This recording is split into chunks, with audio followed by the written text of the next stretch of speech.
I don't know if you can hear me, but I made it across. It's really bad here, Verlaine. I think there's something here.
Hello and welcome to Alien Isolation, celebrating its 10th anniversary with the third and final phase and incorporating it into my Rod-Legion-Ween horror month. We're going to be doing the 2 DLC, Crew Expendable and Last Survivor first. They are based on events from the first Alien movie with Ellen Ripley, played by Sigourney Weaver. And when that is done, we're going to jump into the main game story, which takes place 15 years later with Ellen Ripley's daughter, Amanda.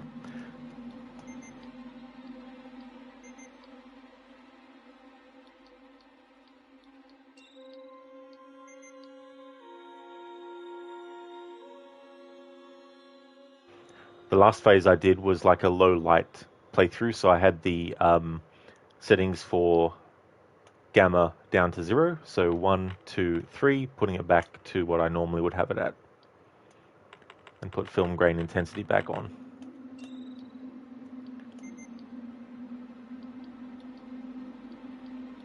Hey there, Adrian. This family just can't catch a break. I know, right? They definitely can't.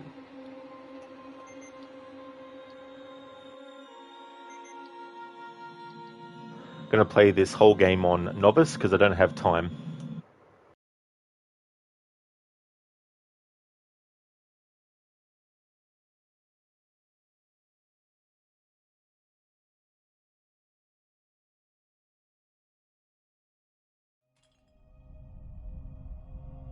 Whatever it was big and...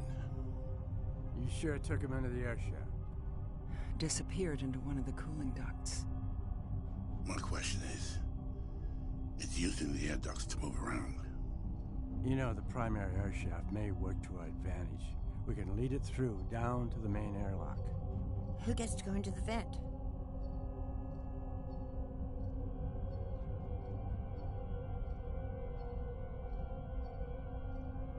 I'll do it. Ripley, you lead it into the primary air shaft. We trap it on the lower deck.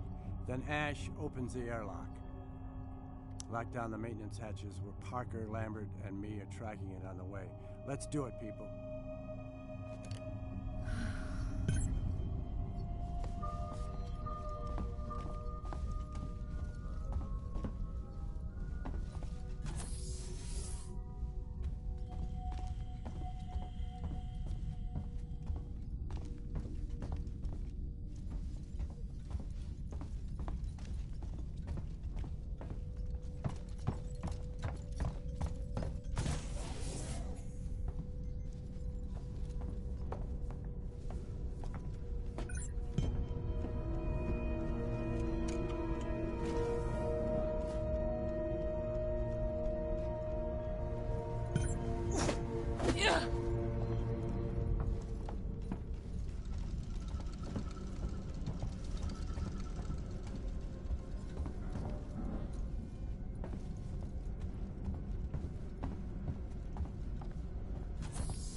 because this takes place 15 years before the events of the main game, the motion tracker is the version type that you see in the first Alien movie. So it's bulkier and all that than what Amanda Ripley plays with in 15 years afterwards.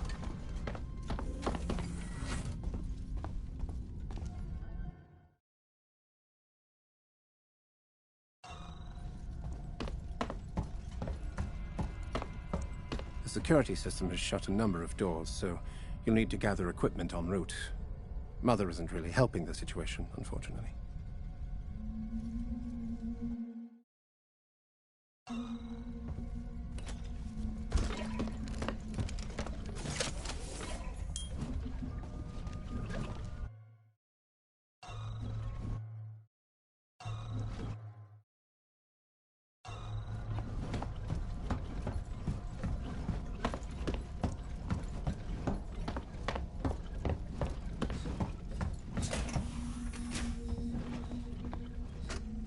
Nostromo has landed on the surface of the planetoid the acoustical beacon is transmitting from. Dallas, Kane, and Lambert are making preparations to approach the beacon on foot. Surface structure is basalt, with traces of rhyolite and probable lava overlays.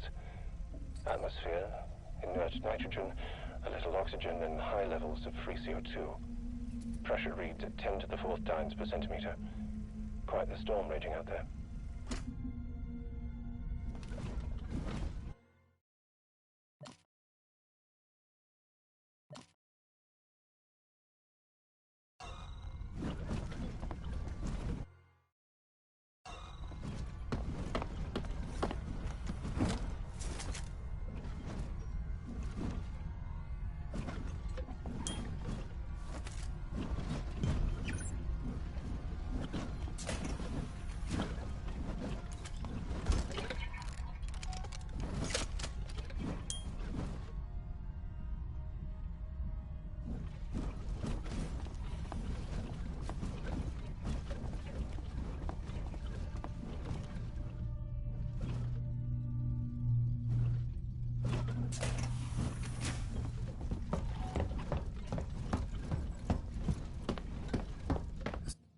The security system has shut a number of doors, so you'll need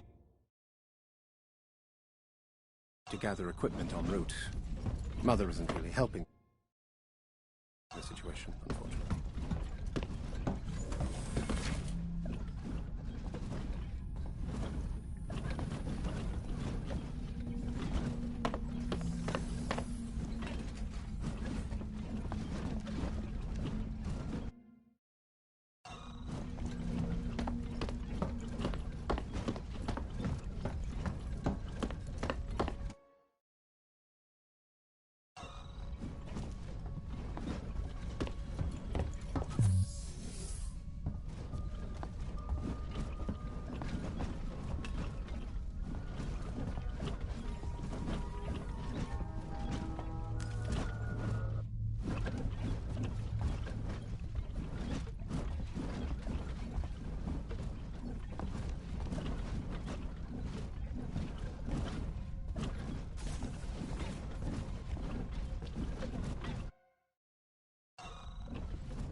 security system has shut a number of doors, so you'll need to gather equipment en route. Mother isn't really helping the situation, unfortunately. Sure.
Said to check it didn't hit anything vital, but I couldn't find any real damage.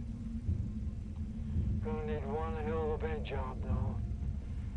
And I know who they'll ask to do it. We should never have landed on this damn ball. Me and Parker were told him that. Brett, over and out. Thanks for the welcome back, Sheila. Welcome back to you as well. That was the voice of Harry Dean Stanton, who played Brett in the first Alien movie, reprising his role for this DLC.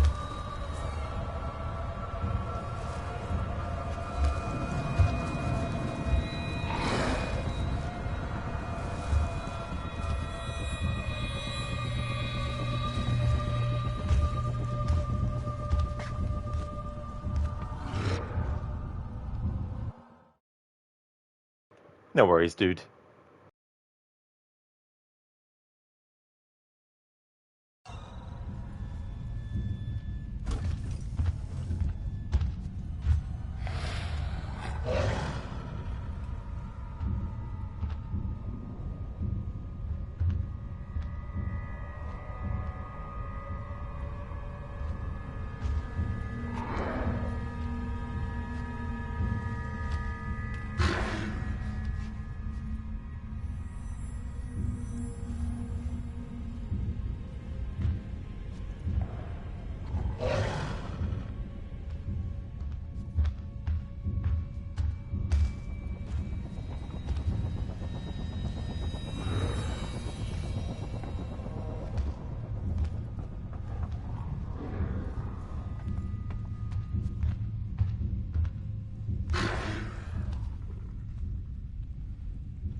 It's the only plan we've got, Parker. If you've got a better one, I'd like to hear it. Yeah. So Yaphet Kotto returned to reprise the role for this DLC as well, and same with Sigourney Weaver for Ellen Ripley.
Hey Placenta, how's things?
Jesus, you took your time.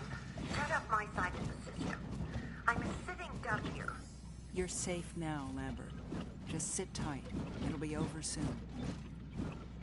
Veronica Cartwright returned to reprise her role for this DLC as well.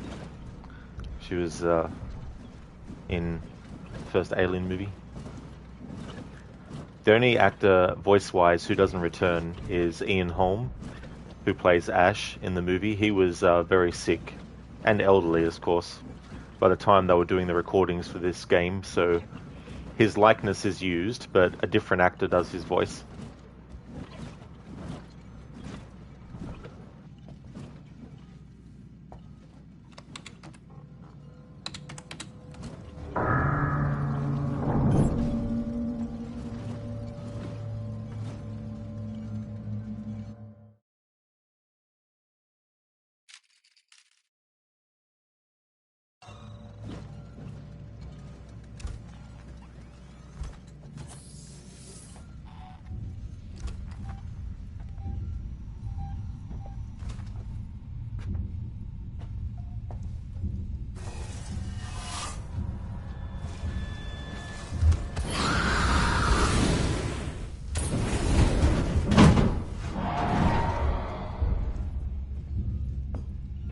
Oh yeah, Placenta. He was great. He was so good as Bilbo Baggins.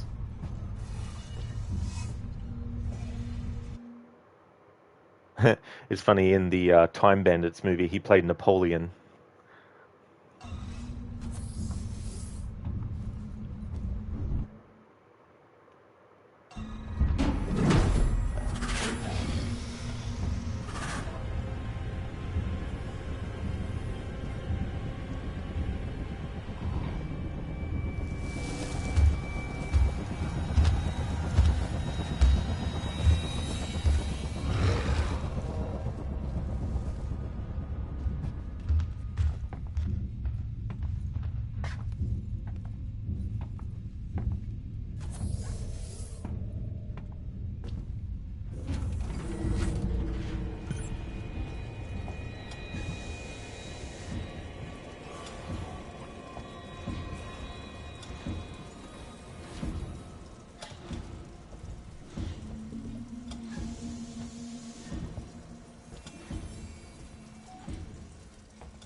We followed the beacon and found, I don't know, some kind of ship. Kane went down to check out part of it, and, well, there was something down there, lots of things down there, all these eggs full of creatures. One attached itself to his suit, burnt through his visor onto his face. They let us back on the ship, thank God. Kane's still alive, but they don't seem to know what to do about him.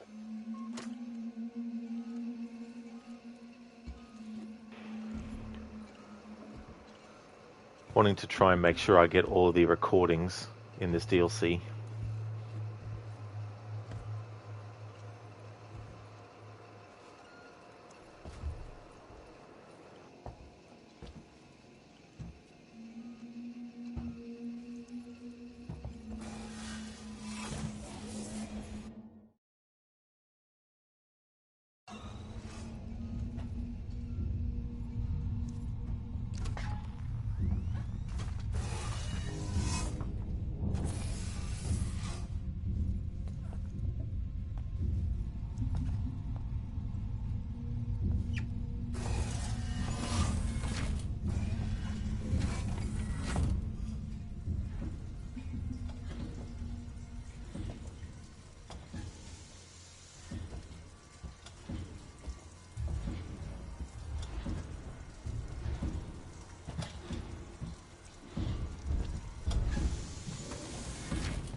And we have Tom Skerritt reprising his role from the first Alien movie for this DLC as well.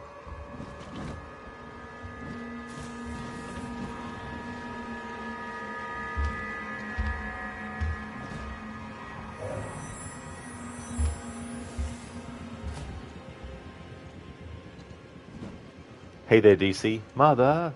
I've turned the cooling unit back on. Mother!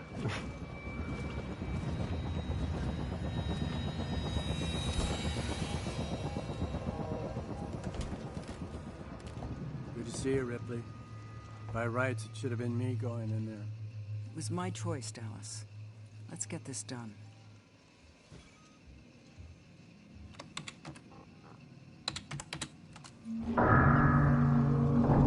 Okay, I'm through to the aft decks. Right. Find the primary airshaft system and lead the creature down to the deck below. I can connect to the airlock systems from my terminal.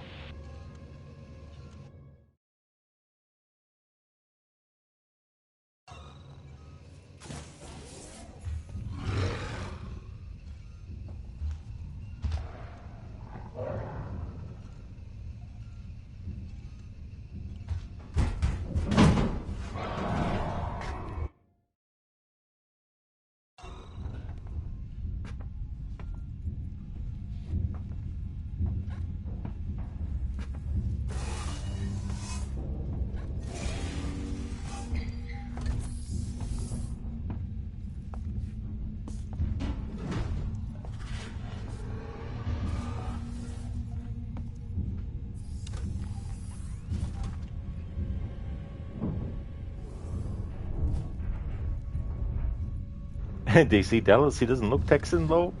He's not living up to his name.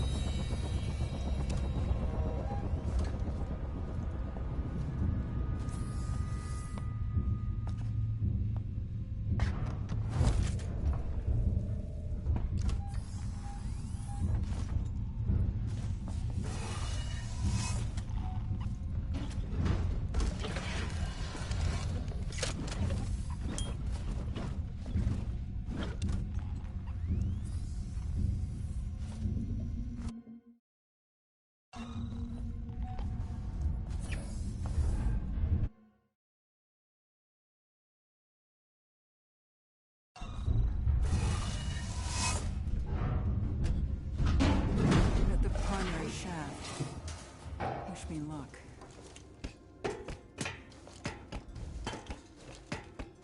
DC Parker, get out of the room. We're in position. I'm just trying to get a reading here. All right, I got a reading on you now. Hold on a second. I think I got it. Yes, it's in there with you. I need more than that. Right around there. You're gonna have to be careful.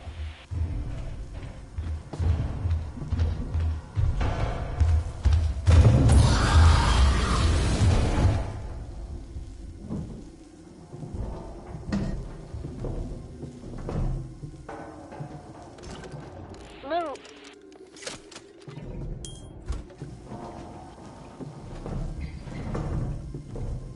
Go left.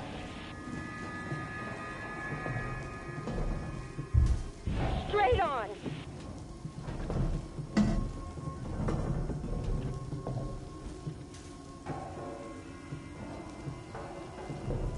Go left. Go right. Right.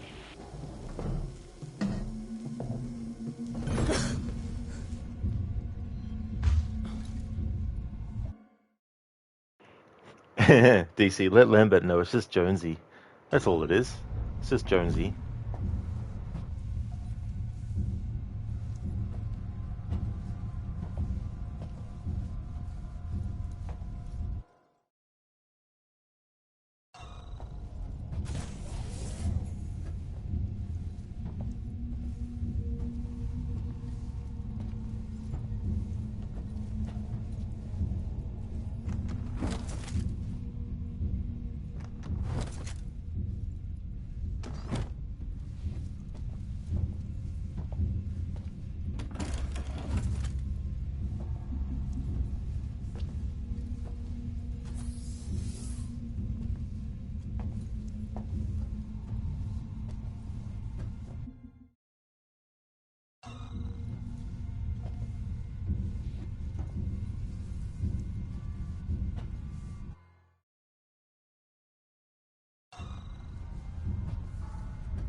Here we go. I think this is the last recording in this DLC that we can find.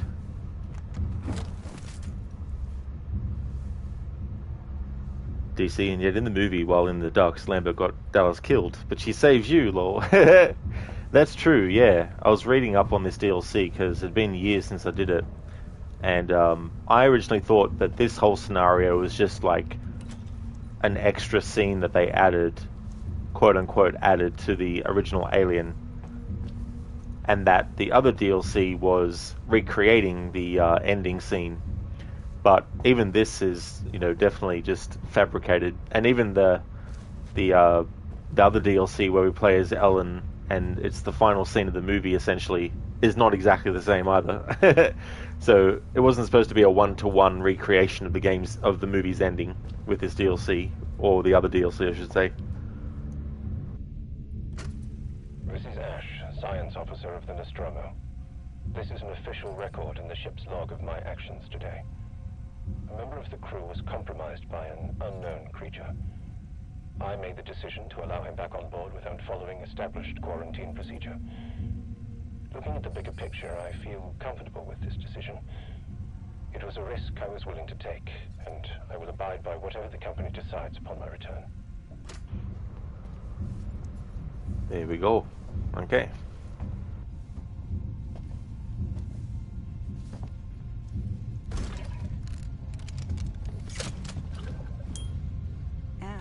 Connected you to the airlock systems. Look, it's here, okay? It's up to you. Find somewhere to hide while the outer airlock opens.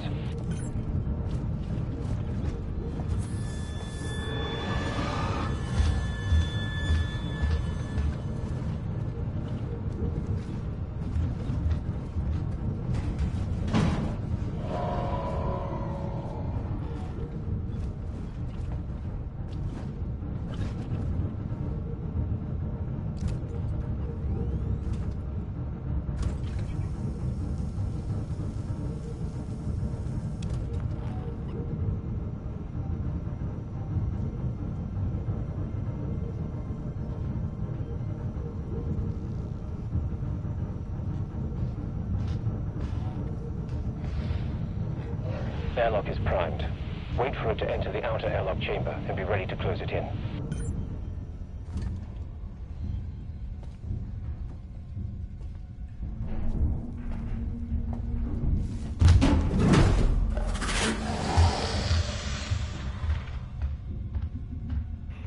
Not gonna lie, that made my body jolt. Right direction.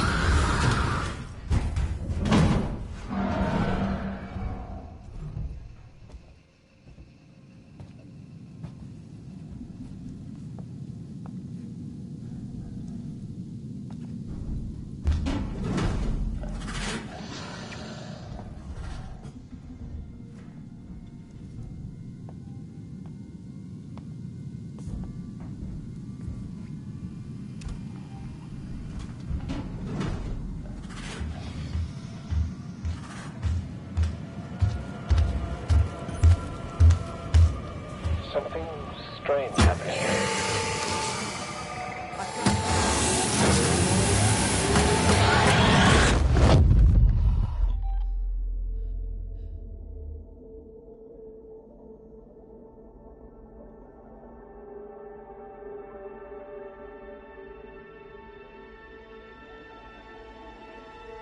Looks like we're back to square one. I need to consult with Mother.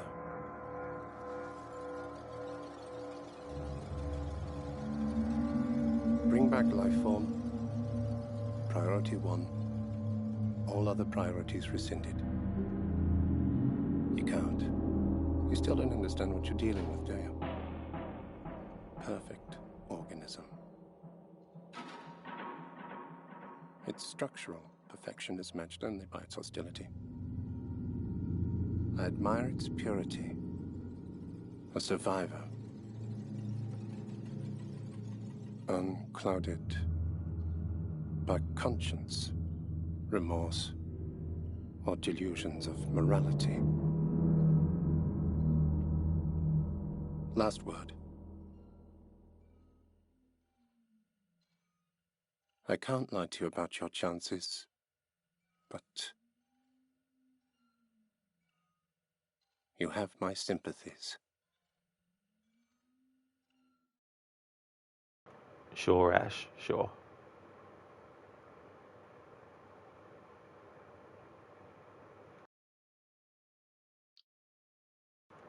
Alright, so I'm going to play that DLC again, but as each other character, because I want to get the dialogue that's different, because when we played as Ripley and we spoke to one of the characters, they said some dialogue that they would not say if we played as them or someone else. So that was playing Crew Expendable as Ellen Ripley. Now going to play as a different character. Yeah, I've actually seen some stuff from that channel, DC Nooch. Yeah, from Alien Theory.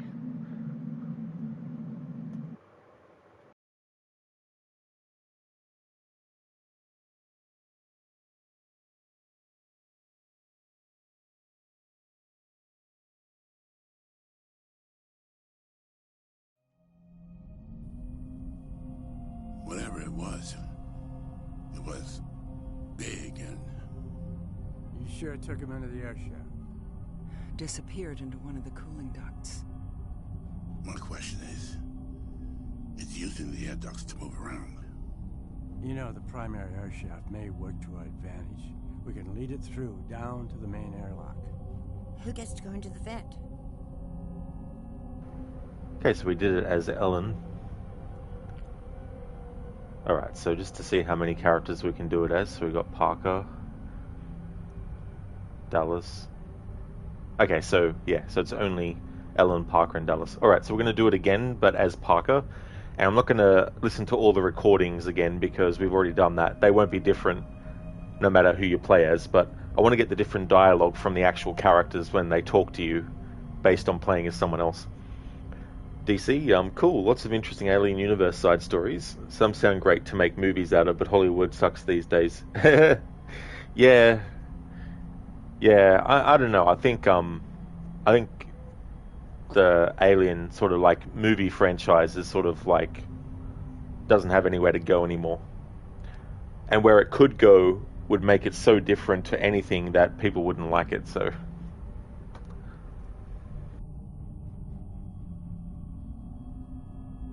Me, I'll do it. Parker, you lead it into the primary air shaft. We trap it on the lower deck. Then Ash opens the airlock. Lock down the maintenance hatches where Ripley, Lambert, and me are tracking it on the way. Okay, let's do it, people.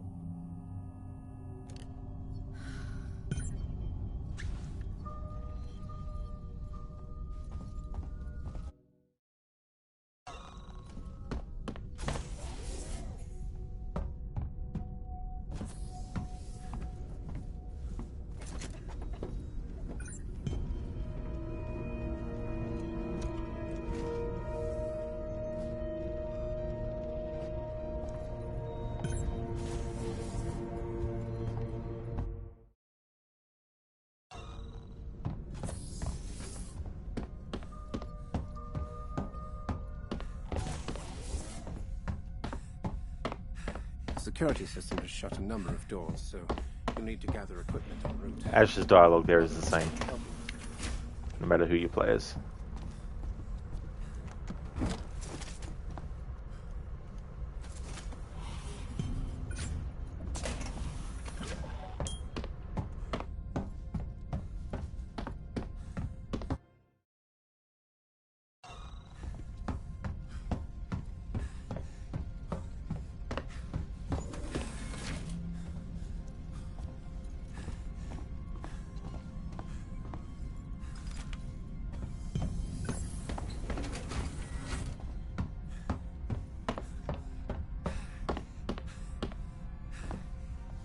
Good luck. I'm closing the hatch behind you. That doesn't surprise me one little bit.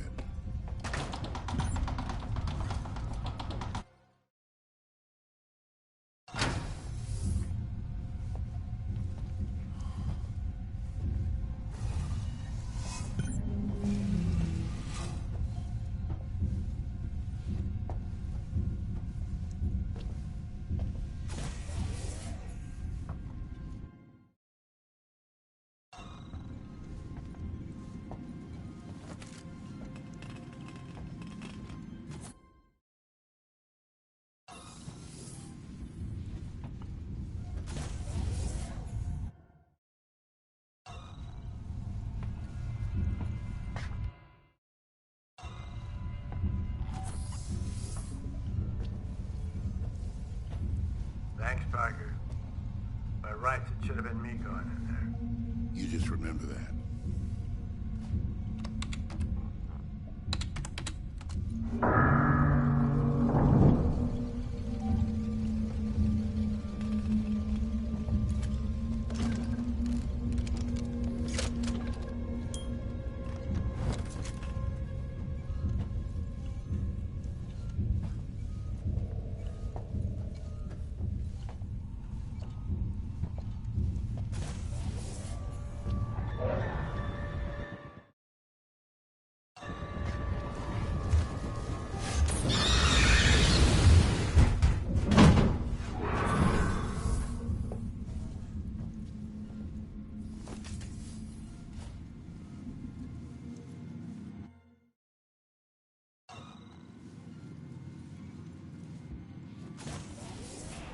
Oh, I haven't seen it myself, DC, but I've seen some sort of like discussions on it and stuff, but I'm not sure if it's any good from first-hand experience.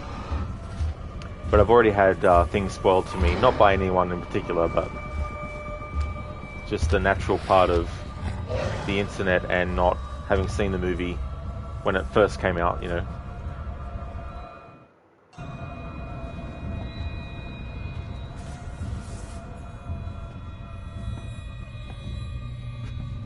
Hey there, Extreme. Eek, indeed.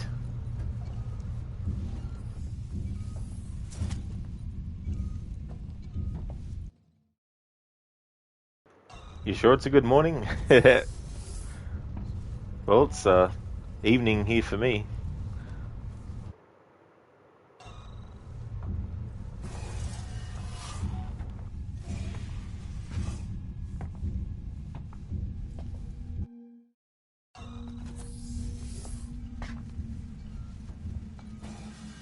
Jesus, you took your time.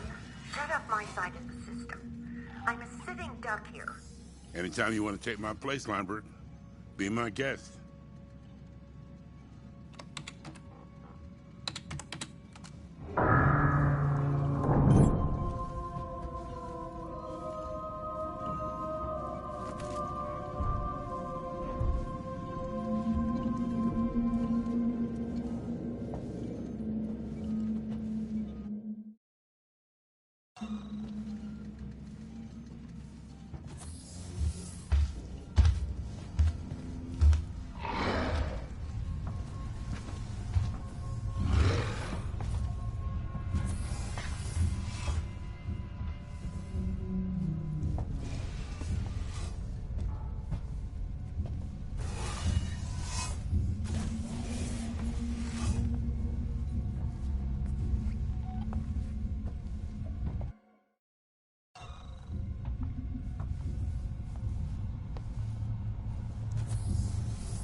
Just close the vent and move on.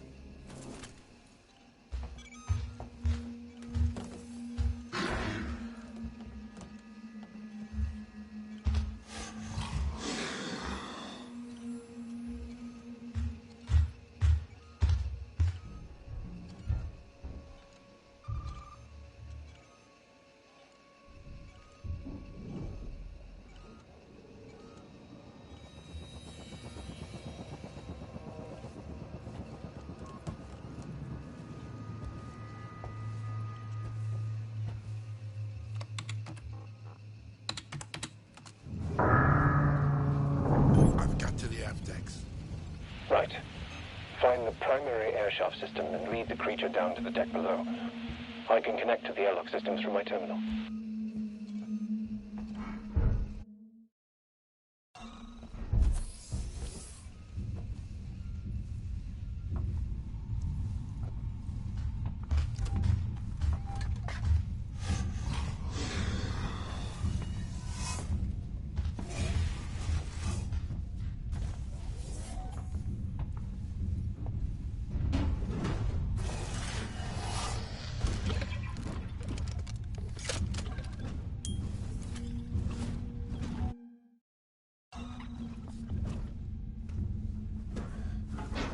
Headed into the primary shaft.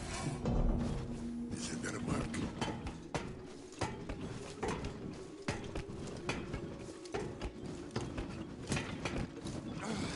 We're in position. I'm just trying to get a reading here. Hold on a second. I think I got it. Yes, it's in there with you. All right, I got a reading on you now. What? Where? Right around there. You're gonna have to be careful.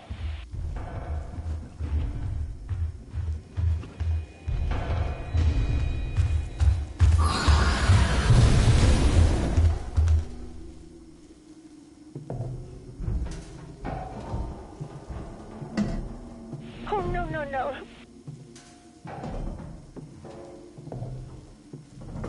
Left. Straight on.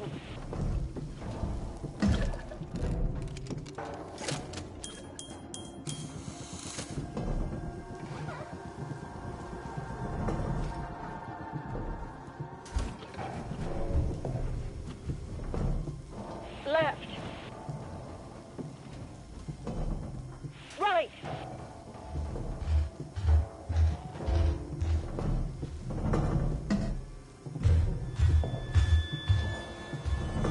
That's it.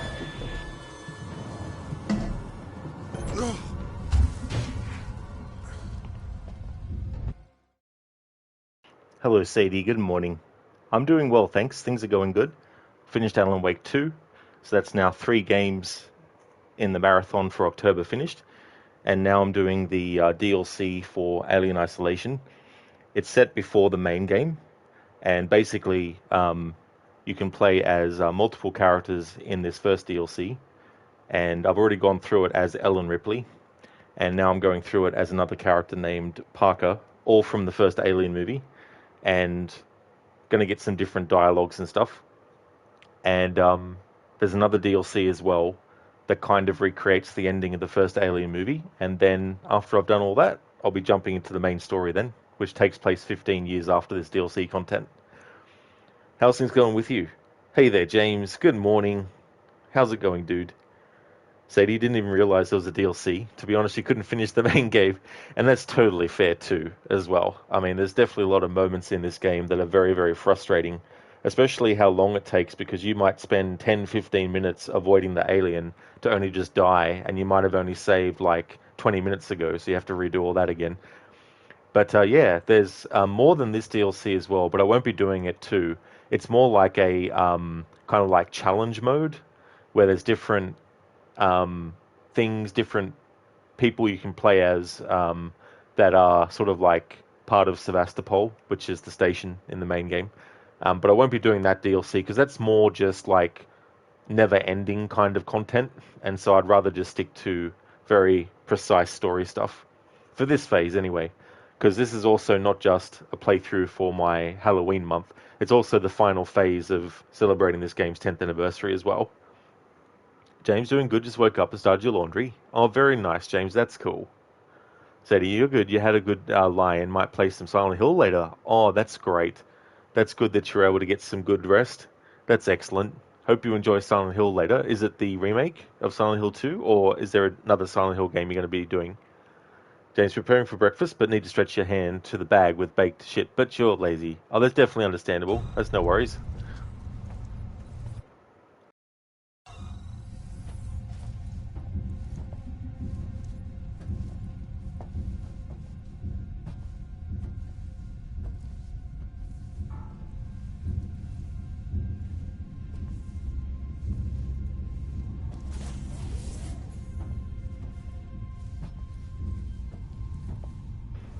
Sadie, thanks. Now going to play the OG PS1 and prep for the remake. Oh, very nice, Sadie. That's cool.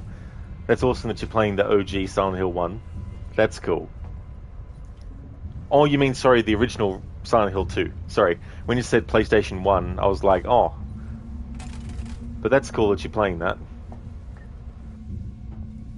Ash, I'm connecting you into the airlock system. It's here. This better work. I'm opening the outer airlock, but it'll take time. Find somewhere to hide.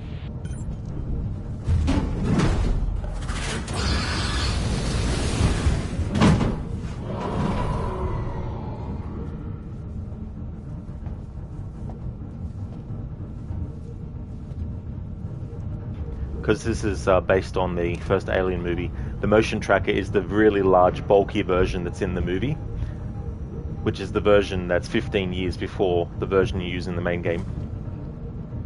Sadie, no, you were right. Original Silent Hill 1. You want to refamiliarize yourself with the story again? Oh, very cool. Yeah, because that's a good one, that one. Like, Silent Hill, the original, is such a good setup. Airlock is primed. Wait for it to enter the outer airlock chamber and be ready to close it in.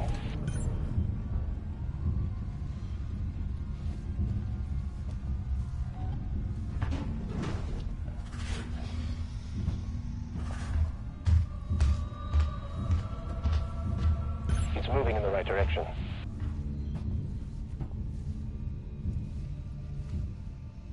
Something strange happening here.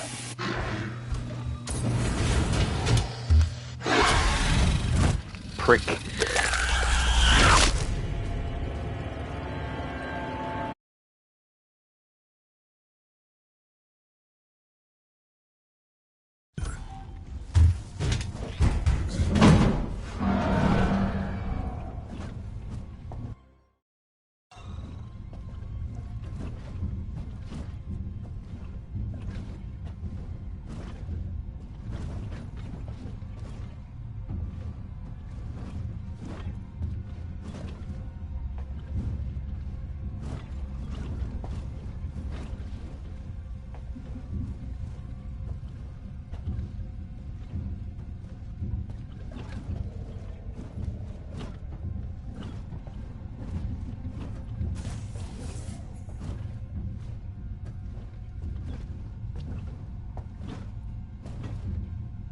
Ash, I'm connecting you into the airlock system. It's here. This better work. I'd find somewhere to hide. The outer airlock will take a while to open.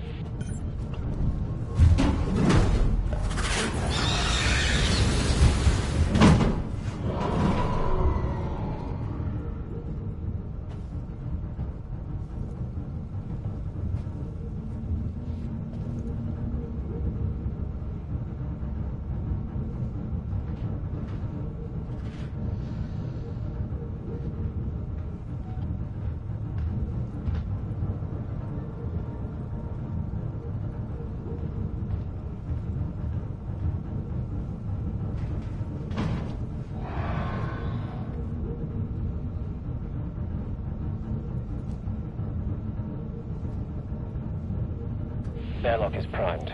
Wait for it to enter the outer airlock chamber and be ready to close it in.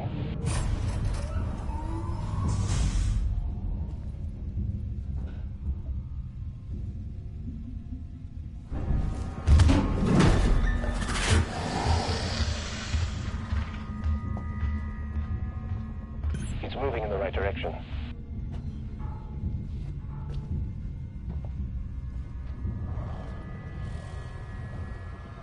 Something strange happening here.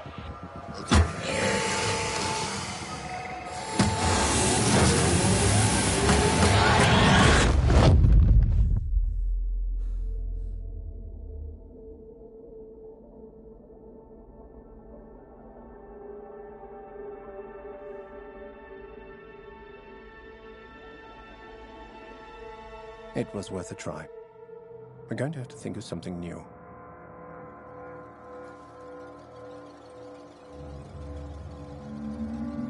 Bring back life form. Priority 1. All other priorities rescinded. You can't. You still don't understand what you're dealing with, do you? Perfect organism. Its structural perfection is matched only by its hostility. I admire its purity.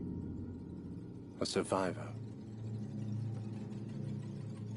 Unclouded by conscience, remorse, or delusions of morality. Last word. I can't lie to you about your chances, but you have my sympathies. James, yesterday raised your BR by 20 million in about an hour. Now you're proud owner of 101M BR team. Still got your ass kicked by the 69M team because she has VIP 7 character, but overall, yeah, kicking shit. Well, that's good. Yeah, that would be tough if someone has like a more powerful character. Sadie, not that you need it. Guy goes to Spooky Fog Town, encounters weird characters, shoots zombie things. Oh yeah, I know, right? And you've got strange people telling you that it was foretold by gyromancy that you had turned up and all this kind of stuff. Hey there, Lizzie. How's it going today? Hey, Lidus. Awesome, now you get a walkthrough for this game that you're too cowardly to beat stupid Five Nights at Freddy jump scare bullshit.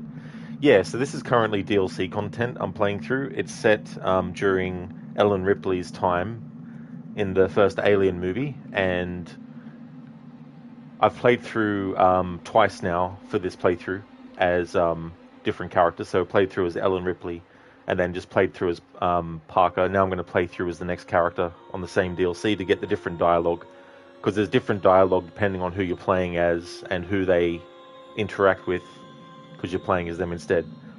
James, the last horror game you played was The Cult of Lust. Was hella scary and creepy. Oh yeah, I never heard of that one before.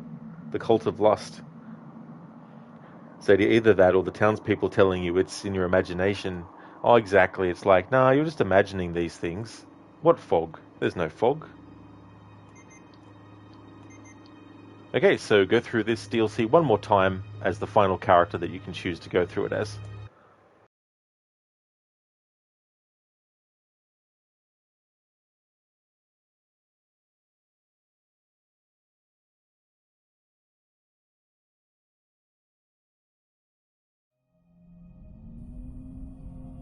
Whatever it was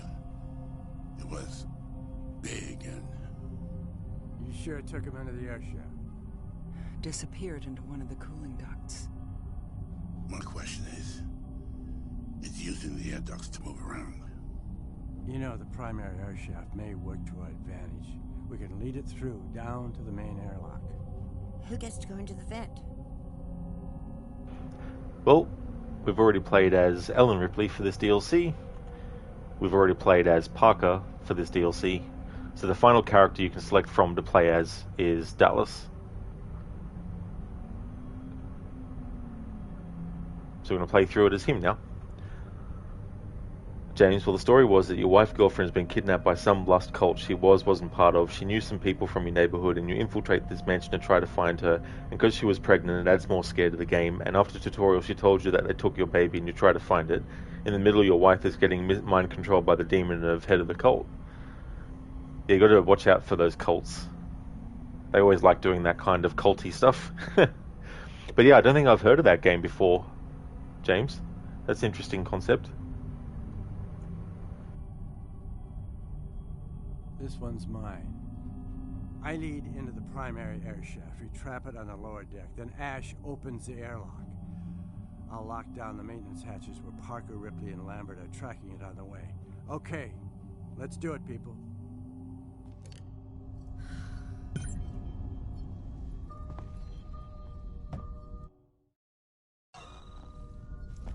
Nice one, DC. What about a cult of personality?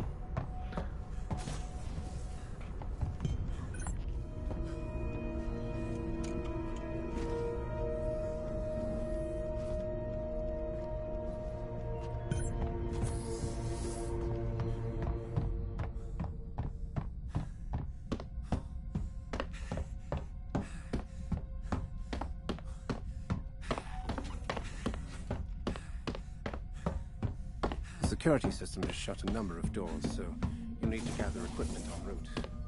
Mother isn't really helping the situation.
James, is very well done. Honestly, you're impressed by overall atmosphere. Wasn't able to get through Act 2 yet, but the visuals are nice and even got some eye candy and shit, which is a bonus. Well, that's good that you're enjoying it, James. That's definitely good if you can enjoy a game. Sona, thank you so very much for gifting subs to Anusune, L Ocean, Charles 17, AceCon, and Alana Yana. Congratulations on getting those gift subs. And Sona, thank you very much for doing that. I appreciate that a lot.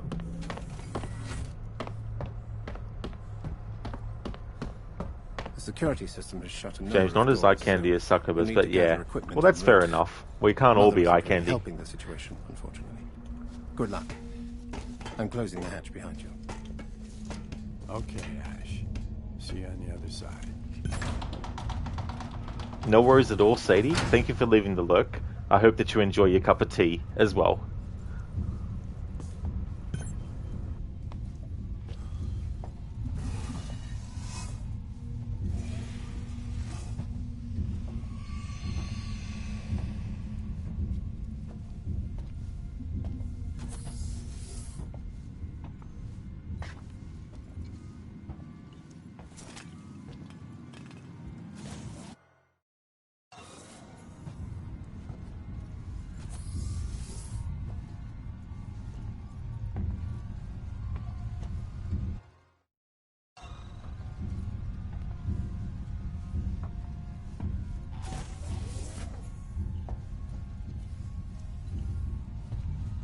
Close it down.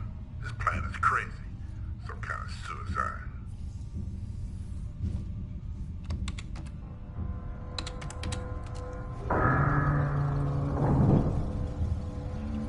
Sona, you're welcome, my dude.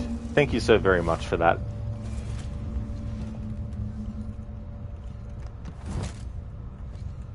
Sadie, you think you need it? I don't blame you. That's something I haven't had for a very long time, is a cup of tea. I remember when I was a child and I would like a tea. I remember calling it a milky tea.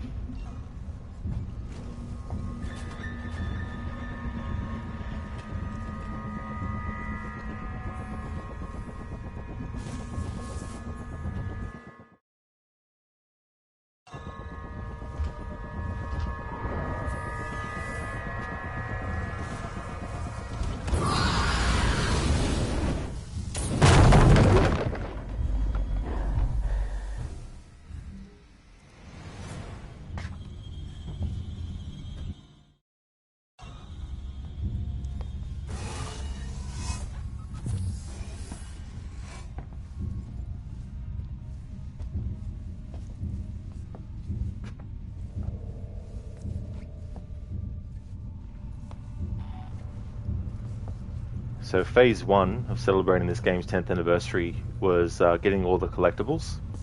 And then phase 2, a few months back, was playing with the gamma lighting all the way down to 0 to make it more difficult with the brightness, essentially. And now phase 3 is basically doing this DLC content based on the first Alien movie, and then doing the main game. I won't be doing any challenges, I won't be doing anything extra or anything like that for the main game. Piece of fucking shit. That's what I get for talking and streaming at the same time.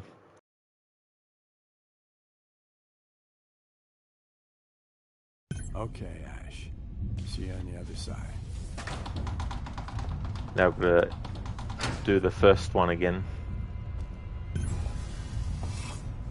So you deserve the gifted, you're loving the community you're building.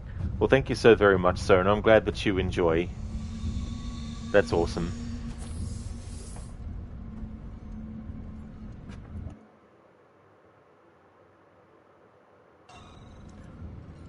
James, the alien dude, is like, dude, you're in my way, I'm coming through. Pretty much. The alien's pretty rude, I have to say.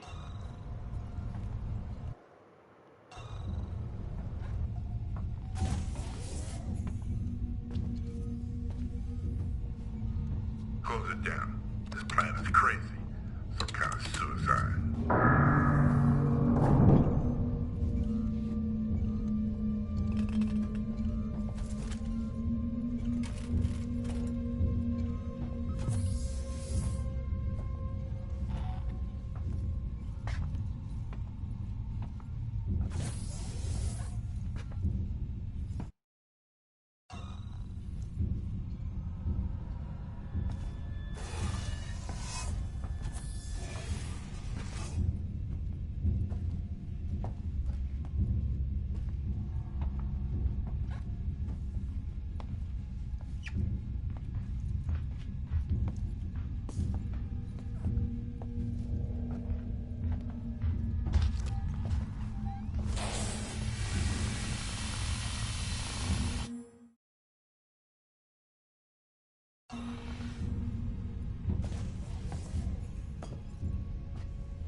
Sit tight, Lambert. It'll be over soon.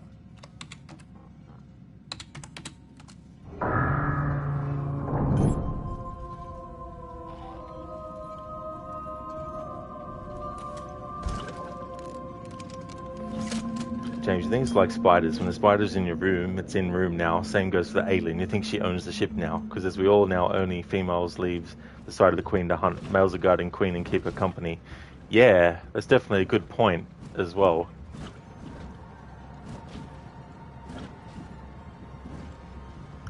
And that's the thing about the alien is, depending on how the lighting is and what's in the environment, it can blend in really well. So from what you read about the alien AI, the alien has two modes. The first being always knowing your location, and the second supersedes the first by running to your location, but with random movements. Yeah. Like, I don't know the ins and outs and how to do it, but I think speedrunners know all the tricks to get around the alien's AI.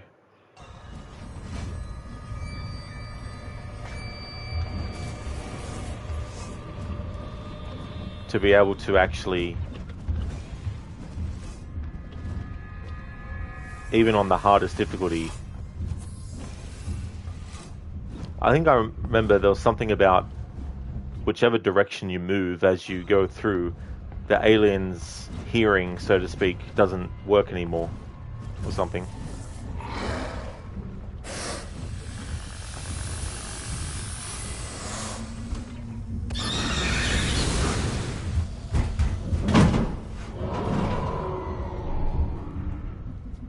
James, yeah, speedrunners are fucking crazy sometimes what they can do. Oh, absolutely. Definitely is very cool to watch sometimes what they can do. So the speedrunners are built different. That's true, you got to have a lot of dedication. Having to do the same thing 1,000 times all over again.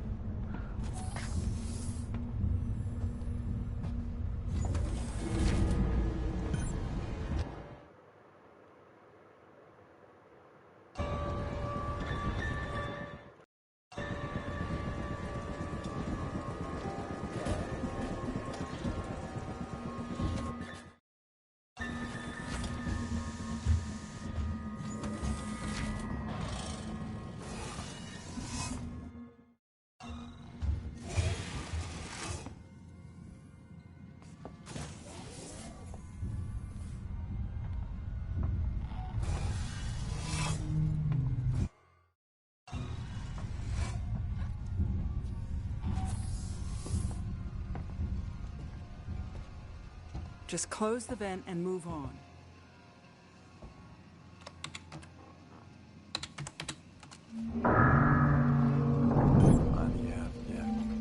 Right.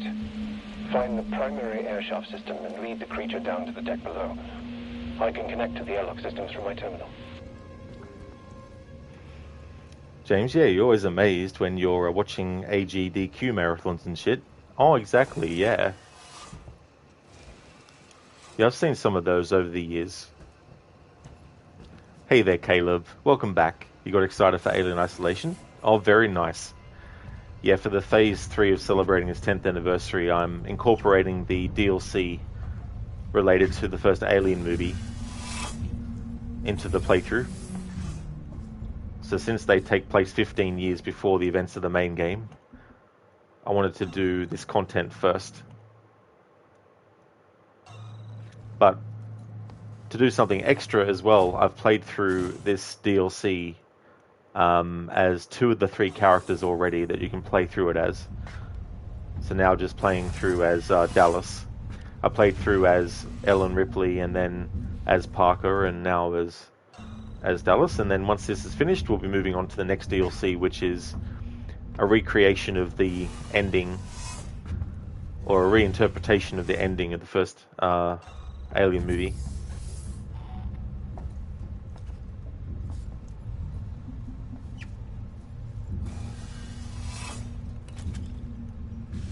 That's okay, James.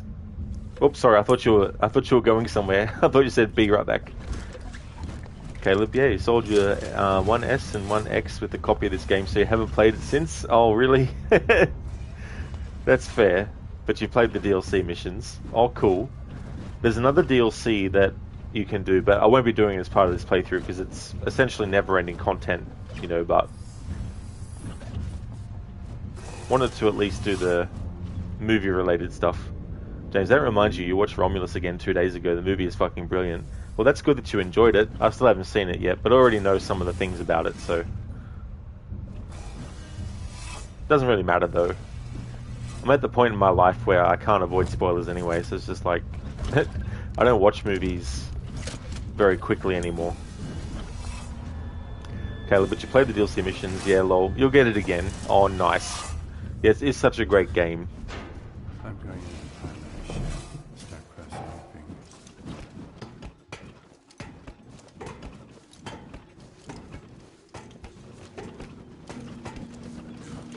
We're in position. I'm just trying to get a reading here. Hold on a second. I think I got it. Yes, it's in there with you. All right, I got a reading on you now. Where? Right around there. You're going to have to be careful.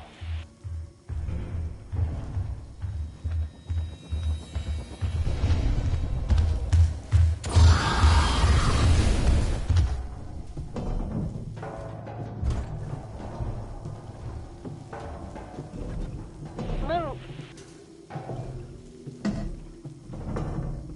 Left. You're nearly there.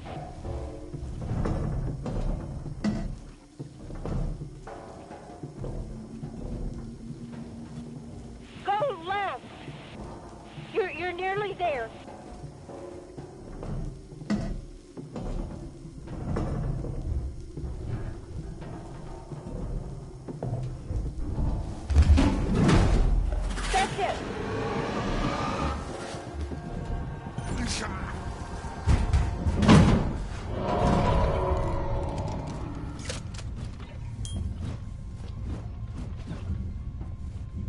James, yeah, the story is well done. Oh, that is good. I like Fede Alvarez as a director. I've seen a couple of his movies. I thought it would have been a good fit for a Resident Evil movie, actually. Caleb, we got the S refurb right as the 1X was about release. So you got the S sold and then bought the X and sold again. Oh, wow. So jumping around and all that kind of stuff. Sona, thank you so much for giving another gift sub. Congratulations to Caleb for getting that gift sub. Thank you, Sona. Thank you very much.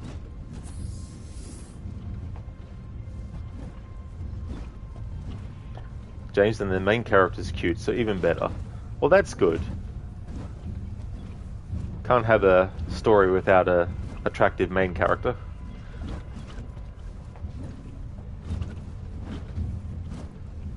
That's why I wouldn't be in the movies.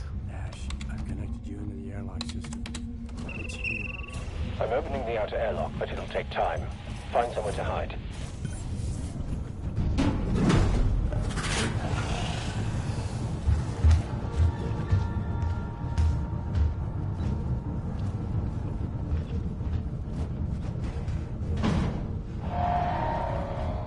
Caleb, yeah, funny lol. Yeah, it's like I've had games where I sold it and then I got it again and then I got rid of it again. It's just back and forth. James, true. Main character cuteness adds to overall atmosphere. You cute too, Rod. Don't put yourself down.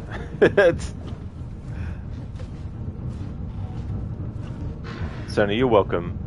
You appreciate those who take the time to comment. Oh, that's all good, Sony, yeah. The airlock is primed.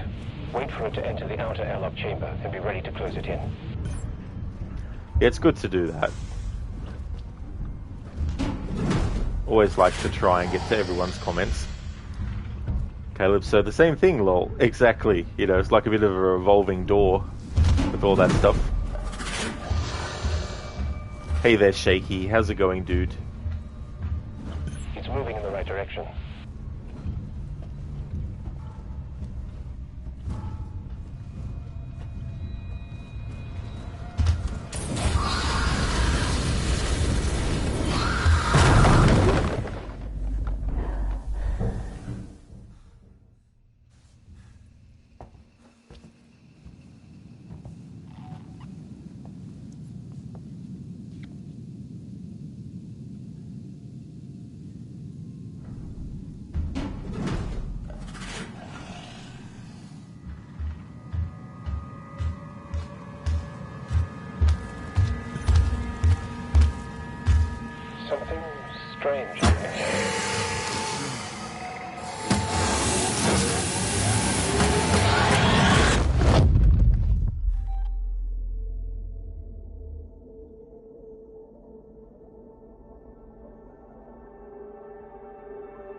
Looks like we're back to square one. I need to consult with Mother.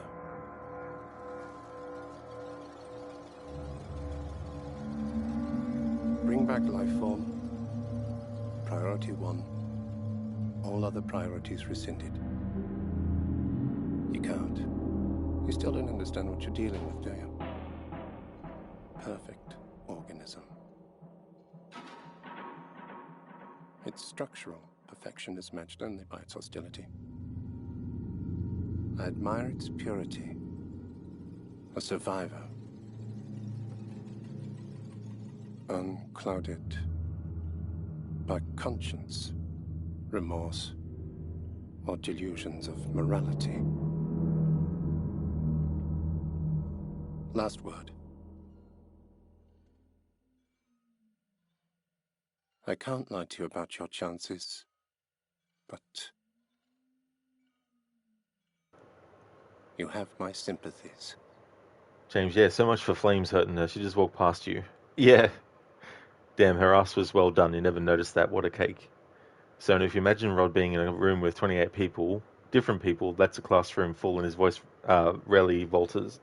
Cheers, mate. That's absolutely no trouble at all, Sona. Oh, rarely changes. I see. Yeah, I was wondering, because I thought you might have meant falters. Hey, Dr. Darling. Yay, Alan Wake 2 is over. You can't believe you're typing this. Yeah, that playthrough is finished now. So you can be spoiler free. James, you get only 28 people in class. Lucky you had 34 people in your class mostly. Oh, really, James? Yeah. Oh, that's fair enough. Okay, so that was the Crew Expendable DLC. We played through that as 3 characters. The story is the same for that DLC, no matter which character you play as, but depending on which character you play as, there'll be different dialogue from them when interacting with the other characters in the DLC. So I covered all 3 characters, Ellen Ripley, Parker, and Dallas. So, before I jump into the main game, the next DLC I'm going to be doing is Last Survivor, which is a reenactment or reimagining of the ending of the first Alien movie, where we play as Ellen Ripley to try and get the alien out of the airlock as well. Sony, you meant Falters, but spelt it wrong. Oh, that's fair enough, Sony. Yeah, that's no trouble at all. But yeah, I definitely had a feeling that it was something along those lines.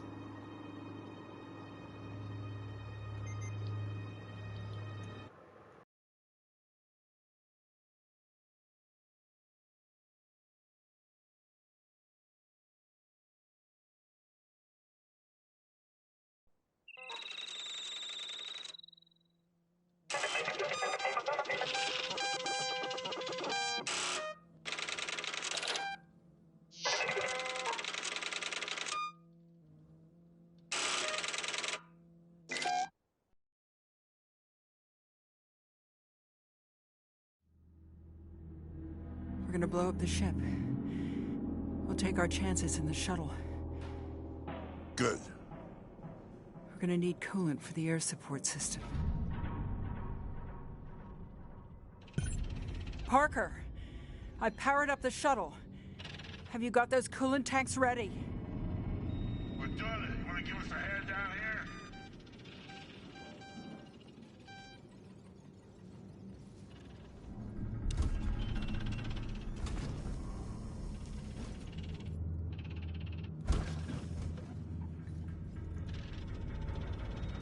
Mr. Gote, did the game crash? No, not as far as I know. Caleb was crazy how we're a little over 12 years away from 2037. That is so true.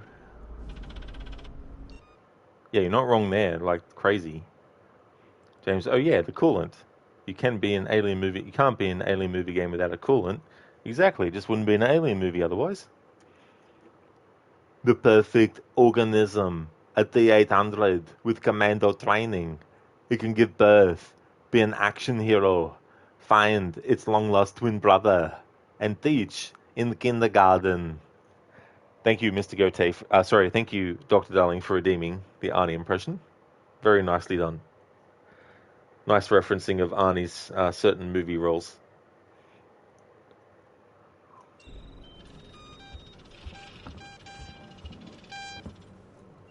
Indeed, Sona. It must have been the wind.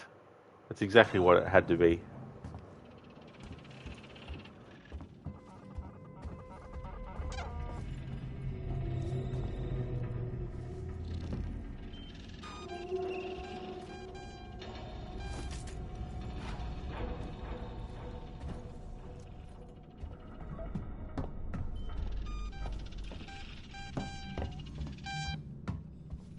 What the hell are you doing? Get down here!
Sona, it still takes you a hot second to get over my impressions. They're that convincing. Oh, well, thank you, Sona.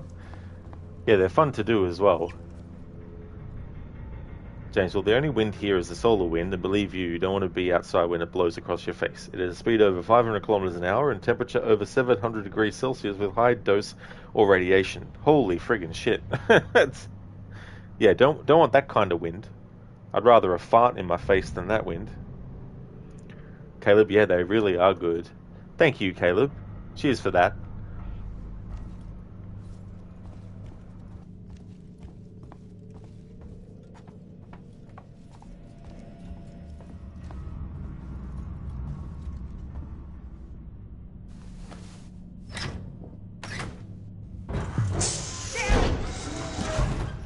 Come on!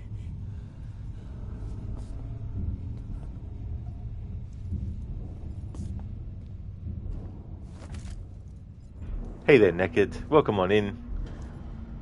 I don't have it, no. Yeah, I don't have Twitch Turbo.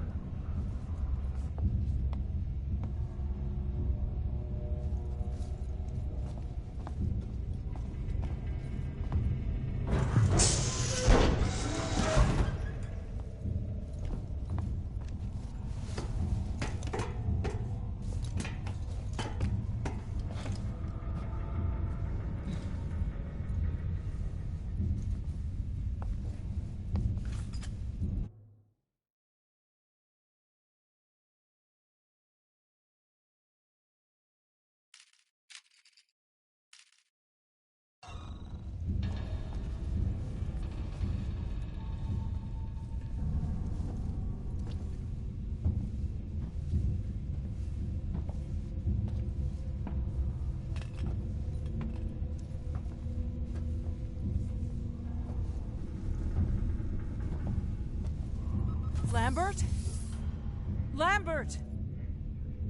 Parker!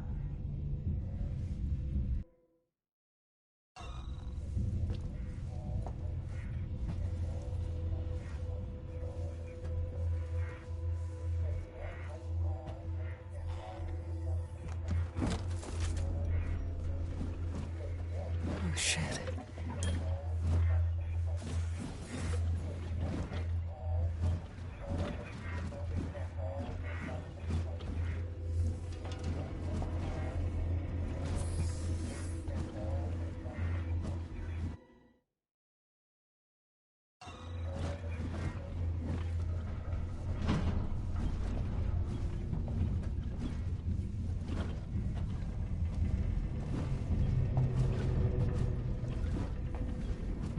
Oh, God.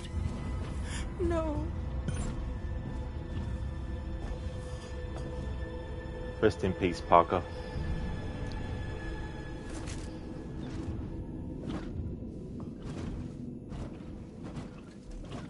And rest in peace, Lambert.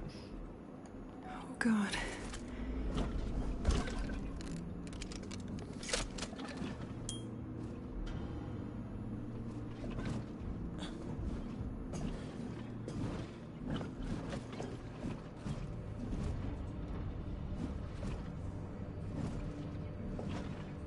And now there is only Ripley and the alien left.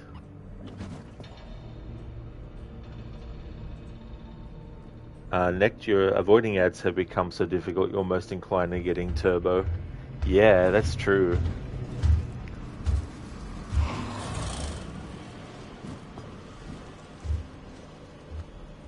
So now you're getting close to the Aurora Borealis season up here in Alaska within the next month, and it'll show all colors at night. That'd be so cool, Sona, to actually see that IRL instead of just seeing it. Instead of just seeing it in pictures and videos and stuff. James, yeah, when the sun flares, you get outside like 1.17 TS of radiation that can blow across galaxies to like 14.7 million miles wide area of space at the speed of light, and behind it goes solar wind to those parameters. Sorry, you're being nerd again. That's definitely fair enough as well. But yeah, that definitely would not be good to be out in. Hey there, Viper. Welcome. How's your day going? James, yeah, 2 females left, 2 is the bigger badass. That's true, yeah. Also, TS equals Terra Simons. Okay, yeah, because I didn't know what that was.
So I know where Rod is that it's called the Aurora Australis. It's interesting having different, you know, different names. James Siemens is radiation value, and Terra is like what is next after quadrillion. So yeah, a bit of a radiation. You got enough tan after 0.1 ms. Yeah, don't even want that amount. Oh, that's good, Lizzie. I'm glad that you're doing well.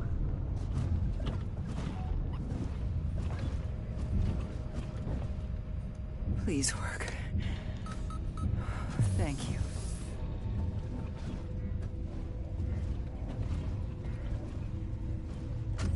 There's something loose on the ship. This unknown organism. It came out of Kane. We just ejected his body out into space. I don't know how Ash missed this thing on the medical scans. It would have been visible. Anyway, he's putting together some sort of tracking device to help us catch it, and Brett and Parker are rigging up something to drive it toward the airlock. But this should never have happened. This is why we have quarantine regulations. For this reason. Ripley, signing off.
Do it.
Not yet.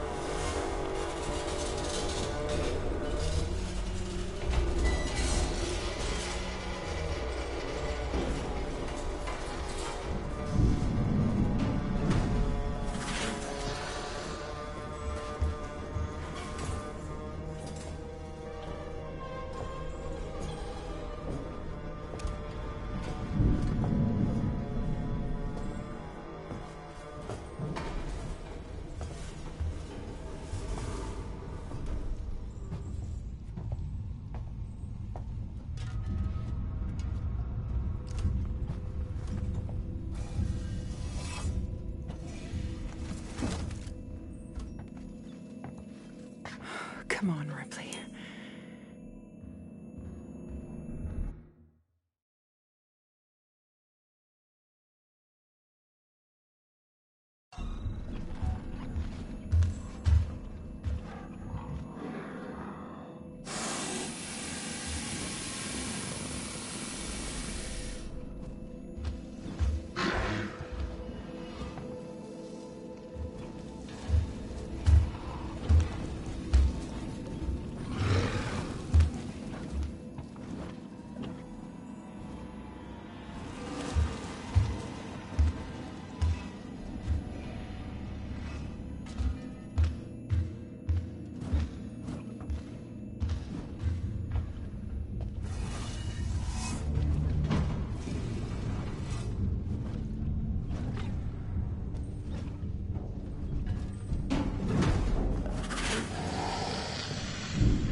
Me down to medical. Maybe something happened. Might be a lot of something, or it might be a lot of nothing. Keep it together. Parasite. Just crawled into the overhead and died. Damn near gave Ripley a coronary. I left it to Ash to decide what we're gonna do with it. Anything science is his department. At least we can concentrate on getting back home now.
Come on, Ripley.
just yet?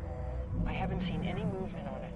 If we can send out work logs via Sevastopol's relay, surely we can send out a couple of personal messages too. Just take the cost out of my salary. I just want to let my daughter know that I will be home late. It's important. Ripley out. And then 15 years later, we play as her daughter, Amanda Ripley, in the main game. Sorry, chat. I'll catch up soon.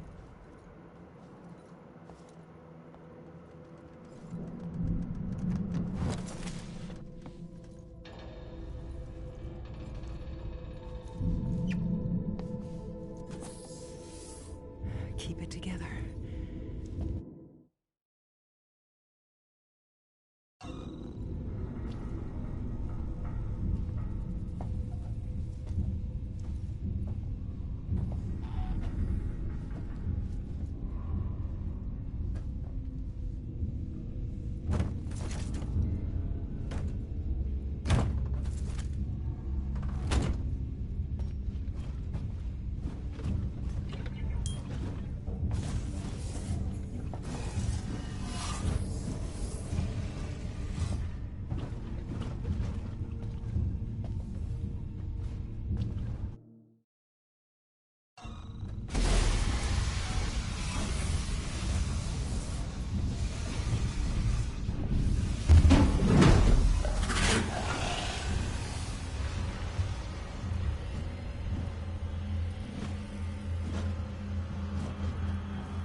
More safely, more or less.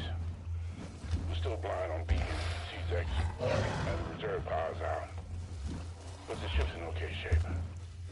For the record, Dallas made the call to leave before we could finish repairs. King's awake now, but because of all this squash crap, we're 10 months out of Sol. No way am I settling for a half share. You can keep that in your log. Parker out.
Keep it together.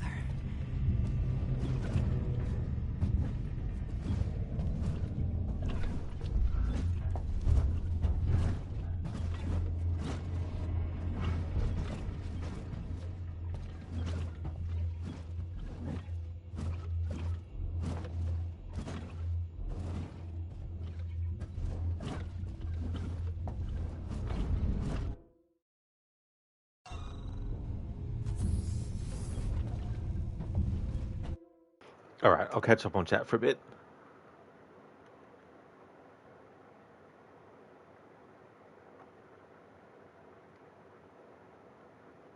Viper, you're good. You smoked up earlier. Well, that's good that you're going well, Viper.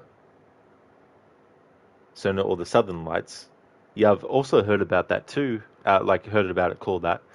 James, you have no doubt Ripley is badass. By scenario, of course, real life, it might be more challenging, both a badass and super. Even, you mean, not sure how alien lady feels about dating and shit. She'd probably rip your head off. Yeah, best of luck with trying to date the alien. So you love the scene where she got into the exosuit and masterfully controlled it. Oh yeah, in Aliens. Yeah, that's definitely a very, very good scene, Sona. Yeah, James. Yeah. Get away from her, you bitch! Such a great, great line, James, for sure. James Automod should watch the movie one more time then. So you know Rod is being serious when he's not talking. This is true, go into concentration mode. James, what you find interesting about the sun is that the closer you get, the more cold you're feeling how hot it is. At some point, the heat is so high that your brain will exert it as being cold. Sorry for you being smart ass. Woke up feeling need to share some interesting stuff. Oh, that's all good, James.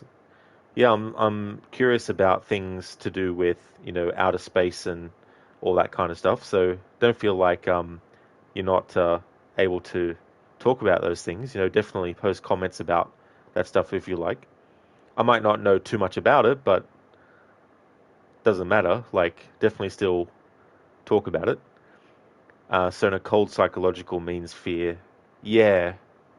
Well, that's the thing too. Like, you're trying to get that feeling with, horror stories as well. James, it's a reaction of brain to keep your body going, and when you're psych, you overheating, that brain starts to send signals to cool the body off. Ah, okay, yeah. That's the thing about the human body, how it can do so many things. So it enacts the flight, fight, or freeze portion of the mind. Yeah. It's funny how that evolves too, depending on what's happening. Like, nowadays that can be for even things that you wouldn't think. James watches you being all scientific over the game. Rolling the full laughing high five soda. So you did not think you would be explaining game mechanics from human conditions? Oh, I mean, that's the interesting thing too about replicating certain things in video games is even if they're not doing it realistically, it's still interesting to look at what they're doing versus what would really happen. James, yeah, science is fun. You hate when you're smart and tries to educate yourself a bit and dumb people think you're lying. Like, get off your fucking high horse and educate. Yeah, or at least look for yourself too, as well. So, in the meanwhile, Rod is super focused on completing the mission. Yeah, we're getting closer to that.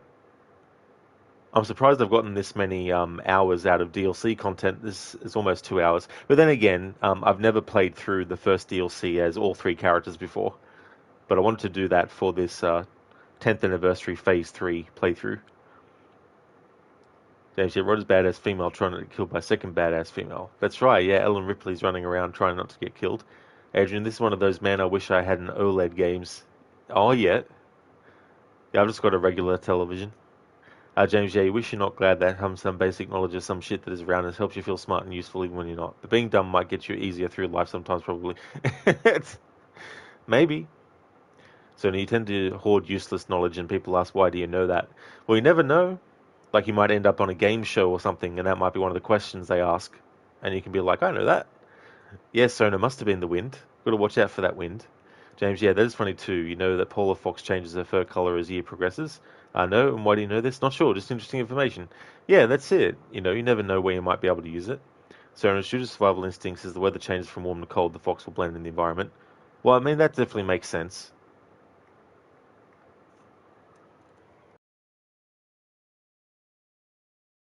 You know, Bruce, when solar flares shoot the magna from the star into the open space, the cooling effect of the space takes over 15 seconds to cool all the things.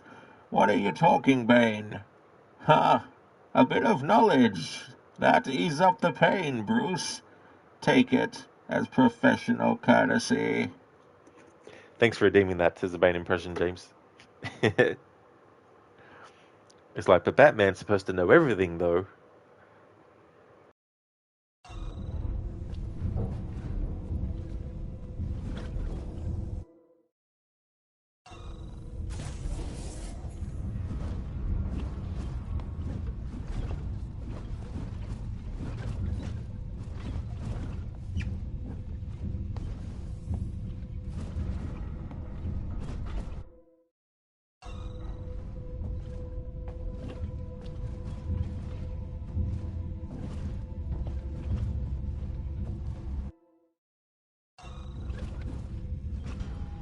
Come on, Ripley.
suppose.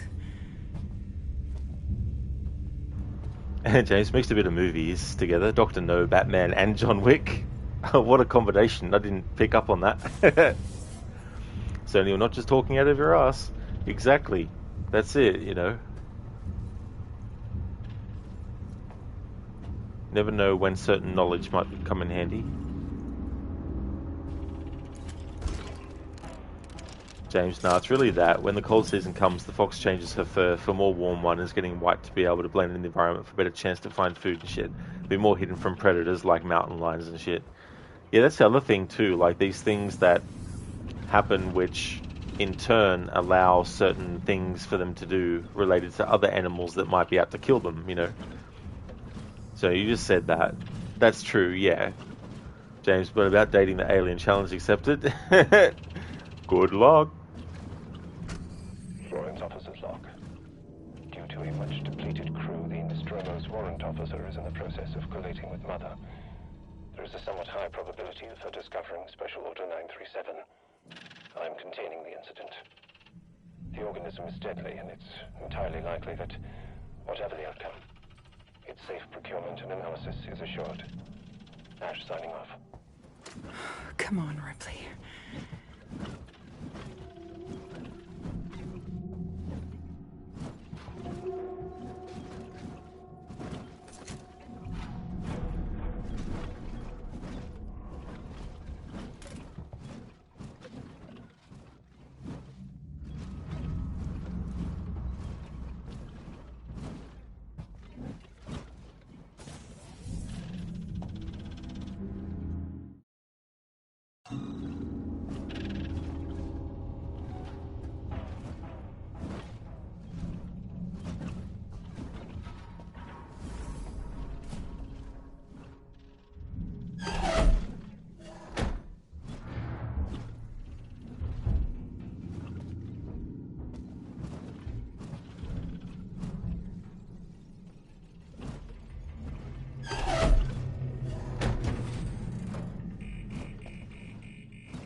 This is it.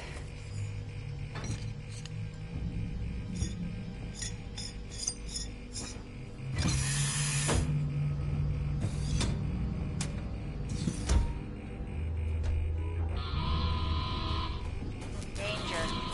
The emergency disrupt system is now activated. The ship will detonate in T-minus 5 minutes. Okay, I can do this.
don't have long. You, my lucky star. You are my lucky.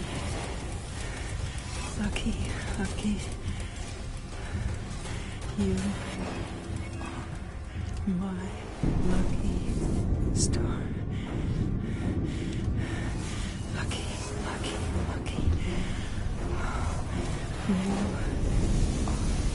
my lucky star. You are my lucky. Danger. The emergency destruct system is now activated. The ship will detonate in T-minus 2 minutes. Okay.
Not much time.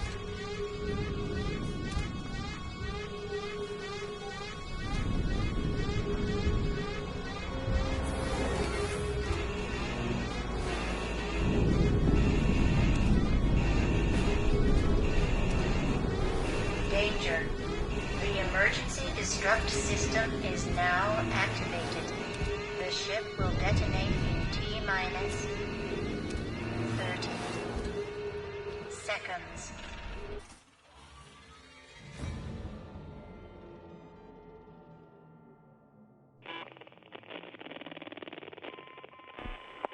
Final report of the commercial starship Nostromo.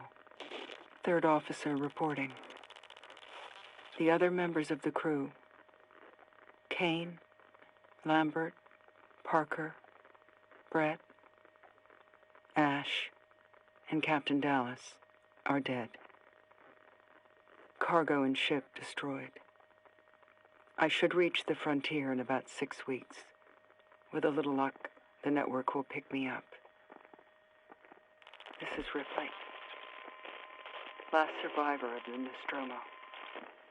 Signing off.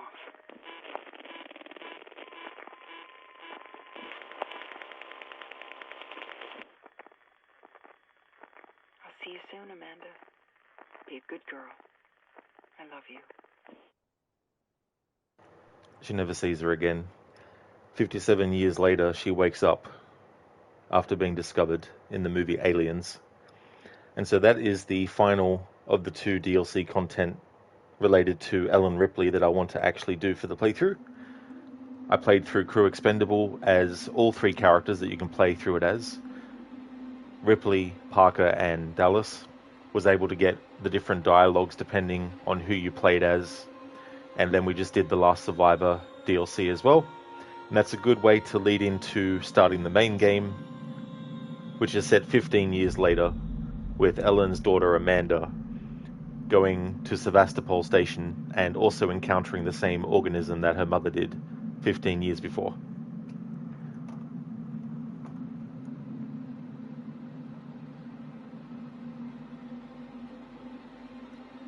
James, not sure if she likes the long walk on the beach and shit though. Probably not, no, I don't think the alien would.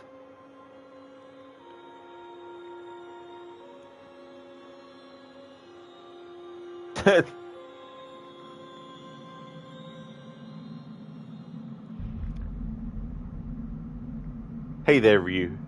How's things going, dude? Welcome on in. James, if she kills, you're going to call off the date, though. Twinkle, twinkle, little star. Yeah, it was cool that they added that to the same song that she sings in the first Alien movie. Thanks for the GGs, James. Thank you very much. Dr. Darling, that was fast. That one was relatively... I've been streaming for 2 hours, though, to do both DLC contents. Sona, thank you so much for giving a gift sub to The Last of Con. Thank you very much, and congratulations, Last of Con, for getting that gift sub. Thanks for the GG, Sona. Thank you very much. I was just as tense, no lie, you thought you had it. Yeah, I mean, it is a pretty tense moment as well. But to save time, I'm playing this content and the main game on the easiest difficulty because I have so many other games I need to get to before the month is finished, and also some other ones that I might be able to get to if I finish the ones I've already got locked in before the month is over. Hey there, Spectrum. How's it going? Welcome on in. You going well, Ryu? You just woke up? Oh, that's excellent, dude. Glad to hear that you're going well. James, yeah, that one moment you thought she's going to take him. Well, we bet on if you got taken or not, Rod. This is so true. Yeah, you definitely did. Spectrum, up early for Saturday. Hubby has a brain MRI today. Oh, well, I really hope that it goes well with the MRI and that he's comfortable and everything when doing it too, as well. Spectrum saying extra prayers today. Well, that's the thing, right? Like, going into these situations, it's good to have, you know, as much of the positivity as you can, you know, and hopefully it all goes well, and that the results are also good too.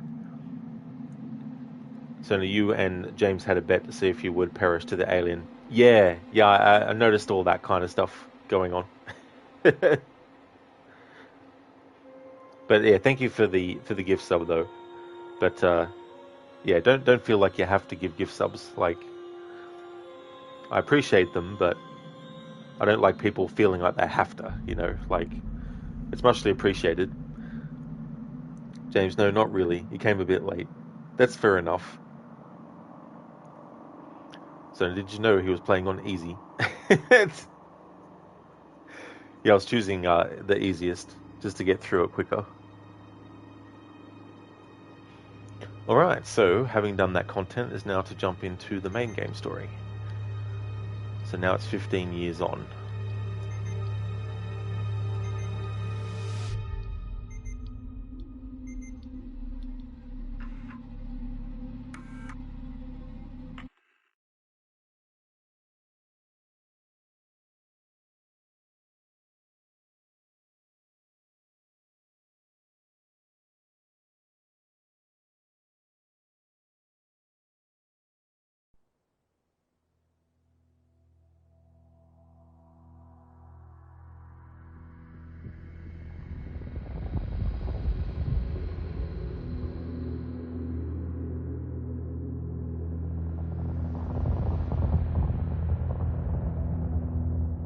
Final report of the commercial starship Nostromo. Third officer reporting. The other members of the crew: Kane, Lambert, Parker, Brett, Ash, and Captain Dallas are dead. Cargo and ship destroyed. I should reach the frontier in about 6 weeks. With a little luck, the network will pick me up. This is Ripley. Last survivor of the Nostromo. Signing off.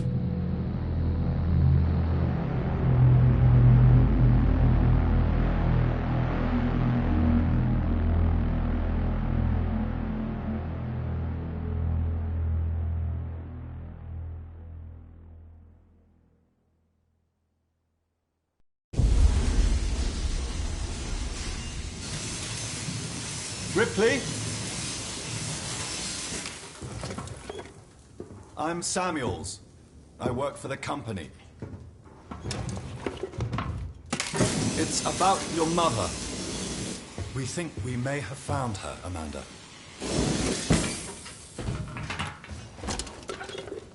A commercial vessel, the Anisadora, has recovered what we believe to be the flight recorder unit of the Nostromo. Where? Zeta Reticula. What did it tell you? We don't know. The unit was taken to Sevastopol station. It's proprietorial material, so the company wants it to be collected as soon as possible. Sevastopol's a supply depot in the region. It's a permanent free port facility. I know what it is. Transit's arranged. There's a courier ship called the Torrens heading out that way in 2 days. We're going to travel out. We? Me and another exec. And you, if you're willing.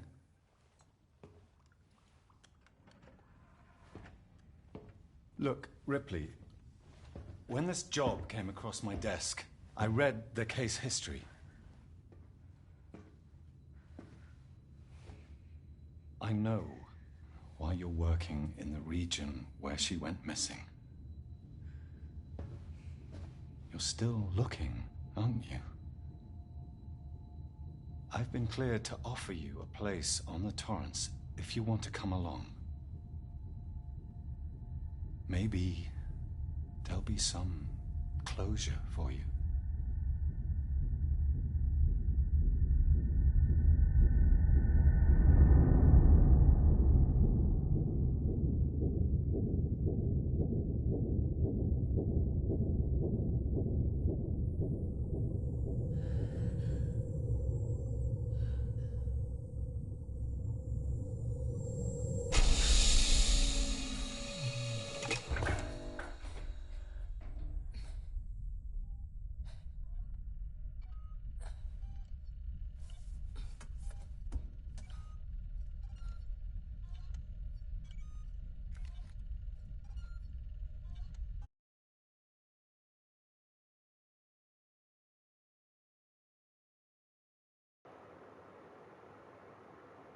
Oh, that's all good, Spectrum. That's no worries at all.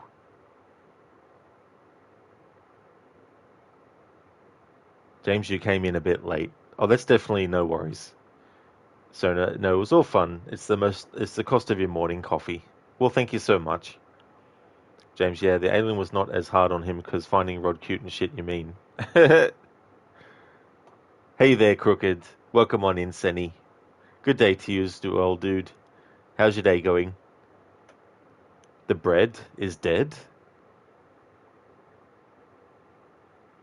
No! Say it ain't so! Anyway. What kind of bread? Wholemeal? Grain?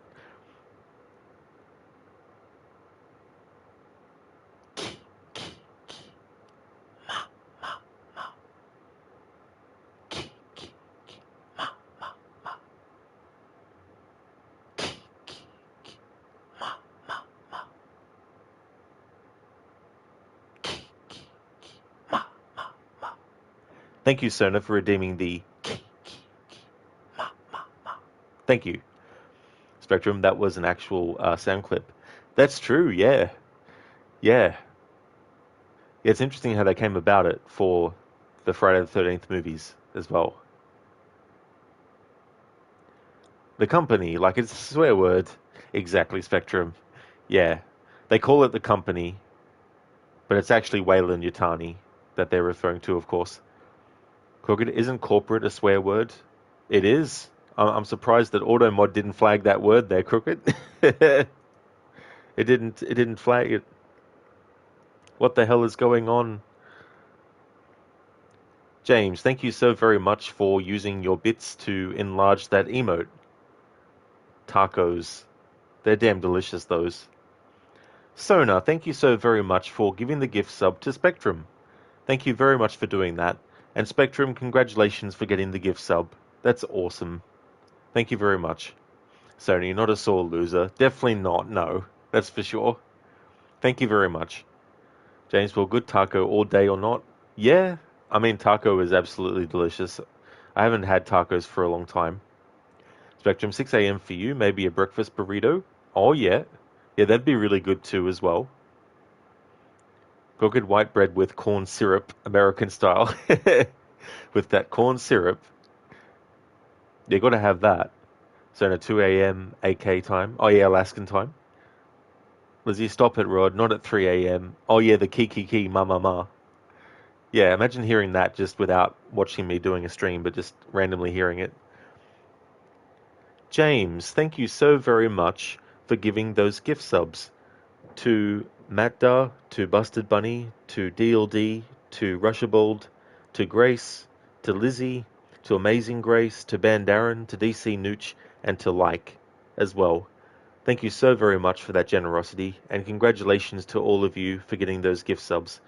Thank you very much, James. Really do appreciate that a lot. Well, you're not a winner without debt. Well, thank you so much, James, for doing that. Really appreciate that. View automod equals Skynet. What do you mean? It's good, right? Indeed, View automod equals Skynet. Indeed, James. Yeah, that unlocked the hype train. Absolutely. Thank you so very much. Spectrum, that's what Taco was so big. You've never seen anyone use that in large emote. Yeah, it's something that they added for Twitch streamers. It's not, like you can't turn it off completely, but if there's any of them that you don't really want to do, the only thing you can really do is put the amount of bits it costs to like the maximum, which is a crazy amount. And the only reason I've got some of them to that is just to, well, prevent them from being used, really, because I don't expect anyone to use that many bits for it. And until Twitch actually lets you disable that, like you can, there's base channel points that are template default ones that Twitch gives you, and you can turn those off. But these celebrations that they call them, that people spend bits on, the streamers, you can't turn that off. You can't turn, which ones you want off and stuff. James, you couldn't let Sona to be a solo gifter. Well, thank you very much to both of you. Lizzie, you would start crying if you heard that randomly, honestly.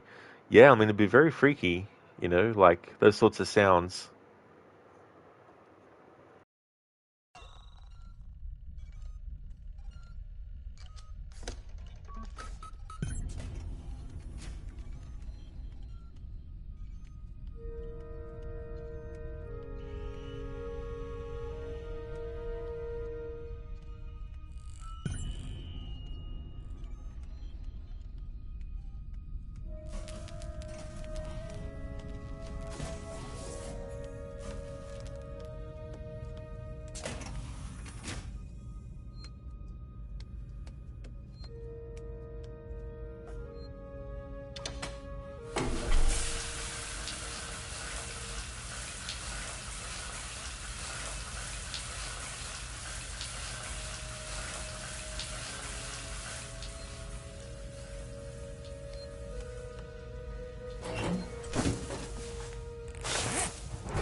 Crooked, it's ridiculous you can't turn them off. Twitch just wanting to force you to have them on to make some extra bucks.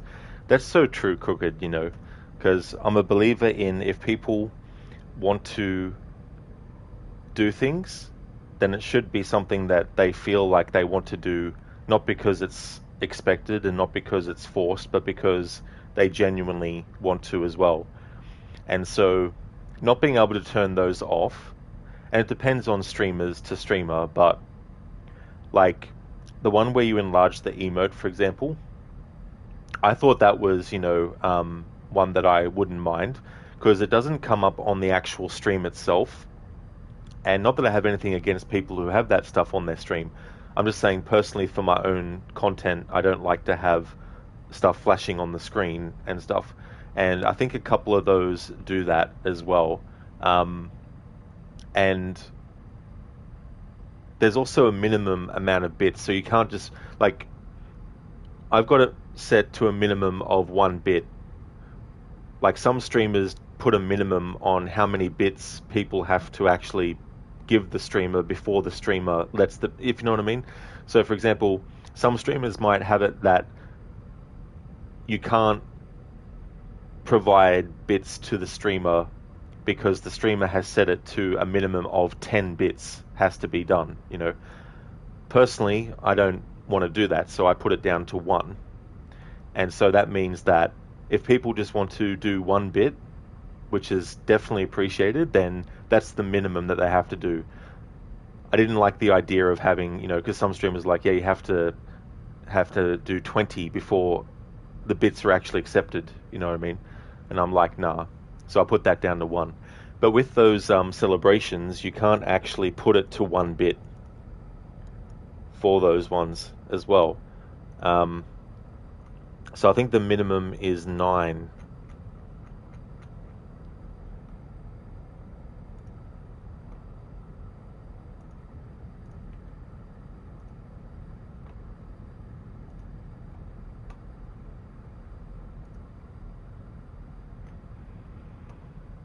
Actually, it's 10.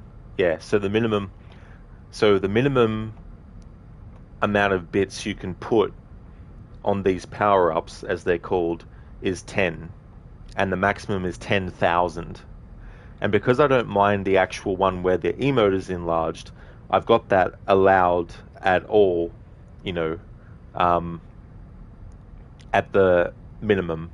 So if I could set it to 1, then I would, but they literally won't let you set it to anything below 10 as a minimum. But yeah, since you can't turn them off completely, which I would rather do with the other ones, I put the maximum of 10,000 bits down because I don't expect people to do that much. But because Twitch doesn't let you turn it off completely, there's no way for me to prevent it from being used unless I put it to the maximum. So I really feel like they should always leave things up to the streamer to decide in everything, you know. So the enlarging the emote one, I can't turn that off completely, and I can't turn the other ones off completely. But what I can do is look at the ones that I don't mind and put the one that I don't mind at the lowest possible, which if I could put it to 1, I would, but they don't let you. The minimum is 10. And ones that I don't like at all, I wish I could just turn those off. But the only way to prevent them from being used is to put it to the maximum of 10,000 bits, you know. So it's just crazy how they did that. I don't know why they didn't let you disable them or enable them at all. And then if you wanted to enable them after that fact, it would have been good to be able to put it as a minimum of 1 as well. Sona, thank you so very much for the gift subs. Thank you for giving the gift subs to Newfie, to Mr. Gote, to Rad, to Extreme, to I'm in a Bear Suit, to Richie, to Dusting Cheese, to Kel, to AC, and to Lidus. Thank you so very much for doing that, Sona. Thank you very, very much. And congratulations to all who got a gift sub. Whoa, indeed, Spectrum. You're not wrong there. James, hey, they make pretty good bare feet sounds, plus 1 point to game design. Yeah, the audio in this game is just really, really cool. Spectrum, well, you pour maple syrup on a pancake, not too different. Don't know why one would be gross and the other one would be delicious.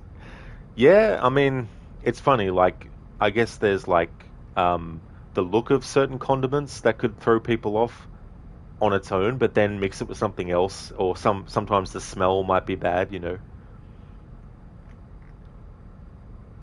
James, thank you so very much for the gift subs that you've given. Thank you very much.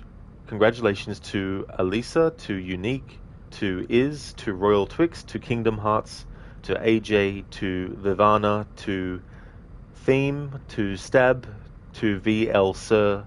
Thank you so very much for gifting those gift subs, and congratulations to all who received a gift sub. Thank you, James. And Corn Dog, thank you so very much for the follow. Thank you. Hey there, I'm in a Bear Suit. I hope the rest of your stream of Evil Within went well. James, yeah, we got level 7 now. Let's go. Thank you so much for that. Yeah, that's great. That's crazy. To level 7. Thank you very much, James. And Sona as well.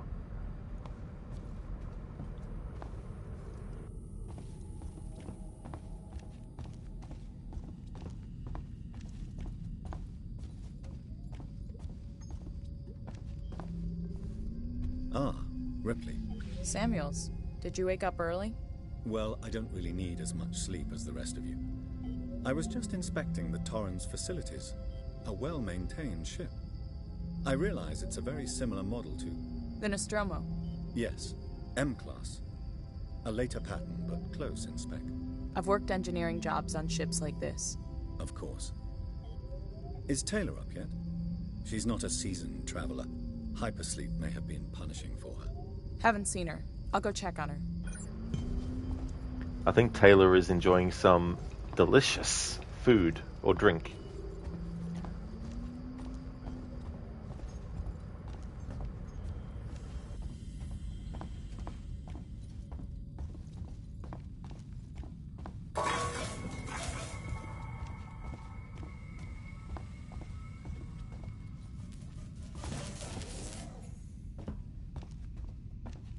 Taylor, good morning. Ripley, it's certainly not good, and I very much doubt it's morning either. Sorry. I feel like death. I don't know how you people put up with hypersleep regularly. You get used to it. I don't do long haul very often. Most legal execs don't travel further than the coffee machine. I'm surprised Weyland-Yutani felt the need to send legal at all. The loss of the Nostromo and its cargo cost the company a lot of money. It's important we find out what happened. If I can close the case with a conclusive accident report, it'll look great with my superiors. I'm sorry. That was insensitive. I realize your mother has been missing for 15 years, and you... It's okay. We'll both get what we want, right? Have you seen Samuels? He's probably been up for hours.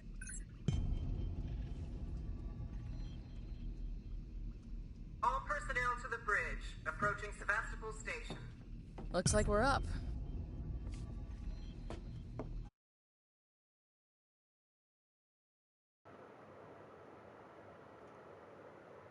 Spectrum, you've never seen more than level 5? Yeah, it's interesting, the different levels and stuff.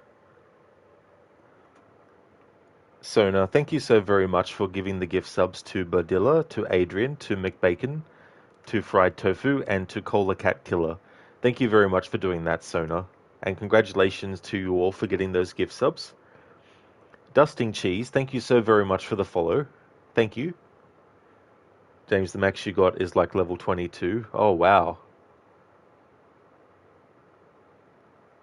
I'm in the best suit. Yes, thanks, Rod. Finished in 2 hours and 42 minutes, hoping to shave another 10 or 15 minutes from it at some point. That is really cool, dude. Like, man, that trick that you did, I can't remember the chapter. Is it chapter 7?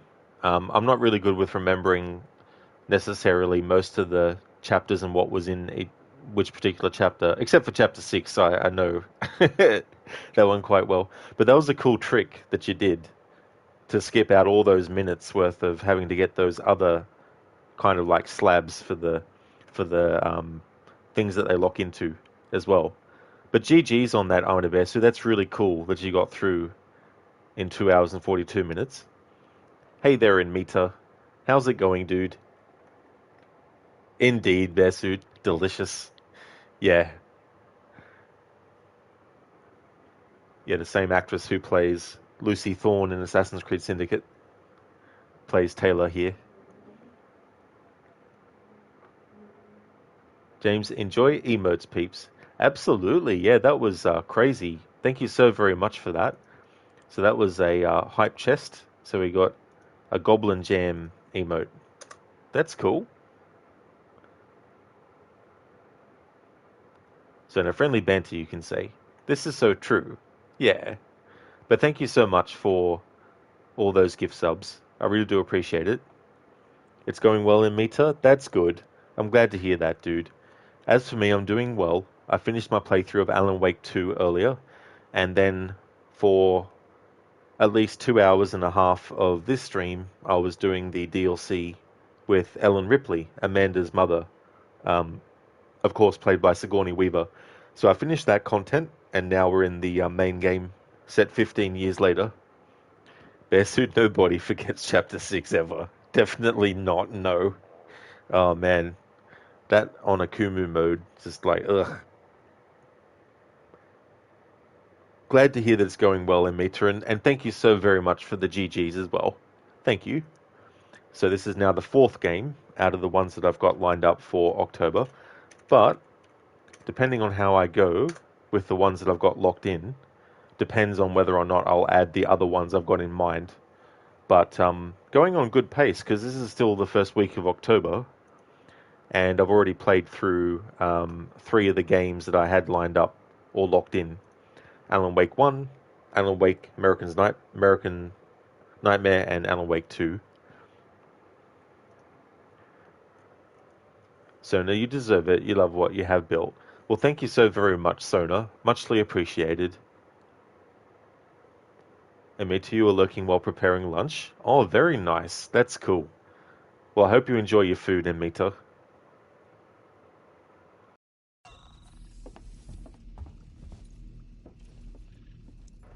I've already done a phase of celebrating this game's 10th anniversary where I got all the collectibles, so I won't be doing that for this playthrough. And because I'm playing on easy, or the easiest, it'll let me get through the game in a relative short amount of time.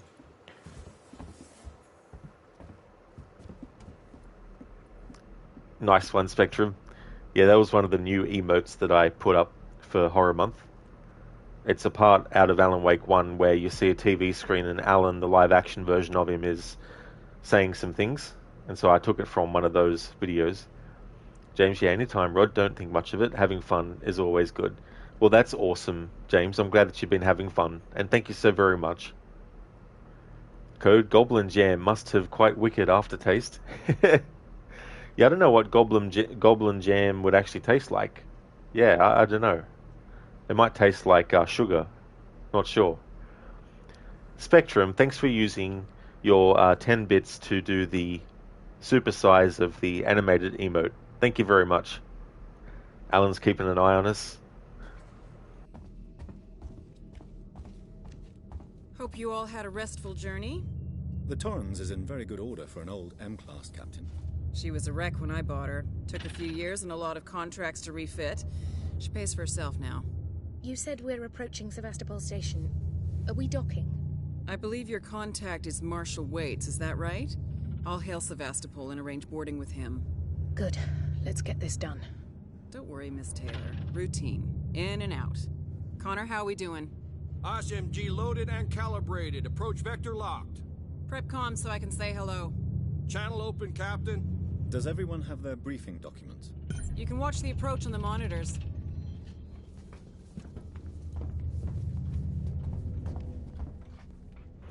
Spectrum, that is so creepy. It definitely is. In that video, he's like, there's a hole in the chest where a heart should be. So you tend to fall asleep to my gameplay since his voice is so calming. Well, that's good that you can also listen to the stream and that it can help, you know. Especially, you know, when I'm not raging at the game.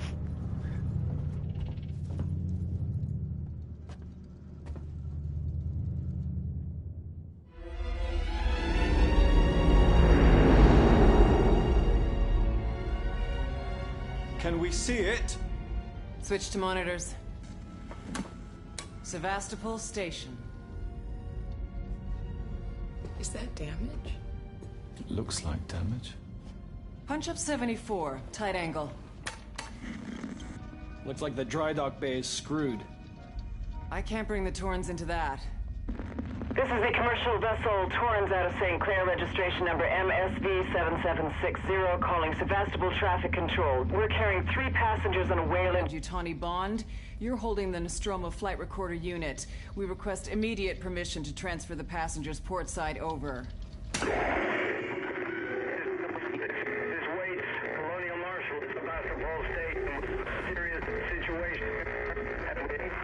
Hello, Marshal? Marshal, this is the Torrens. Say again?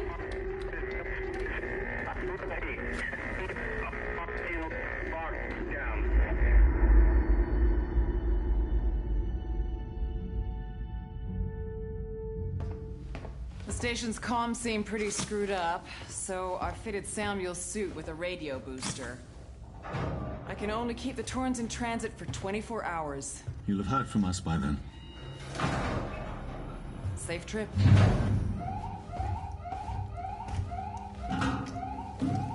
Stand by. My contract doesn't cover bloody spacewalks. It's the only option, and it's perfectly safe if you do what I tell you.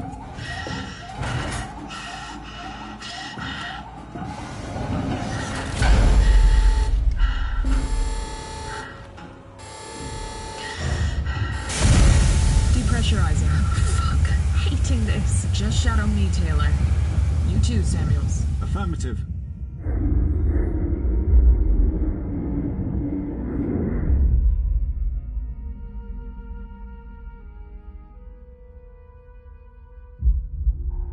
Fuck happened here?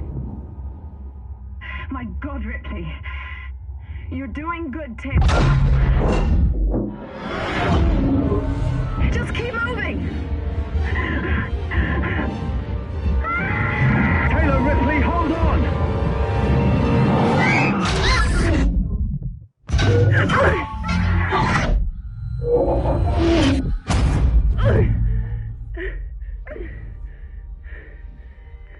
Samuels! Taylor! Respond! Anybody!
Sony, you think that's why you have so many points? Oh, absolutely. And thank you for amassing those points as well. AC, okay, but what if you don't do what you tell me? How bad can it get? Well, it can get as bad as what we just saw. All hell breaks loose in outer space.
I like to jokingly call this game Alien Ventilation, because of how much time you can spend in the ventilation shafts.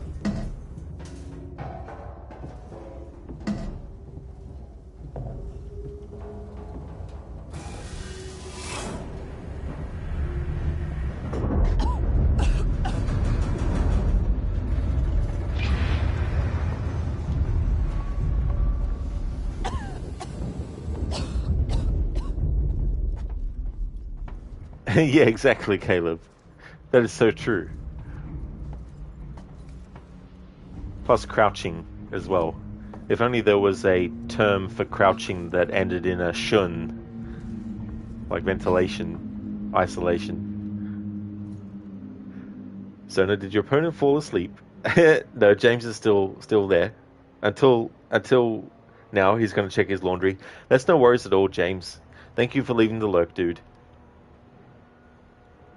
Caleb, this whole game is literally just stealth.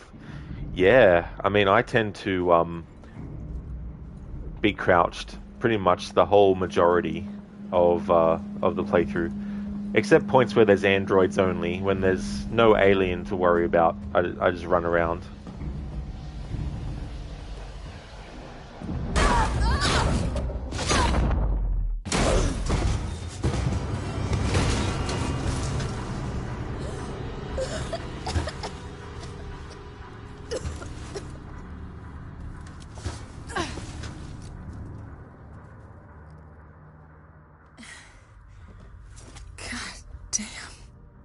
This'll help. Hey, Salman. Welcome. What's the alien's name? Well, how about we call it Gavin? Gavin? Like the character in Red Dead Redemption 2 that Gavin's friend Nigel is looking for. Welcome on in, Salman. How's it going? Did you name it Susan or Harry? Nah, none of those names.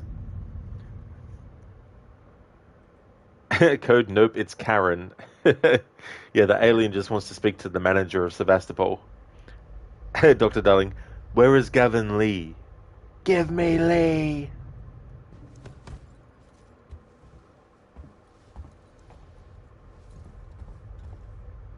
Salman, Gavin? Sounds good. It's funny, when I do my annual playthroughs of Red Dead 2, I call the horse Gavin, regardless whether it's a male or female horse, just as like a little tongue-in-cheek nod. The person we never find. This is so true.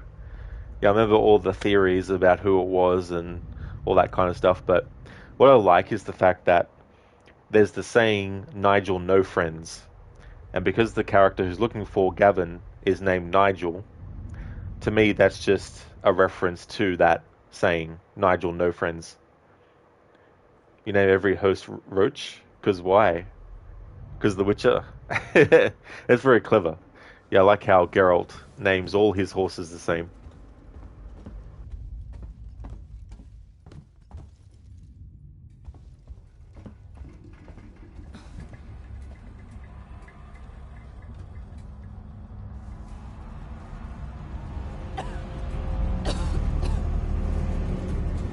You always know, a working Joe.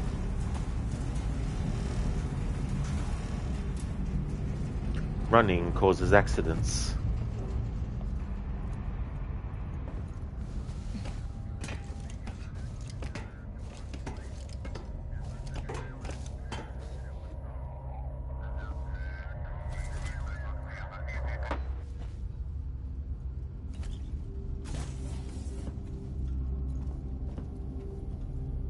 In Meta, you got a mod in Skyrim that names all the horses Roach. Oh, dude, that is so cool.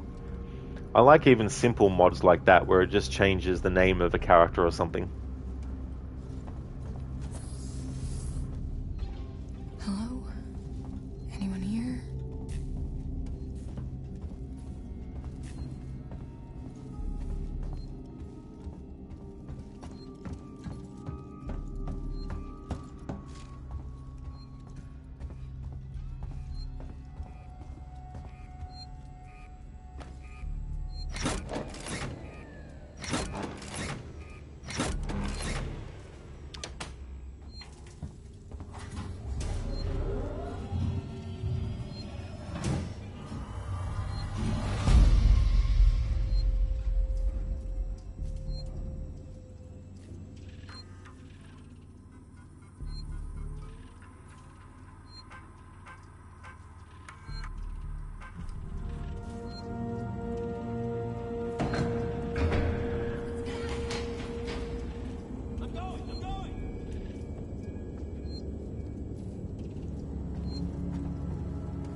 the hell happened here?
Salman, this game still looks good after 10 years. Just wish we could see a remake one day, or a new game even. Yeah, that's the thing too. Like, it's crazy how quickly time can go, and I still think this is one of the best adaptations of... It's not specifically Alien, the movie, but obviously it's set in the same universe. It's 15 years after the events of the first Alien movie and all that kind of stuff. So aesthetics-wise, it's cool that they decided to go with that same look that was in the first Alien movie, and that sort of like retro-futuristic 70s style kind of like look to stuff.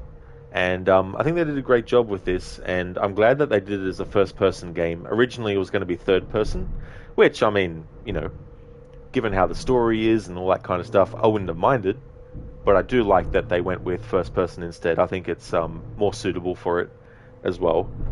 And that feeling of, like, you've got the feeling of helplessness at certain points, but you also got the feeling of being able to defend yourself, but not in the way where you can just mow down the alien with like a machine gun or something, and, you know, like that. It's not like the approach that you would expect in a movie like Aliens and all that kind of stuff. But yeah, it's a really good game. I like it a lot. And as for a new game, it would be cool, you know. Unfortunately, the only sequel they did was a mobile phone sequel. So it would have been good to actually have a game sequel, like a full-on game. Yeah, congratulations, Mr. Gote and Lightus, for getting those gift subs. Congratulations. Salman, you agree, one of the best horror games you can play. Yeah, you know, it's the sound design is amazing in this too, and how the alien can blend in to the environment and lighting and all this kind of stuff. Games like this and Alan Wake is a must-play for a horror type. Yeah, you know, and they create great atmospheres as well, which I think goes a long way with horror stuff especially. And, you know, horror and sci-fi mixes so well together.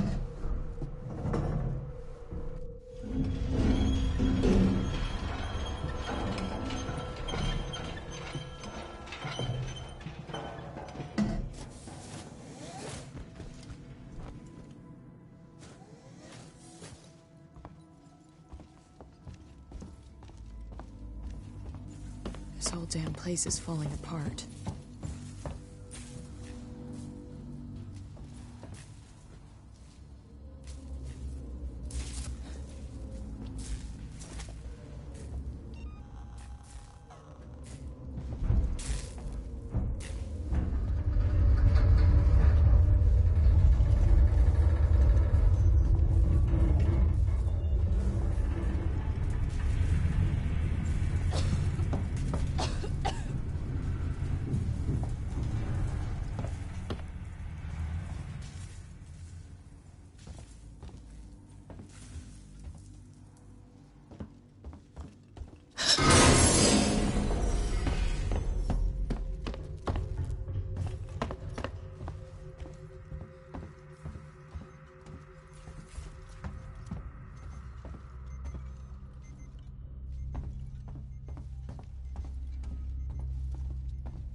That's gotta be the exit up ahead.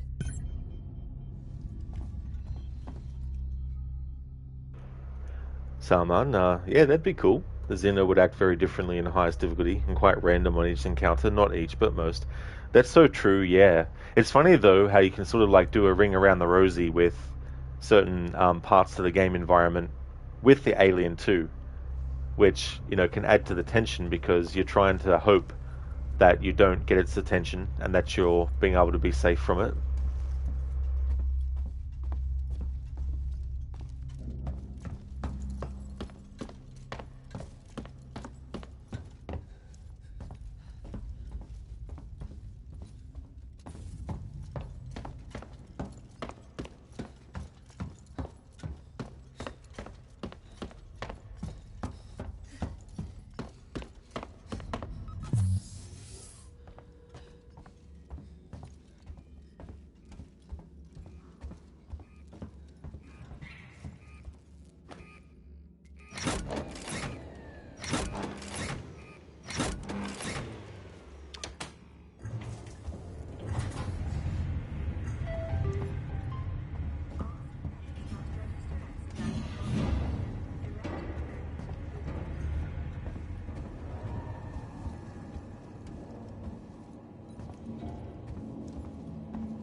Caleb, yeah, playing on Nightmare mode really adds to the tension. Constantly worried when he comes out, lol. Exactly, and it can be like this on other difficulties too, but especially on Nightmare when you get trapped in a situation where the alien just wants to hang around. It doesn't go back up into the vents. And so you play this game of cat and mouse with it. And then even sometimes when you do think, oh yeah, the alien's gone up into the air vent, I'll just start walking straight away, and then boom, it comes back down again. It's annoying when that can happen too, because you're not really expecting it 100%. But it's cool too to get to the point where you can sort of like tell based on what sounds you're hearing what the alien's doing.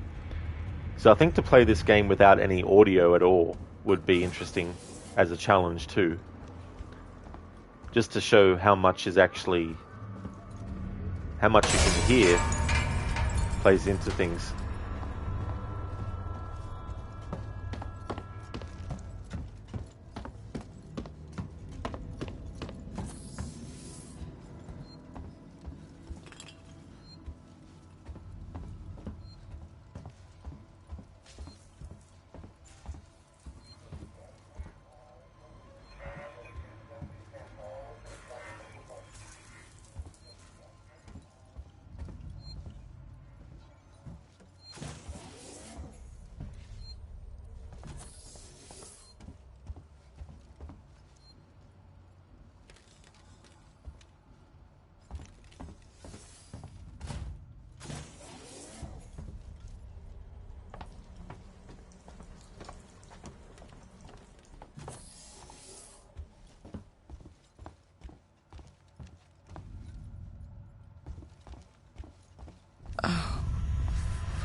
I think I need this more than you do.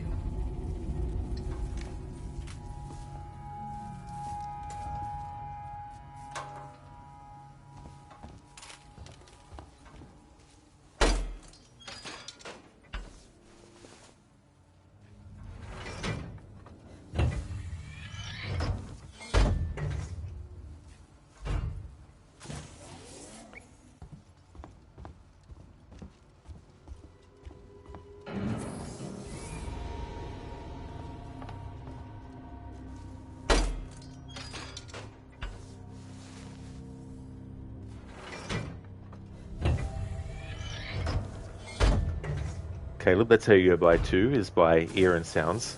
Yeah, it's great to have that at your disposal as well, because there's moments where, yeah, you can use the motion tracker to see position-wise where the alien might be, but that doesn't literally let you see exactly where they are in relation to the environment around them and that kind of stuff. And so having to rely on the sound gives you at least an indication of whether or not the alien is actually near you or even out and about.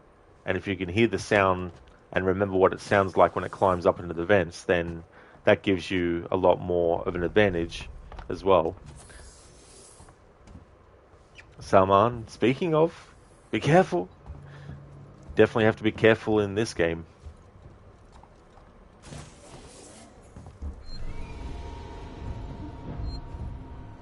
Okay, I haven't actually saved yet, so I better do that just in case. I can't remember when the last autosave happened. I don't want to test that out by potentially dying soon and then being like, oh, so that's where the checkpoint was, you know. Caleb, we probably crashed a lot of the time playing story mode to minimize walking sounds as much as possible, kind of like a pre-predicted while playing through, simultaneous using the tracker while crouched the whole way. Oh yeah, you know, using that in combination. I also like to use the tracker to see where the next objective is without having to look at the map all the time.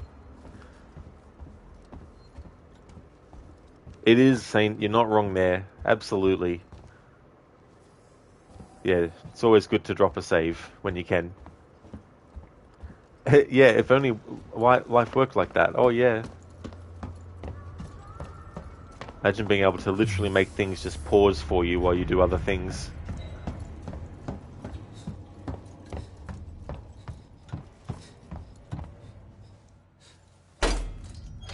Saint, reload, save game. You gotta love it when there's like... You may have only done 3 different things between when you saved last and where you get up to, but that could have taken you 20 minutes to do. And so you don't want to have to do that 20 minutes all over again.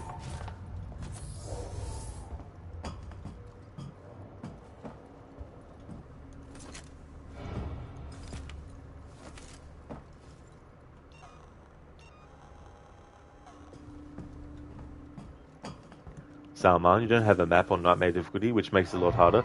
That is true. Yeah, that's the other thing about Nightmare mode. And also, the motion tracker isn't as reliable. In fact, I don't think it's reliable at all. But it's been a while since I played on Nightmare mode, though. And I've only done it once. It's probably a few years ago now.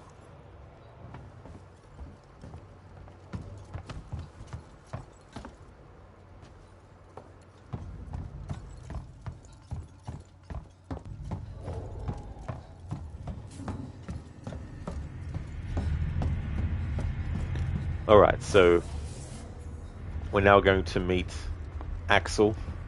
I really like Axel as a character. It's a shame what happens to him. But there's some funny stuff that he says to Ripley. Salman, you should try it one day. Oh yeah, definitely. At least once. It really adds a heightened level of immersion to the whole game too as well on Nightmare. Maybe now it's a good time. Quite possibly, yeah. Especially for its, 10th anniversary.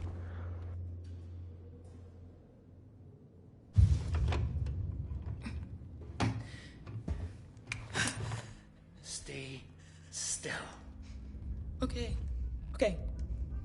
Now, turn around.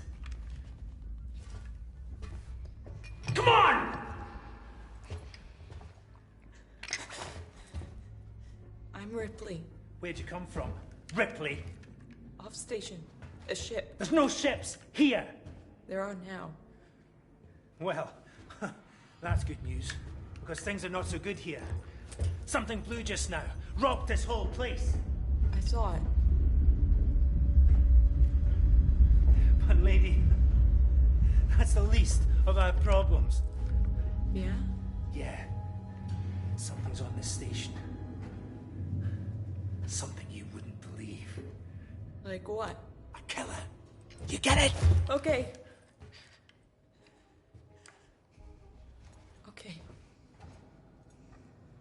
What's your name? Axel. I was boarding with 2 colleagues. EVA. We got separated by the blast. Can you help me find them? Why? Because you seem to know your way around. No, I mean, why? What's in it for me? A place on the ship. How do I know I can trust you? I need to find comms. I need to contact my ship.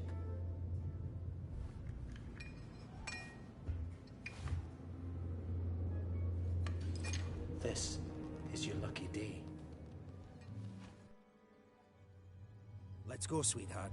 Seeks and Comms is in the Systex Spire. It's quite a distance, but we can get to a transit through the freight area. But watch yourself.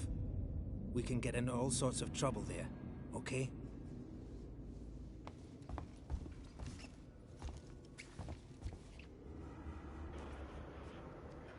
Saint? Yeah, Ripley confessed. Spill the beans. Come on, I don't want to stick around here long.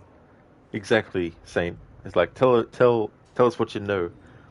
Salman, yeah, you might replay it soon. You make sure you have a spare pants around just in case. Definitely wise, you never know. That's for sure.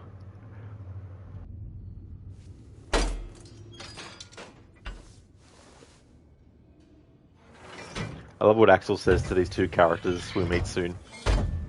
Referencing the Beatles.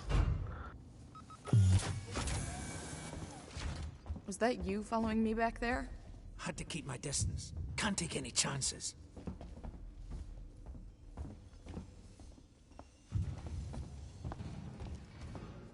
Stick close to me. What? Hey, don't move. Okay. We're not looking for trouble. Who are you? I'm John. This is Ringo. You're just some assholes. We haven't got time for this. Come on, Jana. We're trying to get to comms. Can you help us? We don't need their help. Don't tell them anything. Look, I've got the elevator working. Jana, let's go, okay? I'm sorry. Good luck.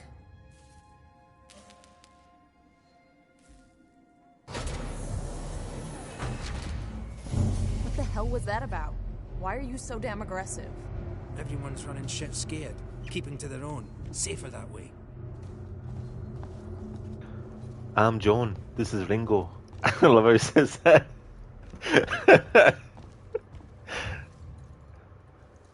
That's a nice comeback.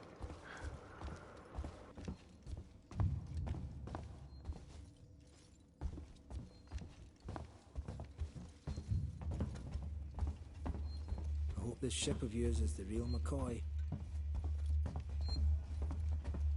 Hold up. Let me get the elevator.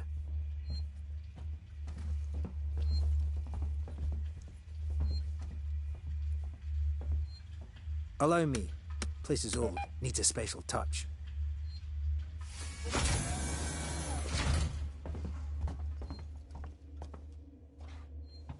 Well, what are you waiting for? Hit the button. I'm waiting for the prompt to appear. Have to get the right pixel for it to do so.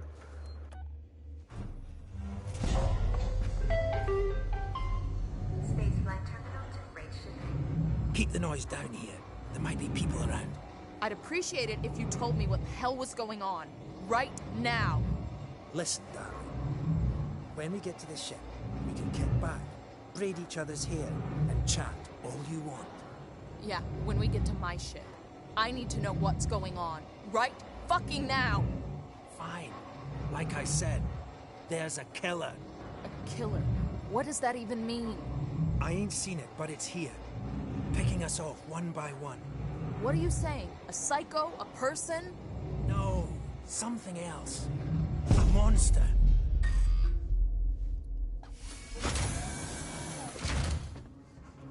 Love his comment about braiding each other's hair. Yes, Saint is like, okay. Hey there, James. Welcome back from your look.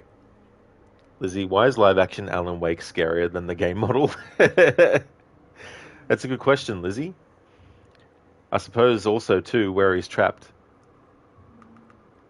Saint, you'll know when you need to know. Exactly, Saint. It's on a need-to-know basis. James, you're going to be back. Your mom says hi to y'all. Well, hello, Whiskey Mom. Welcome back, James. We just met Axel here.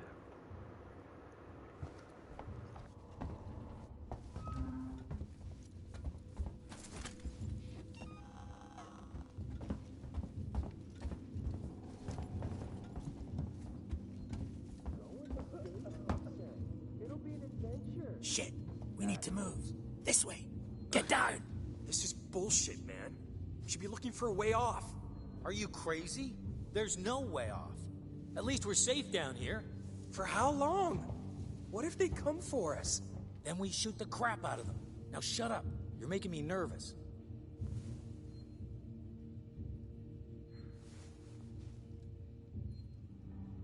Trouble. We'll have to go round them. Follow me.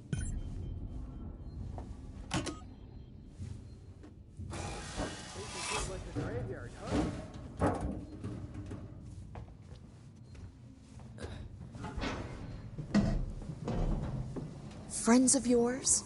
I've had run-ins with those guys before. They don't like strangers. Even nice guys like me. I'm shocked. I ain't pulling your chain, darling. You want to go and say hello? It's your funeral. Those guns aren't for show. Someone should be doing something. They are. It's called surviving. No worries, James. Lizzie, like that dude was trying way too hard.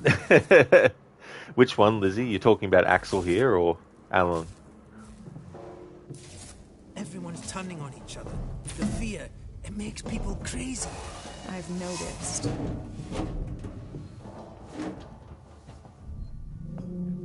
You've been living here?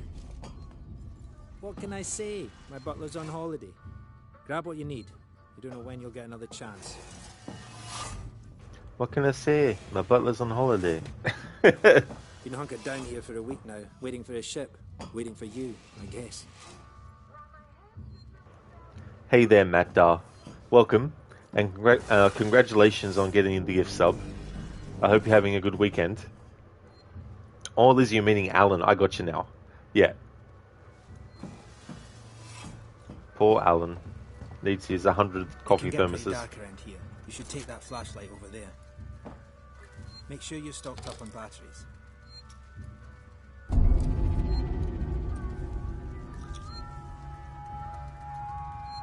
Just be careful not to flash it around. You don't want to get caught. Let's go.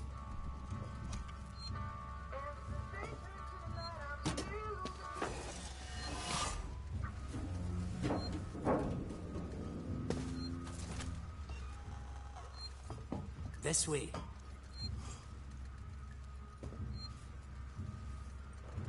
James, dude, that BR jump is fucking nuts. Like, one enemy node is like 25 million, the next one is 47 million? Jeez, that's a big jump from one to the next. Bloody hell.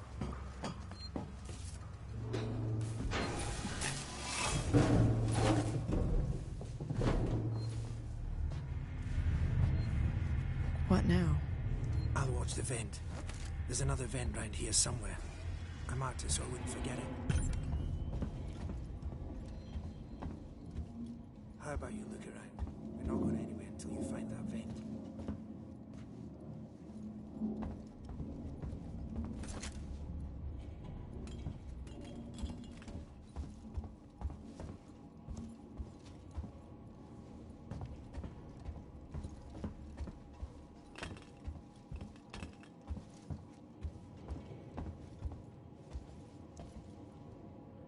Axel, is this it?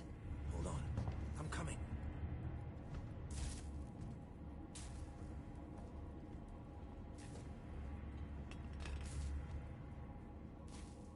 I knew it was here somewhere. See? Got it covered.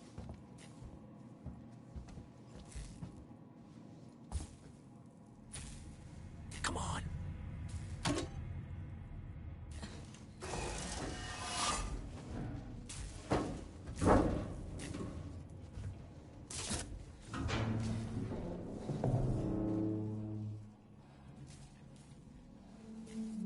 It's not smart to stay here too long.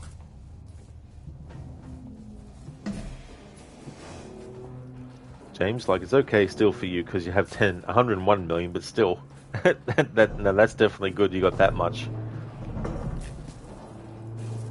Yeah, same. That's the way everyone travels around here. Just those that want to stay alive, sweetheart. Reminds me of some of those NPC heralds in the early Assassin's Creed games. Some have really big googly eyes. Torrens, so that's your ship, huh? Quiet. I hear something. Yeah, I hear you. Will do. Gotta go meet the others. Something's going down. There's always something going down. Come on. We don't want to piss him off. I keep thinking I can hear it through the walls. Follow me.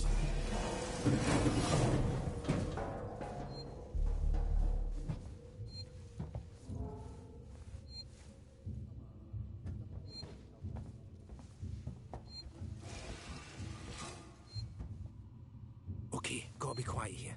Don't shine that flashlight.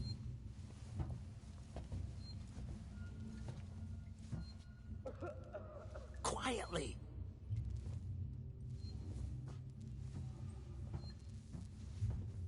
Hold up. What's the emergency? Someone else has been here. Everyone, stay alert. Keep your guns tight. Shoot anyone you don't know. Stick around while I check our stock. Hey, we can do this. They're armed. Too many of them to take on. Take on? We still got to get through there. The door at the end. How? Let's try a distraction. The generator. If that went down, they'd have to check it out. You're smaller than me. You'll make less noise. Great. Which one of you checked our supplies last? I did. What's up? You decide to help yourself a little? What the fuck is that supposed to mean? Hey, he's been with me the whole time. We're missing food, ammo, meds. If it's not one of us, then we were right. Someone's been in here. This is no good. We're supposed to be secure down here. Damn it. What about the lock Joe rigged up? I've just come from there. Sealed tight. Eyes open. Keep your guns ready. Someone's gonna have to tell the boss. Boss?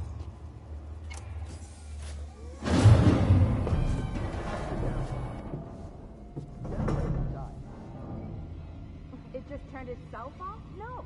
Somebody's here. Check it out. Everyone with me. Feels like we're standing around waiting to die.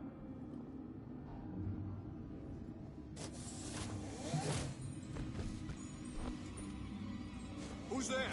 Come out and we... Doesn't seem to be broken. How would you know, Einstein? If the generator had blown, Nice there'd be work, smoke. Ripley. This way. It's not working now. Let's keep it down. They're still close by. Follow me.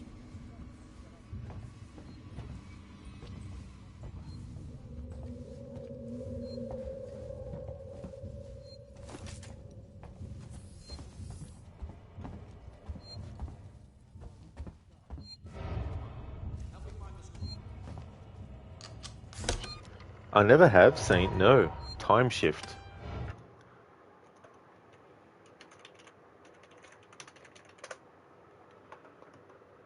Oh, the cover art looks very familiar. So it's a 2007 first-person shooter by Saber Interactive, published by Vivendi. Scientists from the near future have begun work on creating a viable time machine. The project results in the creation of two devices, the Alpha suit and the Beta suit, more advanced. Cool. I like time travel and all that kind of stuff.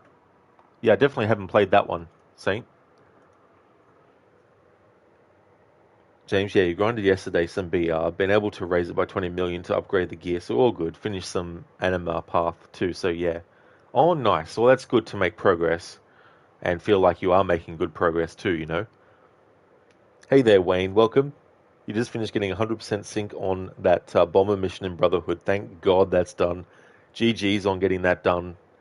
That's really awesome, Wayne. Yeah, I don't blame you for being relieved to get through that. Because, yeah, that one can be friggin' annoying as well.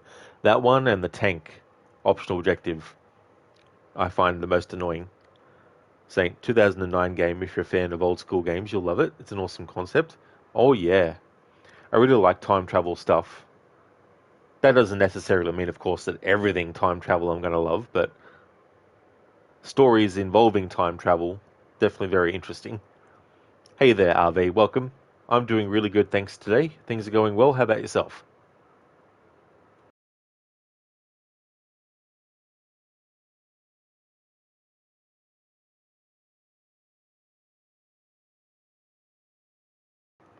James will still way to go to top the top player, have 147 billion BR, probably VIP by the look of his squad, but you're 62nd on the server, so all good. Oh yeah. Well, hopefully you can progress up in that ranking as well. Are they the bomber? Is that the flying machine? It is, are they? Yeah. Yeah, the good old flying machine. Having to not take any damage.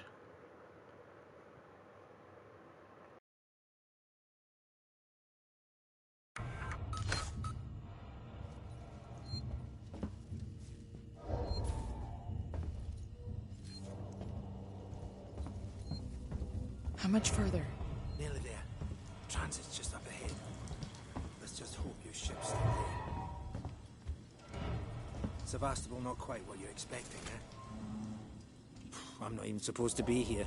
My shipping out papers were for a week ago.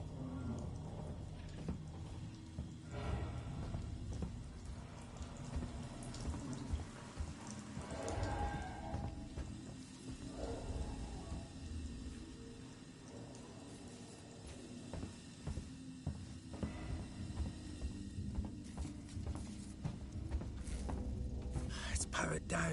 The assholes have cut us off. Got it. We need to activate both consoles at the same time to open it. I'll do this one. You go to the one on the other side. Okay.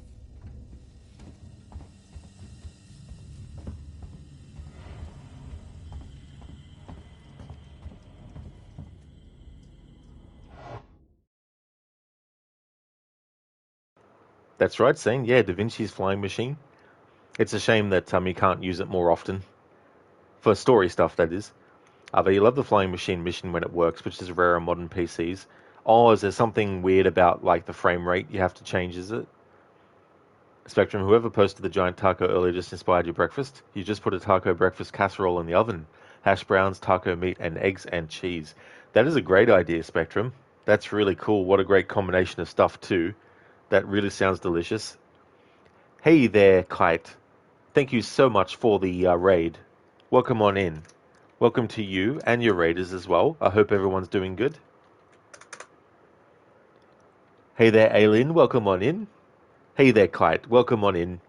Hey, Grey. Welcome. G4, welcome in as well. Welcome to everyone. Hey there, A Split Mango. Welcome on in. Great little funny thing for some people, he stands right at the door blocking the way. Oh, you gotta love it when that happens in games, when AI is like, no, we're just gonna plant our feet here and we're not gonna let the player actually do what we need to do, forcing some players to restart from the checkpoint. Oh man, it's just so annoying. And, you know, you want to hope too that the checkpoint, when that kind of stuff happens, is very, very close to where you end up, you know, messing up or the glitch happens as well. But the flying machine is basically uncontrollable. It just crashes. Oh, man. Imagine not knowing that before you do that, you know, and that happening. That would be so annoying. Oh, you're doing some Soma, Kite. Oh, that's cool. I need to play that game at some point. I've heard a lot of really good stuff about it over the years. I hope you had a great stream of it. You're doing great, Kite. Excellent. That's really good to hear. Dude, you were just struggling with that in Soma. Stupid monster guys blocking a door you're trying to get through. Oh, bloody hell. It's like AI, why? Why you do this kind of stuff? And I hate it too when it's not... It's also things where where AI is supposed to do something like a task, and then it's like, game, you're going to respond? And it's like, oh, that's because the AI has glitched and the character hasn't gone to do the thing that they're supposed to do as well.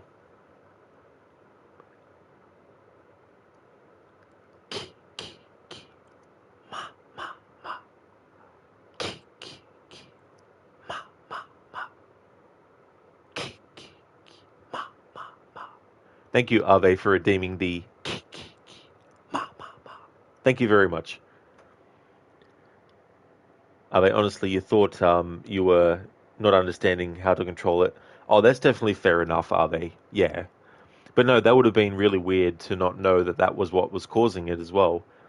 Kite has been very spoopy. You love it so far. Oh, that's really good. That's good that you're enjoying it. Ave, but all you had to do was like turn on VSync and lower something, and then it worked very well. Well, that's good. It was a quick fix as well, instead of being something that took a long time. Gray, the monster was supposed to do that, so unfortunately that one is not a bug. Oh, was it? Oh, damn. But yeah, when stuff like that happens, even if it's not a glitch too, that can be very annoying. Yeah, damn thing teleports, so you have no idea how you're supposed to get around it. Yeah, that can be frustrating too when things can teleport. Oh, Alien Isolation is going very well. I did the 2 DLC that is related to Ellen Ripley from the first Alien movie, because I wanted to cover that for the 10th anniversary. This is actually my 3rd playthrough to celebrate the 10th anniversary. Not my 3rd playthrough overall, I've played it more than that, but in terms of celebrating its 10th anniversary, this is Phase 3, and basically incorporating that DLC into it. But I'm not doing anything special for the main game, though, because I've already done 2 other things for it. But it was good. But yeah, going well, so we're still very early in the game. We've got Axel here, and he's quite funny. There were these people that were like, hey, what are you doing? And who are you? And he's like, I'm John. This is Ringo. And they're like, oh, they're just a bunch of assholes. No, Spectrum, that's from Friday the 13th. Yeah, that's kind of like a sound effect that they use when Jason Voorhees or his mother Pamela in the first movie is looking at people and stuff. They sort of do that as like a sound card. Wayne, having to restart from the very beginning, no matter what part you got shot on, cruel on Ubisoft's part. Oh, absolutely. Yeah, you're not wrong there. Quite, yo, nice. Great. Nice. Yeah, it was really cool. I hadn't done that DLC content for a while, but the first one, you actually get to choose who you want to play as, and I've only ever just played as Ellen Ripley and gone through.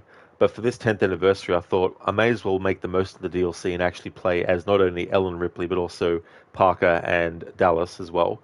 So I did that, because you get some different dialogue, because if you play as Ripley, when you encounter some of the other characters, obviously they call you Ripley and they say different stuff depending on who you play as well.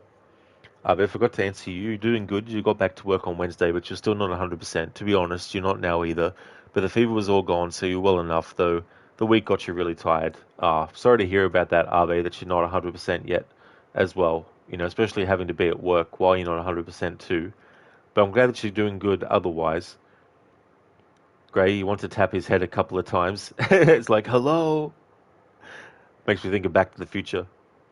Ave, so you never made it to one of your streams because you sinned.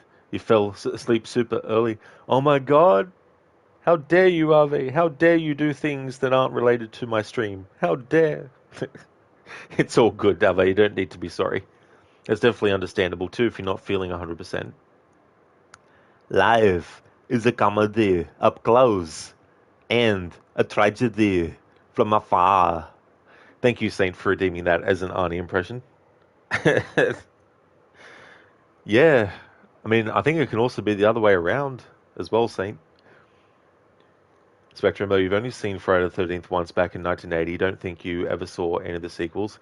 Yeah, Spectrum, so it's very interesting, that first original movie, because the actress who played Pamela Voorhees, she didn't really like the script at all, but the only reason she did it is because she needed to get a new car, because the car that she had before being offered the role ended up breaking down. And so she decided to take the role simply because she needed the money for the new car. But her performance is so good, you wouldn't think that that was her reasoning for doing the role. She still did the role really well and, didn't just be sort of like monotone during the whole thing. Ave, one of your streams, how the hell did you write that shit wrong? I don't know, Ave, but that's all good. That's no worries at all. St. Angelus, chef's kiss. Thank you.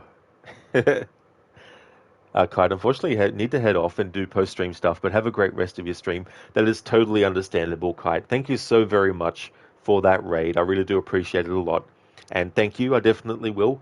I'll be streaming for a little bit more yet, get a couple of more hours or so done of the playthrough. But thank you again for being here, and I hope you have a really good rest of your day and weekend as well. James, dude, holy shit, you've got Ascension chess piece. What the fuck, you never expected to get to Ascension gear? Well, from the sounds of that, it's very high-profile gear.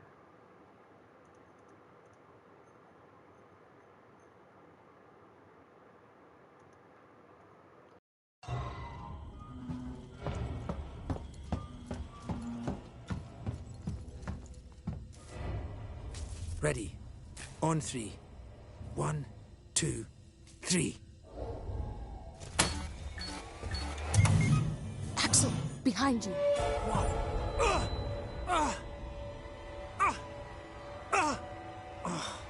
Fuck you! Get here now! I've got the thieving son of a bitch! You bums think you can take what you want? Get the fuck off me! Not such a big man now, huh?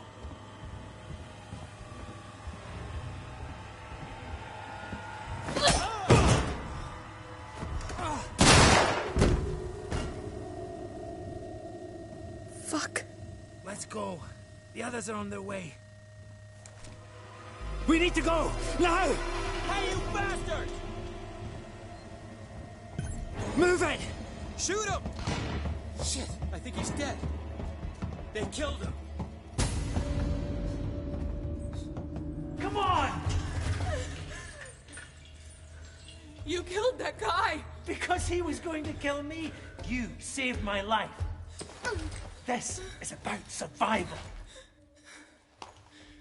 Do you understand? You hear something? I hear something. Axel? What have I got on me?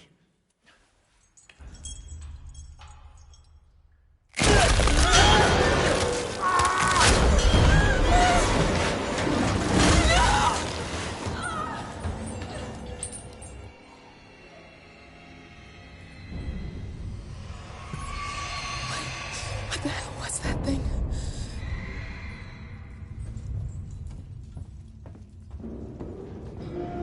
Gotta keep moving.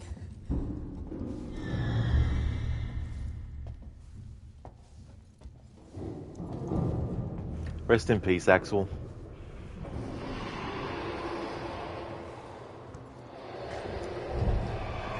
James, well, it's the most rare gear in the game. You can buff each piece as you tend necessary. Oh, nice.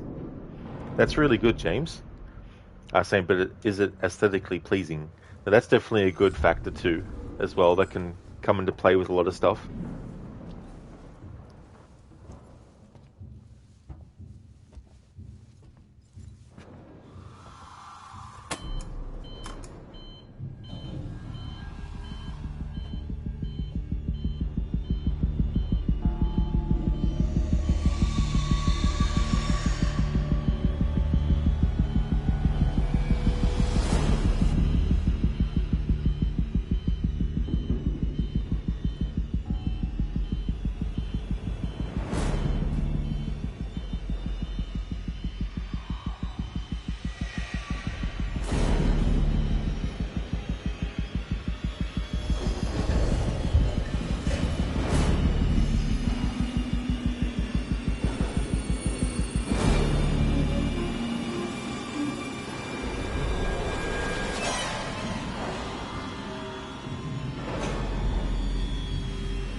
James, dude, it's the most epic dragon armor shit you can imagine. Looks whole set as the Demora armor king from Skyrim, but it's pure gold.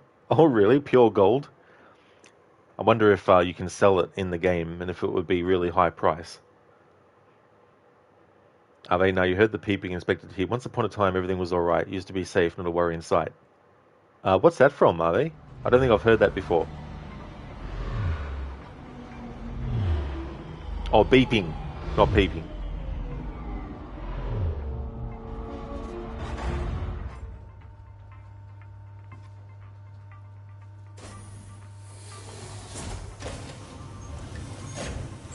Serving Seegson Communication Technologies, Tech Support Services, and Gemini Exoplanet Solutions. Sevastopol Transit System is reporting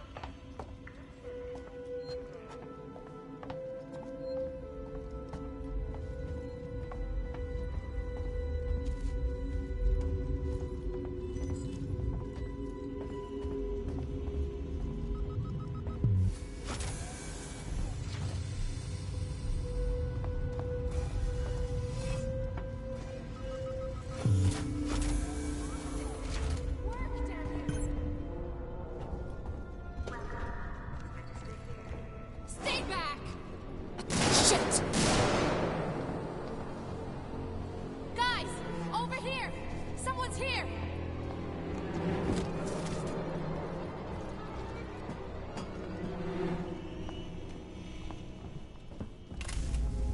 An access tuner. She was trying to hack the elevator's security. Circuits are fried. Easy fix. Just need to find a new data cell.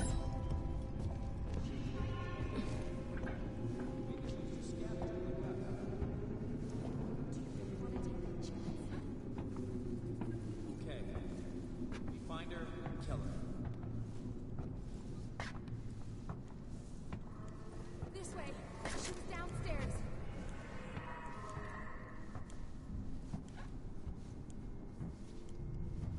See anything yet?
I think she went downstairs. Come on. I'm not going down there. No way. She's got your hack tool. It didn't work. We'll find another way out. We've been here too long already.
Oh, God.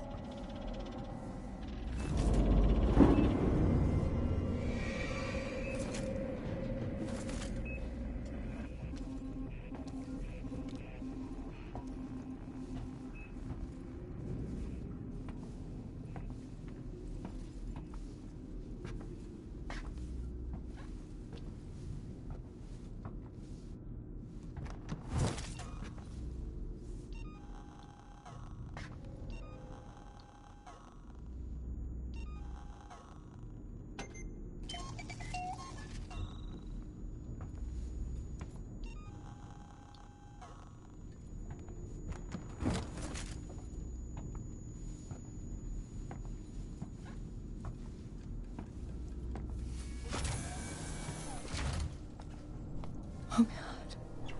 The flight recorder. What? What?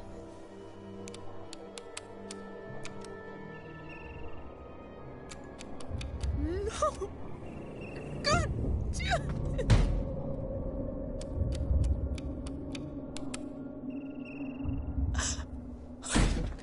Okay.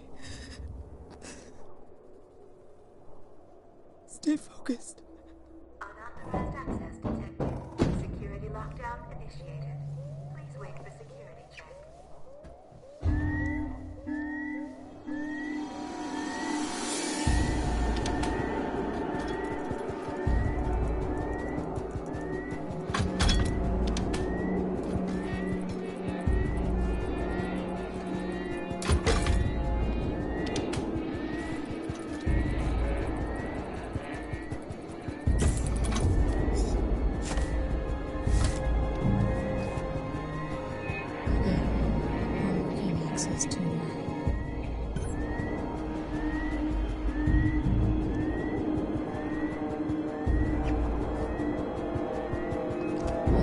this thing out.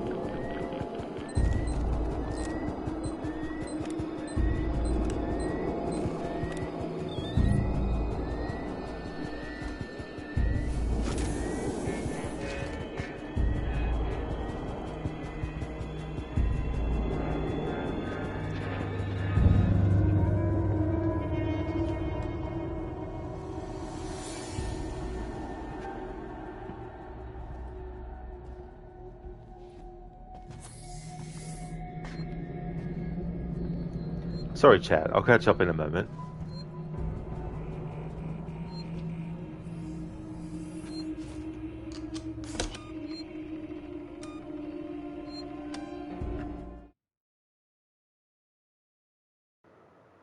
Spectrum, the Kiki Mama is from Kill Her Mommy, running through Pamela Voorhees' mind during her killing spree in 1970, from a video you just watched. 1979. Oh, very nice, Spectrum. Yeah, it was interesting how they took that line and then took the KI from the word kill and the ma from mommy and put it together. It's quite a chilling sort of thing.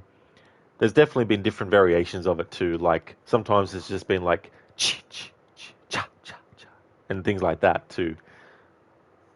A song that starts off with beeping then transforms into a once in a lifetime ear trauma experience.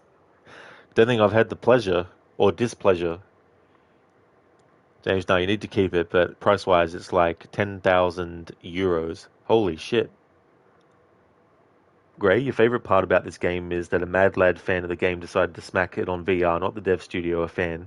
You're not playing it on VR, like your heart beating. You like your heart beating. Still respect. I don't blame you, yeah. I mean, the intensity of this game already, like I can't imagine in VR experiencing it, but it's really cool that a fan has done that as well. Very, very clever. Thank you for leaving the lurk in Meta. Muchly appreciated. James, okay, you spent 7.4 million fragments. Oh, and you're playing League of Angels too. You noticed you never mentioned what game that is, my bad. Oh, that's all good, James. You know, like, some elements of what you were saying, like, I could understand from, like, a general kind of level.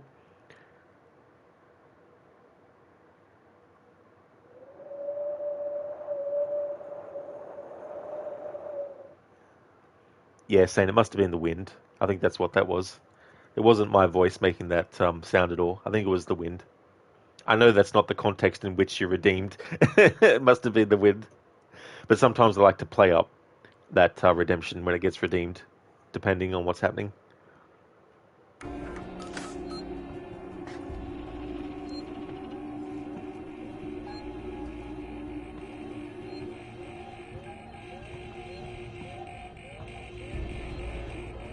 Give me a break.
Hey there, Nobu. Welcome. I'm doing really good. How's things with you? Hope you're having a good weekend. I'm playing one of your favorite games. How goes it? Oh, very nice. Yeah, this game is really good. It's probably still one of the best games, I think, based on like a movie or a movie series. It's going well. I actually did the 2 DLC with Ellen Ripley. Although the first one, Crew Expendable, I also did as the other characters just to do their stuff as part of celebrating the 10th anniversary. So I did those 2 bits of content and then started the main game. Not doing anything special for this run, aside from doing that DLC stuff, and just playing on the easiest mode, because I've got a lot of games that I'd like to get to in October. But yeah, it's going really good. Still very early in the game, but enjoying it.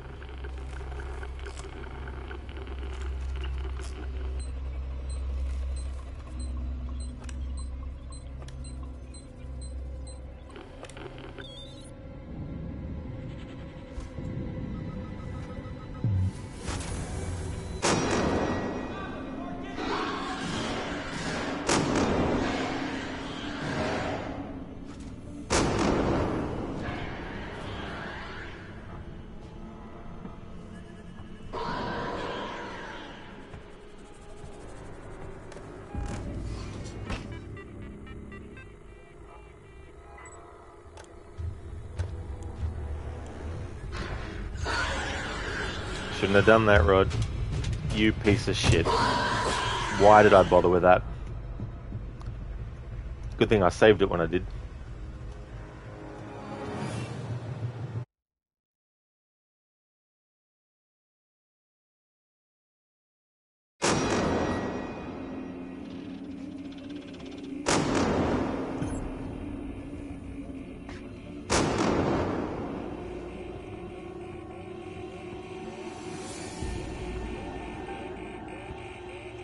Give me a break.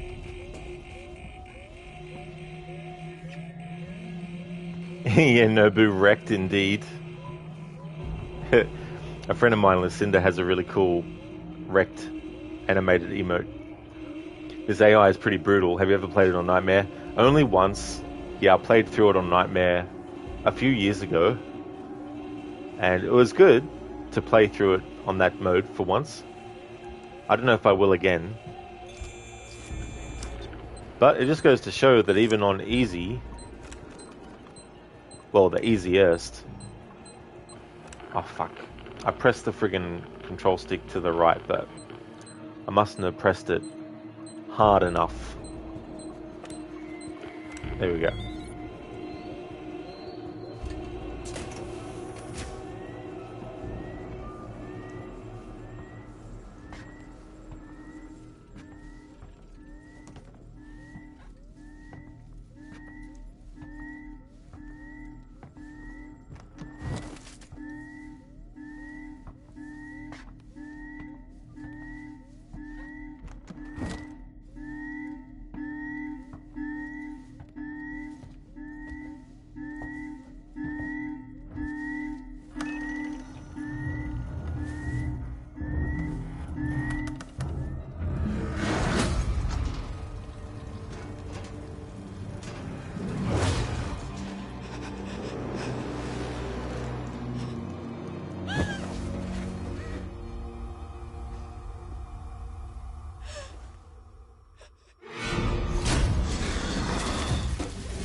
You fit one of your old shirts that was 2XL, by the way. Oh, that's very good. That's great progress in your weight loss goals. That's cool.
Lizzie, during your pregnancy and afterwards you were wearing 4XL.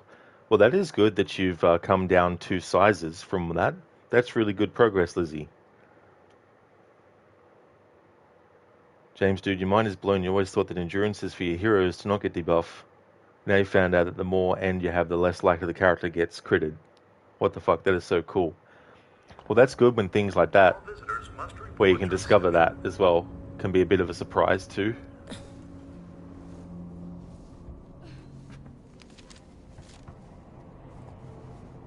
You always know a working Joe.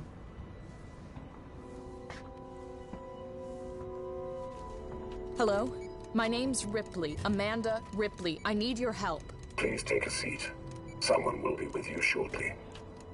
No wonder Seegson is losing the tech race.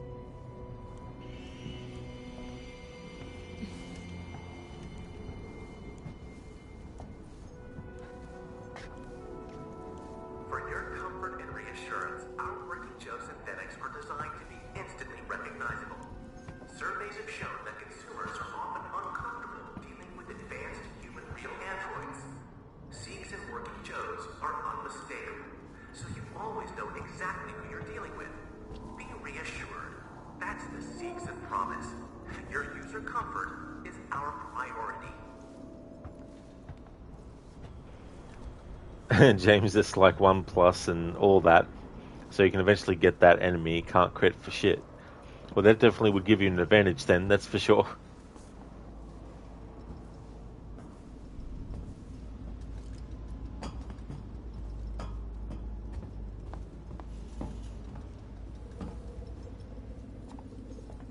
Can I help you?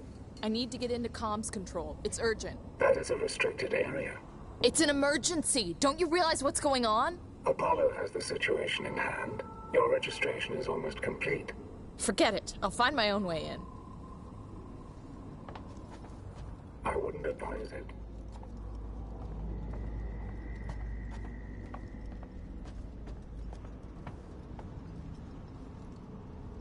James, because they're a character that the higher the crit chance they have, the more damage their crits do, and so if they can't crit, yeah, they can't do shit anymore. Which will definitely give you an advantage over them. That's for sure.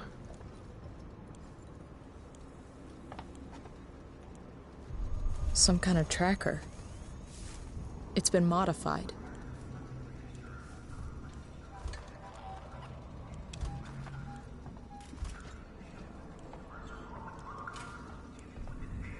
Are you lost? No, no problem.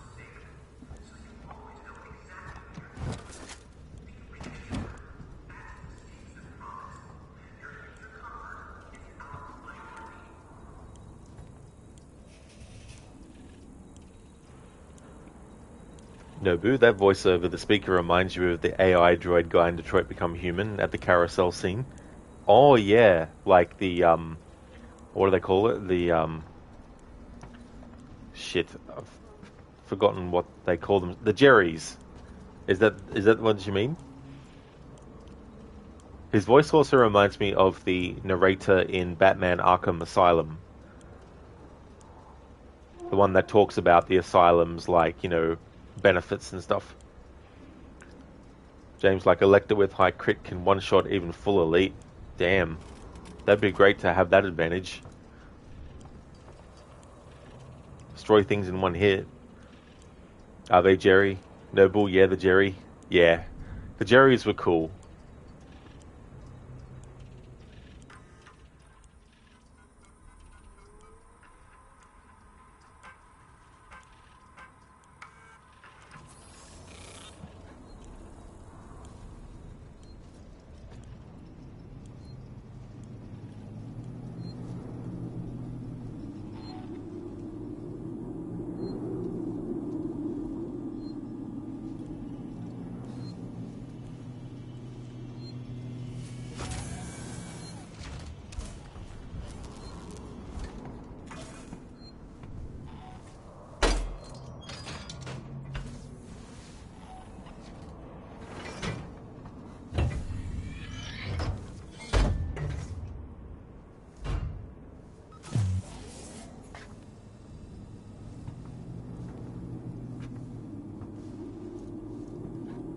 James, dude, now the BR jumps by millions and you think one of two levels of gear and shit, you're driving, baby. Now it's starting to get fun. Can't imagine it took you 2 years to get to BR 80 million. Now in like 2 hours you're BR 103 million.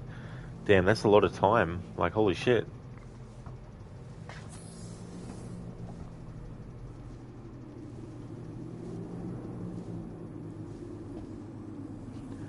Octavius, what do you call an Aussie that scores well on an IQ test? Bloody brilliant. I don't know. I don't actually know. A cheat. Nice.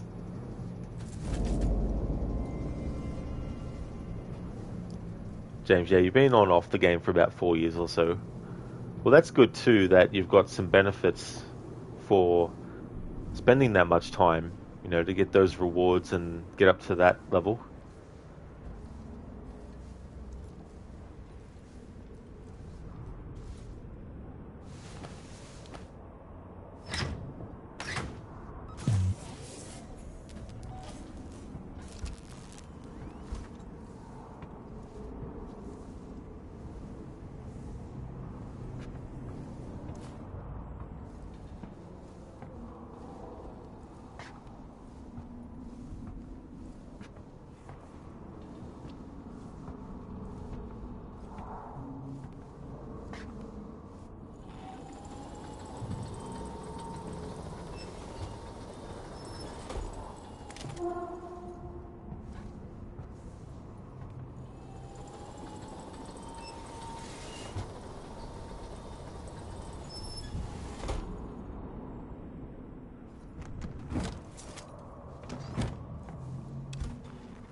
Let me in. I need to contact my ship.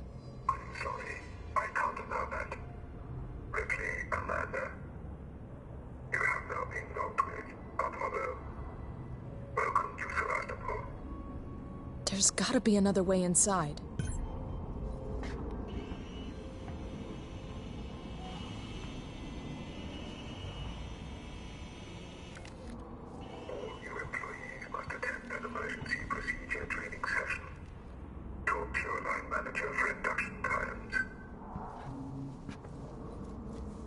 I don't have a line manager.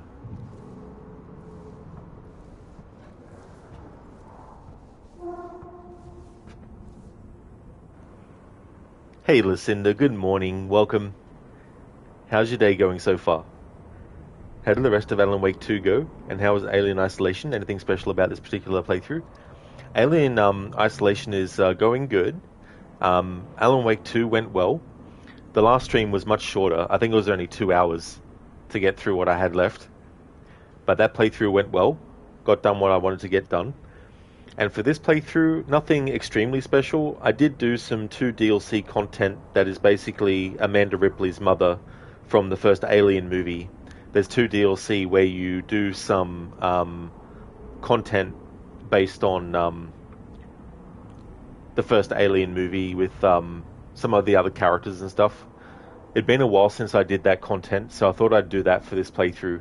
And in the first DLC of the 2 that I did, you can actually choose between 3 characters. So I actually went through and did all 3 characters because they have slightly different dialogue based on the fact that, well, when you play as one, there's another character they interact with, and what the person says to them and what they say back isn't the same as the other characters. So I explored all that.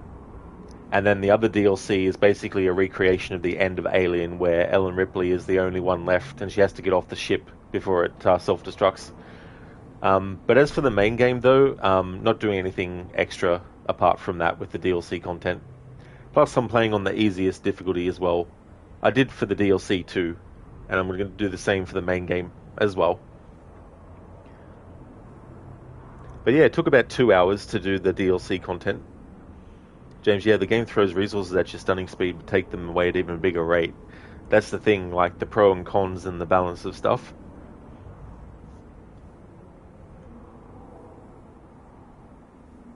Listen, oh dang, you missed the DLC. You didn't know it had DLC.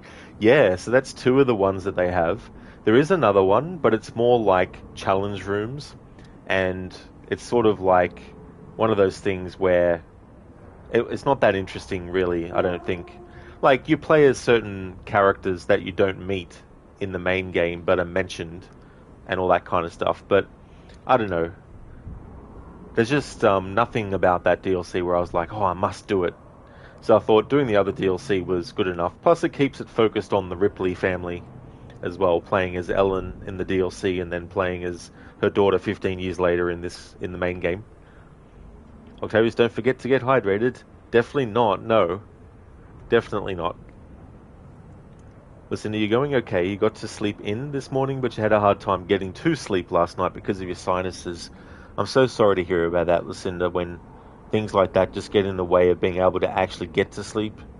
And then it just has a knock-on effect as well where, you might not be able to get as much sleep as you hoped. And so, try to make up for it a bit by sleeping in. Oh yeah, it would be like doing Mercenaries for a Resident Evil playthrough. Exactly.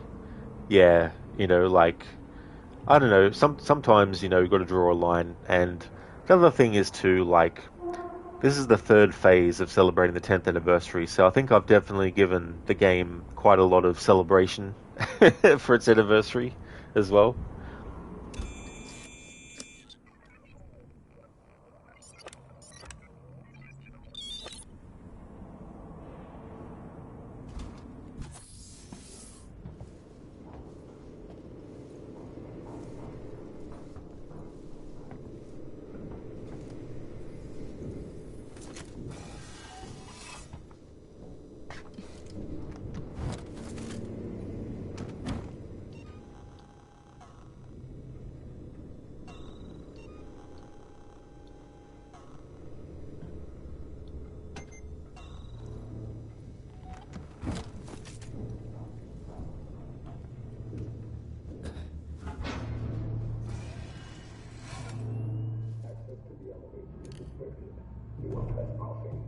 Let me pass.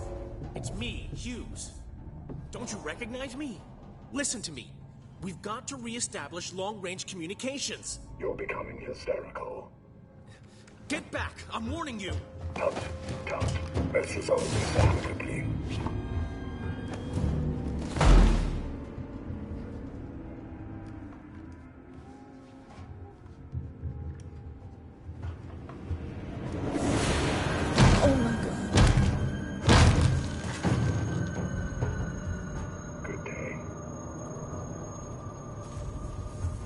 Good day.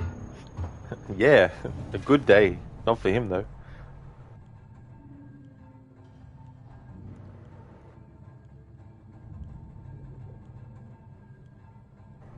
Wee!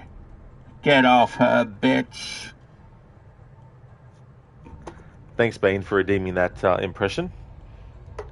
Referencing Ripley's quote from Aliens. Smacks with the robot arm. Yeah, the power loaders were really cool in that. It would have been cool in a sequel to this game if they let you get into some power loaders. It's so funny to think of like that voice coming out of like, just dub various scenes from movies with that.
Ah, ID tag. I've already gotten all of those in Phase 1.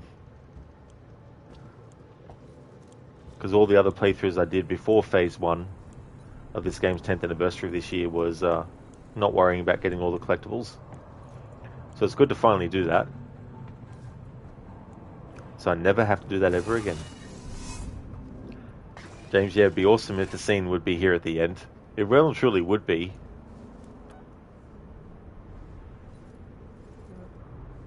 Like, imagine going on a planet that has a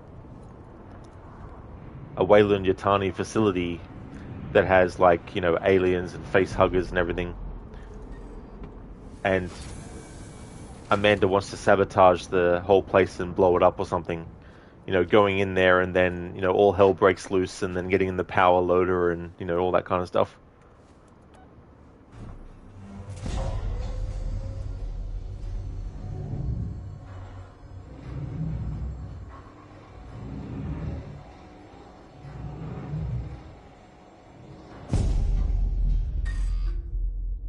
Central Communications Hub. Seeks and employees only.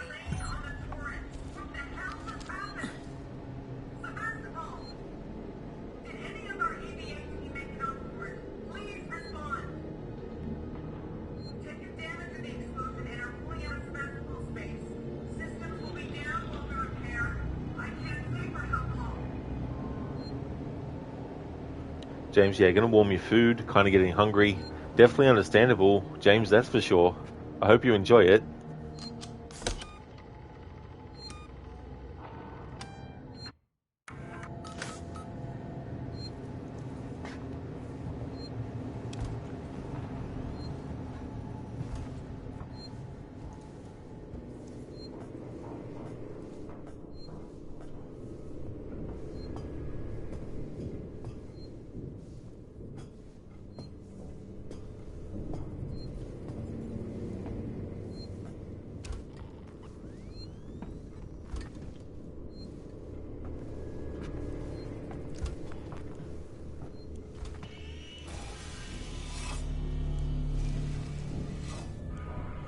External communications disabled by order of Apollo. Facility offline. All outgoing communications halted. That's just great. Internal communications open on limited channels. Gotta be someone on the station I can contact.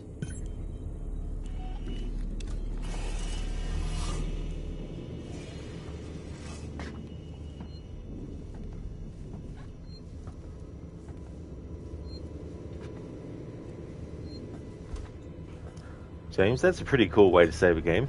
It really is. Oh yeah. It's quite a creative way to do that. Hey there, Hypnotic, welcome. Amanda's going to rack up a heck of a phone bill. Oh, I know, right? Like, I don't know what the currency would be in the Alien universe, especially in this time that this game is set. But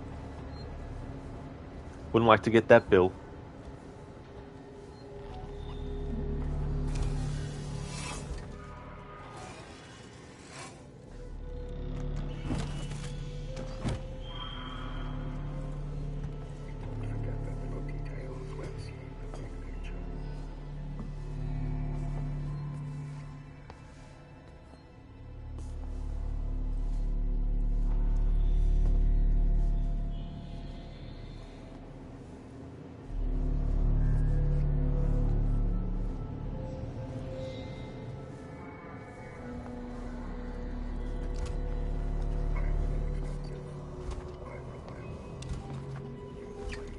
Oh, that's all good, Saint. Welcome back.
Hope the barbecue's going well, Saint. That's really cool. Code in some replay from early save with Plan Escape Torment. You kind of miss a good portion of the chapter on the first run. Don't think I've ever played that one. I've heard of it though, Code, but never actually played it. So how did you miss a good portion of the chapter? Like, is there stuff that can be missable? Doing well, thanks, Saint. Things are going good. Amanda's just currently being chased by an android right now. James, thank you so very much for giving the gift sub to Hypnotic. Thank you very, very much. And, pardon me, also thank you for giving a gift sub to Nobu, as well as Saint, Blood Moon, and Vampirius. That's awesome of you to do, James. Thank you so very much for that, and congratulations to all of you for getting those gift subs. Thank you, James. Cheers, dude. You'd like a beef sandwich, beef for barbecue, James. That's definitely understandable. I don't blame you. Beef steak sandwich for James coming up. That sounds delicious, Saint. That's really, really cool. Thank you, James.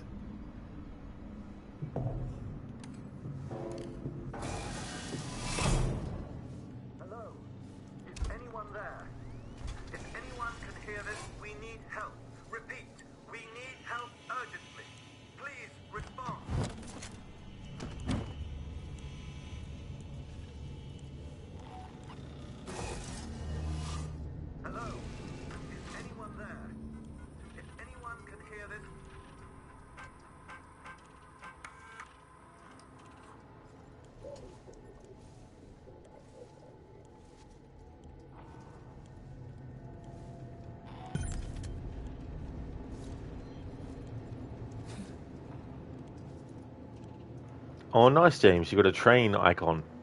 Awesome. That's cool.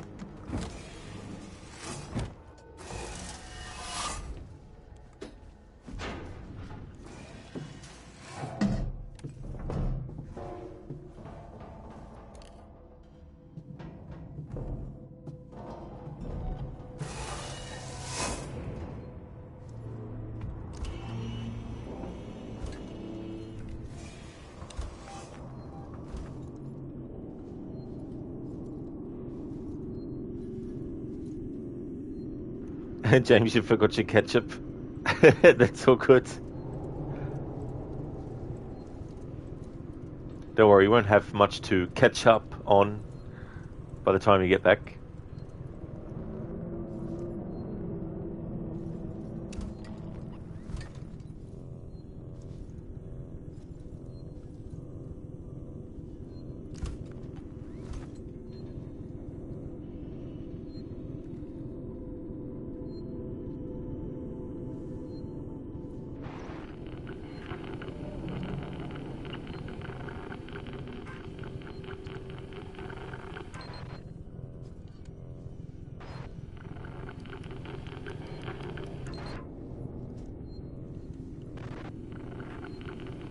Yes, they gave me the mini games that are like, they randomize these things.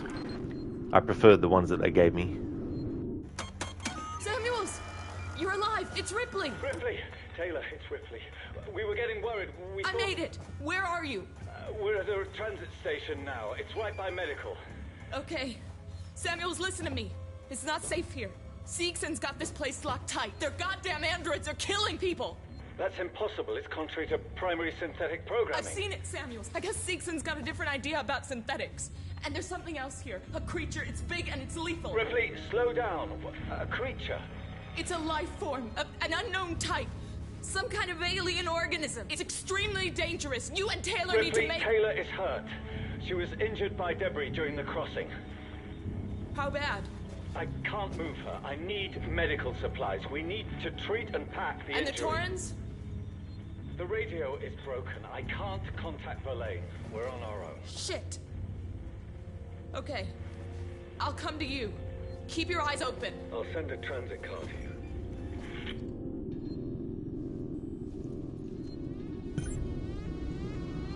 Unauthorized communication. Please wait to be attended by a member of Seegson personnel. We will be with you momentarily.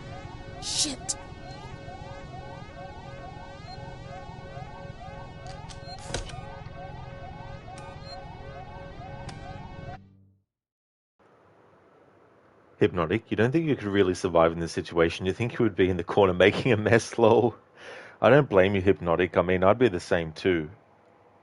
Like, just think about it, you know, like, you think about dangerous animals and being out in an environment where they're roaming, you know, but instead of dealing with like a lion or, you know, some other kind of predatory creature, you're dealing with an actual literal killing machine alien from another planet.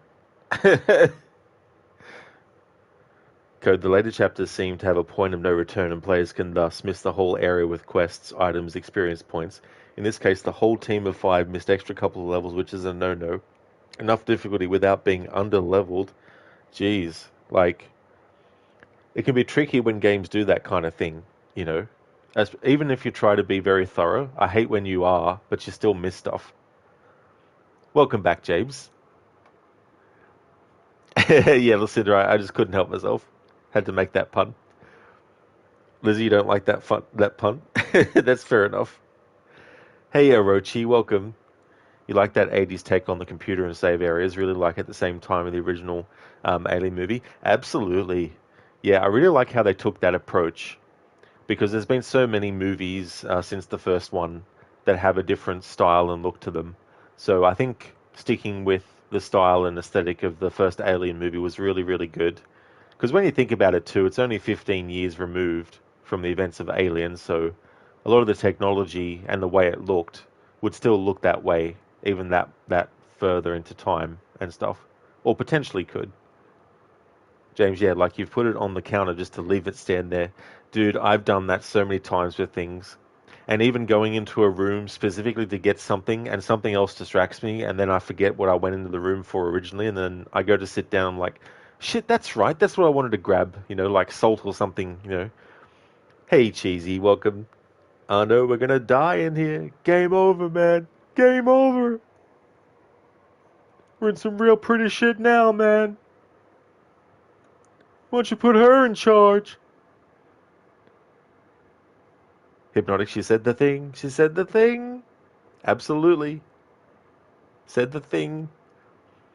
And Mita, thank you so very much for giving the gift sub to Cheesy. Thank you for doing that, dude. And congratulations, Cheesy, on getting that gift sub as well. That's awesome. That's true, Lucinda, yeah. Yeah. Anthony Howell, who plays Edward Pierce in Call of Cthulhu, plays Samuels in this. Another game that I've played that he's in is the game Vampire as well. He's got a very distinctive voice. I even one time saw him in live action in an episode of some kind of detective show. I can't remember the name of it though. I think it was it was one set during World War II, I think. But it looked like it had been done in like the mid-90s or something as well. But when I saw him and heard him, I'm like, hey, I know him. You're doing well, Emita. That's great. James, you're going to get killed by a hot alien waifu. What more you want, right? To each their own, I guess, James. You got some spiked meat over grill with beef, pork, onion, and red chili. Oh, that is very nice. Listen, it happens to you as well. It's just so annoying when it does. It's like, come on. Lizzie, no, the pun was great, just bad timing when you came back. Oh, I got you, Lizzie. That's fair enough. Cheesy, they mostly come out at night. Mostly. Classic line from Newt. Lucinda, damn, that was a good impression. Oh, well, thank you, Lucinda. Such a great character. It's funny how he gets mistaken for Hicks. He's like, I'm Hudson, sir. This is Hicks. He's Hicks. That's the line, sorry, not this is. James, yeah, same here. You were like, okay, you're going to use your habanero ketchup, so you put it on the counter and have it on your eyes to leave it there in the end. Hypnotic, it's a bug hunt, man, a bug hunt. Bill Paxton was such a great actor. It's still such a shame that he died, because he just died from complications during a routine surgery, you know. James, it's homemade ketchup and dip thingy with habanero, jalapeno, Halokia, and ghost pepper smoke dust. Definitely sounds like a spicy combination, James.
Zero engaged. Stand by.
This is Central Communications. Seeks and employees only.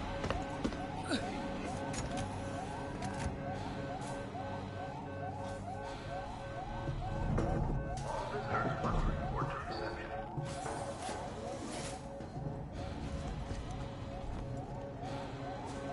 All visitors must report to reception.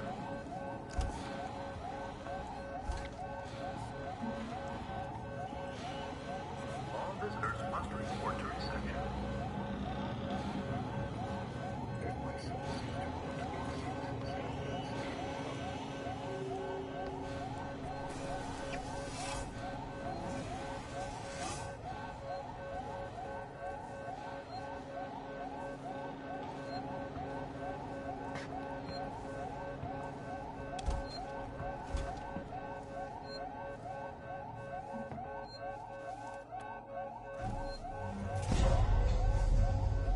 James, yeah, it's delicious with a bit of a kick. Surely can kill people. What a spicy way to die. Code said the Hicks actor had surgeon with license bought by mail. It happens too often. Oh yeah, the actor for Hudson. Yeah, I don't know the details of his surgery, but apparently it was just a routine surgery that you wouldn't expect to die from, but he did. James, like, underestimate the alien waifu, Rod. She's higher than you, more resilient and shit. She would be awesome if she don't want to rip your spine off, that is. Yeah, she's super cute, but way too lethal for a long-term relationship. Yeah, best of luck with that. I wouldn't be messing with that.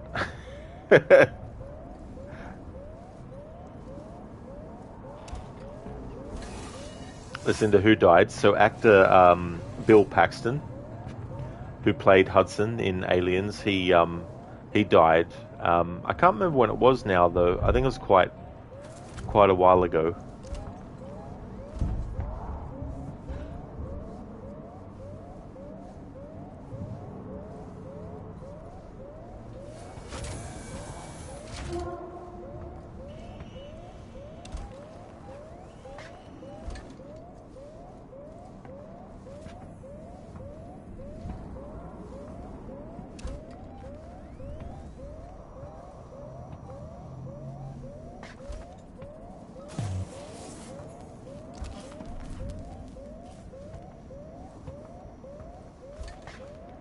James, yeah, you got it. You're more for blondes than Rod. Well, if you must know, my preference is actually brunettes, but... Listen to, oh, you know him from Twister. Yeah, that was actually a pretty good movie, I thought. I didn't think Twister was, like, a terrible movie at all. It was pretty cool. I still remember it was one of those movies that when I was in school, for one of the final days of the, it might have been the year or maybe just the term or semester, they brought it in and we just watched that. Which is pretty cool to see movies like that at school, you know.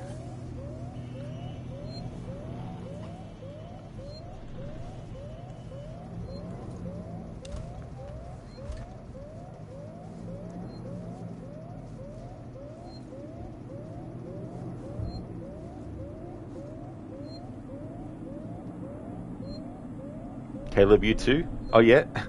Saint Blondes, James Blondes, James Blondes. James, oh cool, you're liking dark hair too. Yeah, I mean it doesn't matter, like hair color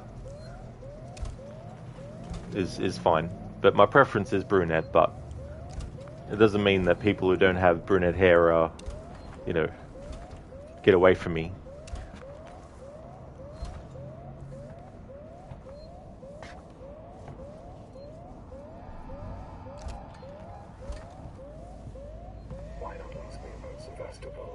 Alien, stop drooling in from the air vents. Jeez, how many times do we have to talk to you about this? Yeah, hiss at me all you like, but still, stop drooling from the air vents.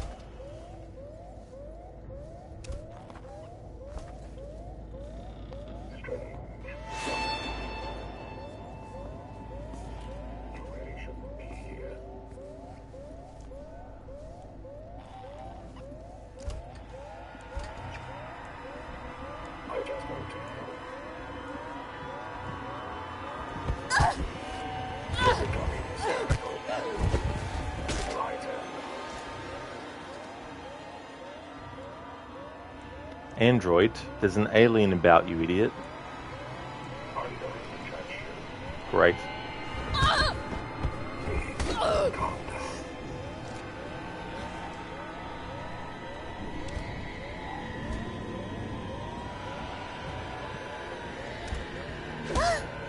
But I'm not running, I'm crouch walking.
Damn annoying androids. Like, holy shit.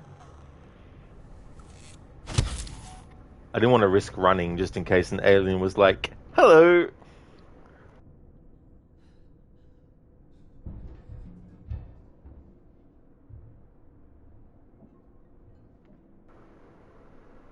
Caleb, you have dark hair preference even though you like blonde too. Oh, that's totally fair enough, Caleb, yeah.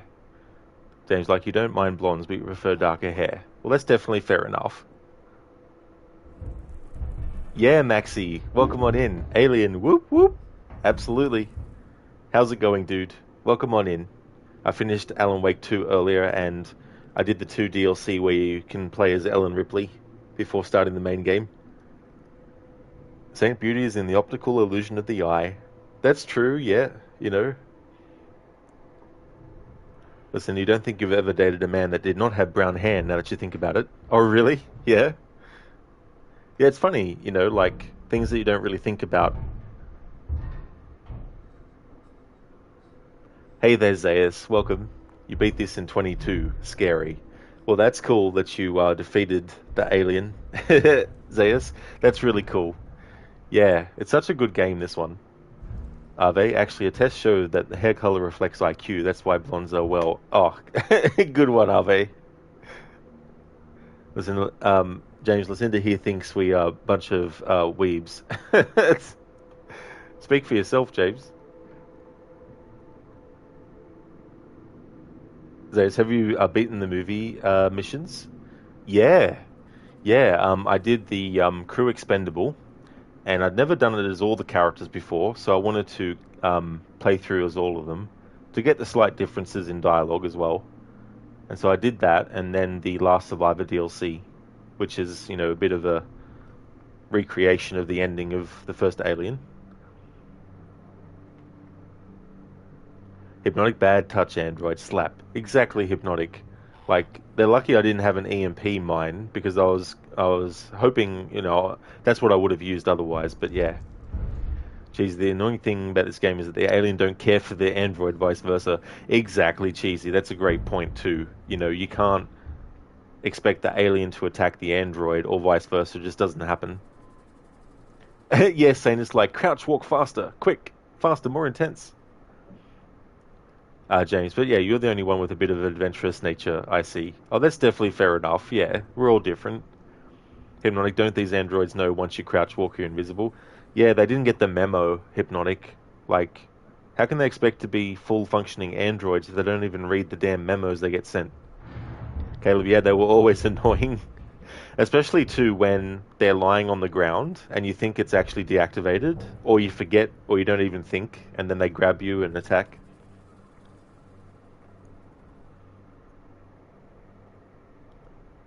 Lizzie, you're a dark-haired brunette, by the way. Oh, yeah, Lizzie. Yeah, I mean, there's also, you know, obviously different shades of hair colors and stuff. Max, are you going good? Thanks, dude. Glad to see some Alien. You were watching some YouTube videos. Can never get bored of this game. I'm glad to hear that you're going well, Maxie. That's awesome. And I don't blame you either. You know, like, I've played through this game probably 6 or 7 times by now, I think. I've lost track. James, you're a weeb and you're proud of your achievement. As long as you're happy with yourself, you know. That's the main thing. Lizzie, no, you're a dumb brunette, honestly. I think, you know, anyone can be dumb. Saying you don't want to be cause for alarm, but you heard a xenomorph behind you. But maybe, Saint, it's not a xenomorph, but maybe. Could be. It must have been the wind. Caleb, yeah, those moments always gave you a jump scare a tad bit. Oh yeah, Caleb. Not enough to freak you out, but just enough to get you like, oh shit, lol. I don't blame you. In Phase 2, for celebrating this game's 10th anniversary, I put the gamma level to 0, because I wanted to play through the game with... It's a pretty arbitrary way to make the game more difficult, but I wanted to do it anyway for the aesthetic of it, because it does change how certain things come across to you. There's some areas of the level that is so difficult to see things. And there was a part where there's an android on the ground, and normally I see them because of the gamma being at the normal level. But when I had it down to 0, where it was positioned was just in a dark enough area to be completely camouflaged. And so I got caught by it. Saint, gasp! I mean, hey, that wind, you know, can be terrible.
station serving the San Cristobal Medical Facility and Seasons Synthetics. James, yeah, you played them too. You stopped because the game started breaking the GDPR laws in your country. Yes, Zane, I am. Yeah, I do like a lot of Van Damme's movies. Definitely grew up watching a lot of his stuff too, as well. My favourite movie of his would still be Bloodsport. But another one I really liked, and it's friggin' cheesy as all hell, but Hard Target. Especially that really, really cheesy part where he's on the highway and he's on a motorcycle and he's got a gun and he's shooting the enemies and he stands up on the motorbike while it's still going at full speed and starts shooting, you know. So there's a lot of really, you know, cheesy stuff in Hard Target, but yeah, I like Hard Target as well. Even movies like Sudden Death, I didn't mind. The one where basically the ice hockey stadium gets taken over by terrorists. I didn't mind that one either. Double Impact, that was another one that I watched growing up that I really liked. Kickboxer was also good, but I didn't really watch that a lot growing up.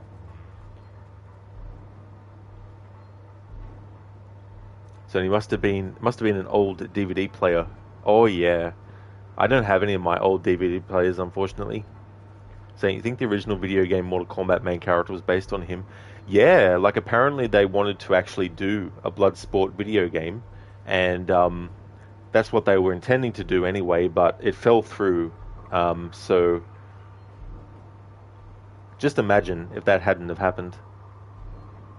Sony even skipped like they used to. Oh really? Yeah, I hate when they skip. Sona, thank you so very much for the gift subs. Thank you for giving the gift sub to Dragon, Rod Smart, Platinum Girl, Zayas, and Mazzy of Silence. Thank you so very much for that, Sona, and congratulations everyone for getting those gift subs. That's awesome, thank you. Yeah, same Time Cop. Yeah, I didn't mind that one either. It was an interesting concept, you know, time travel exists and criminals use it to go to different time periods for various, you know, things, and having like a policing organization that has to go and stop them, you know, and all that kind of stuff. Very interesting concept. Stan, welcome on in. How's it going? Yo, they should make a movie of this game. Now that would be cool. Yeah, I think they could do it. Saying you should do a JCVD redeem. Oh yeah, what kind of thing with that? But yeah, there was a game based on Time Cop actually, with digitized graphics. Maxi, you love Replicant, where bad JCVD says, "Who the fuck are you?" and then good guy JCVD goes to, "Who the fuck are you?" in an unsure tone. He's definitely done a few movies now where there's, you know, more than one version of him. That's awesome, Mazzy. Yeah, it's really cool when that happens. So congratulations for getting the gift sub. Yeah, things are going good. Having a good weekend. How about yourself?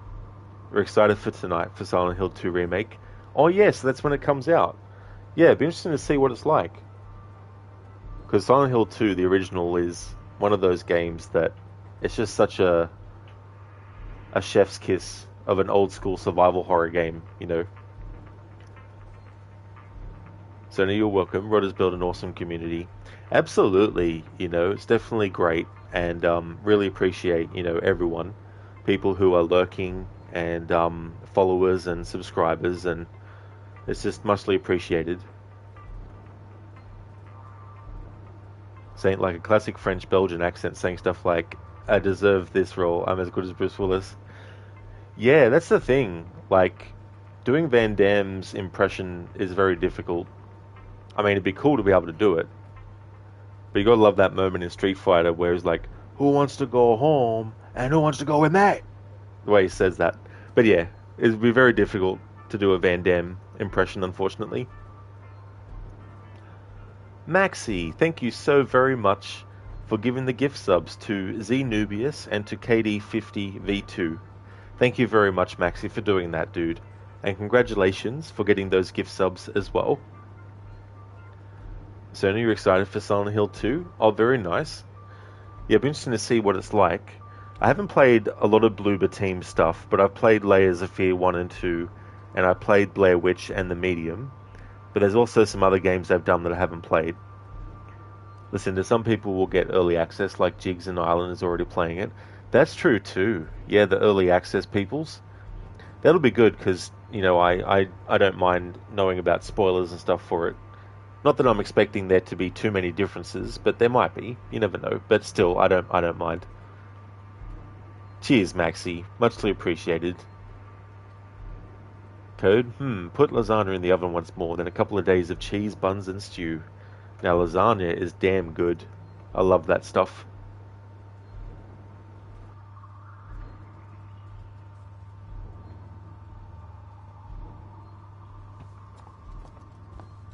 Ripley, Taylor's over here.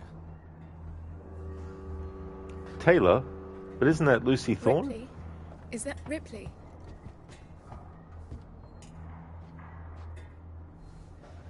Try and rest, Taylor. How is she? She needs treatment. Medical's nearby, but I didn't want to leave her.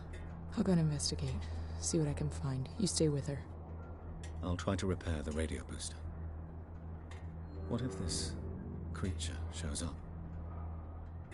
Hide. Unauthorized security breach detected. All transit shut down by order of Apollo.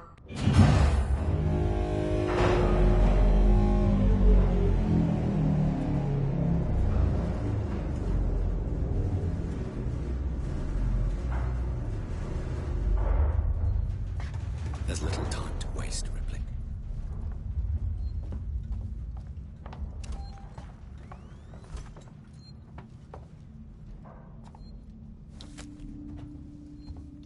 Your safety is important to us. Please report all transit malfunctions immediately. Stay with me, Taylor. Ripley's finding help.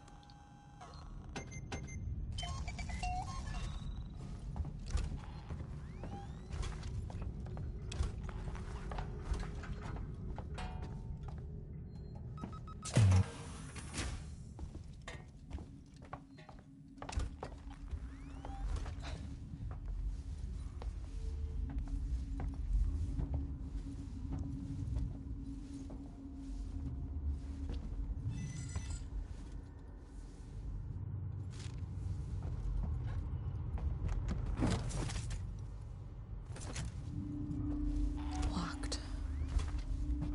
Doors locked.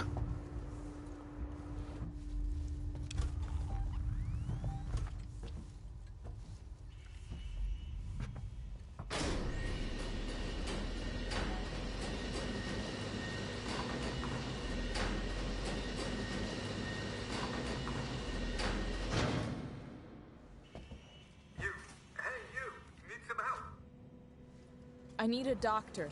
Hello? I need a... I can't hear you. Hang on.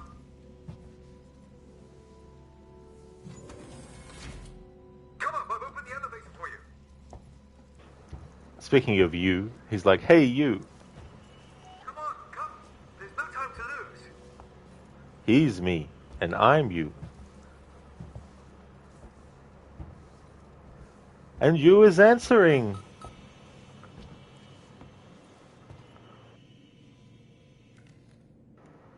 Indeed, hype for sure, Sona, yeah. Hype train level 3. Listen, it's all over now. Oh man. Chief Irons. What a piece of shit. Saint, did you expect anything different? It's like in Silent Hill. Say it ain't so. There's a locked door in Silent Hill. Come off it. Who would have thought? That's cool, so we unlocked another emote. Cool. Sona, beautiful. Beautiful. I asked my wife to rate my listening skills yesterday. She said, you're an 8 on a scale of 10.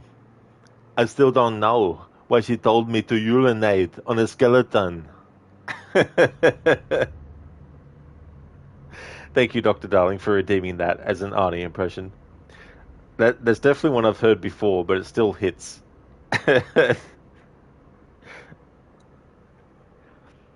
Sona, a very, very unbirthday to you. To who? To me? Oh, you? Oh, no.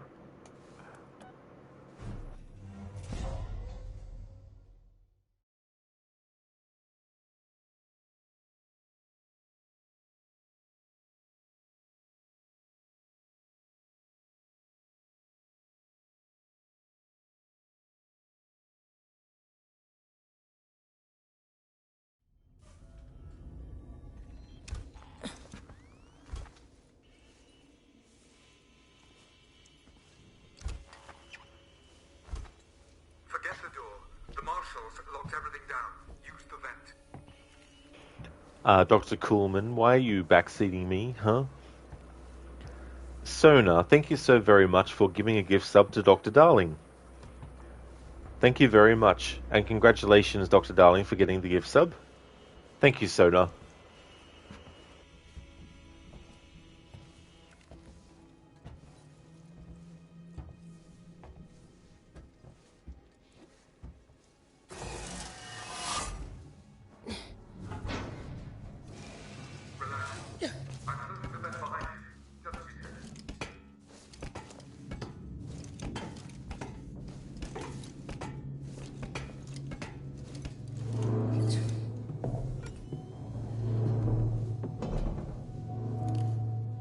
Can't remember the actor's name, but the actor for this guy also played Lara Croft's father in Rise of the Tomb Raider.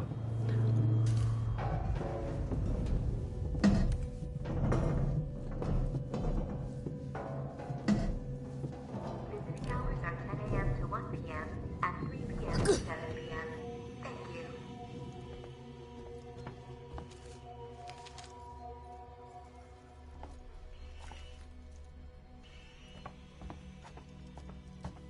You're not catching us without that. Right.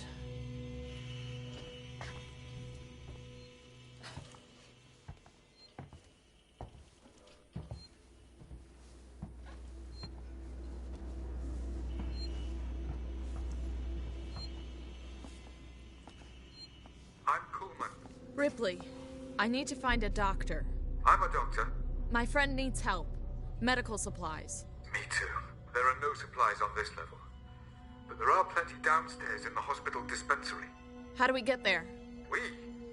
Do I look like I'm in any fit state? I need your help and you need mine. You find the passcode for the service elevator and then I'll come down to the hospital with you, okay? Passcode? Yeah. I can direct you from here. Morley or Lingard would have had the new passcode. Morley's office is your best bet.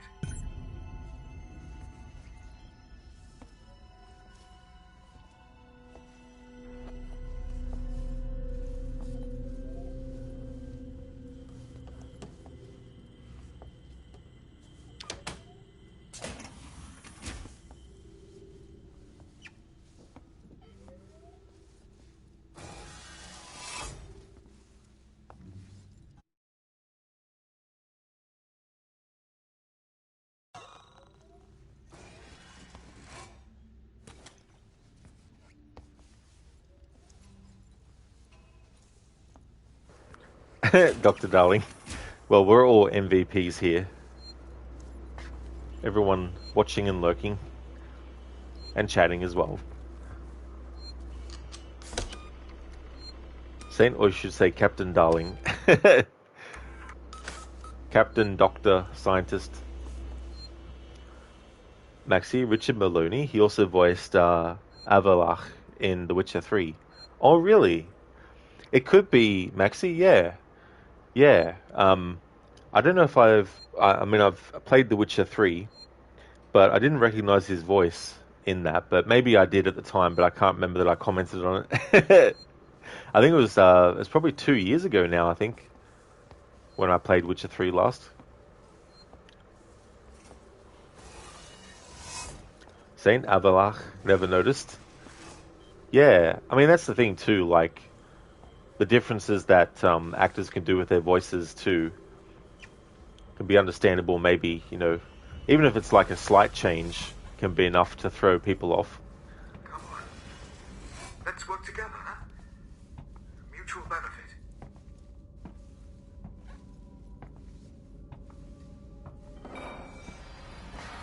Keep moving. The area you're in was for our more unstable patients, those who had trouble adapting to deep space. Just tell me where to go, Carl. Tragic cases.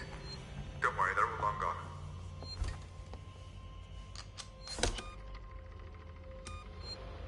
Saint, he must have a proper British accent. Maybe, yeah. But yeah, it's been a long time since I played Witcher 3, but it'll be interesting to see the next time I play it, because I do want to play it again.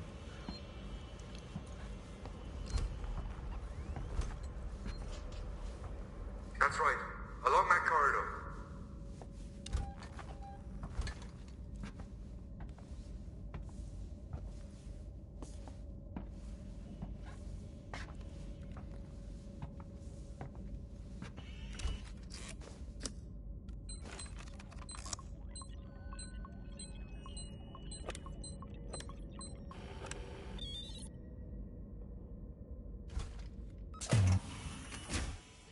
You're there. That's Morley's office. The passcode should be in there somewhere.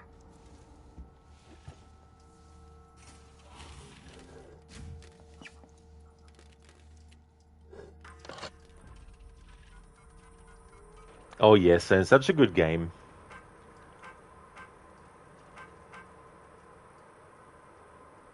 Actually, next year it'll be its 10th anniversary. Shit.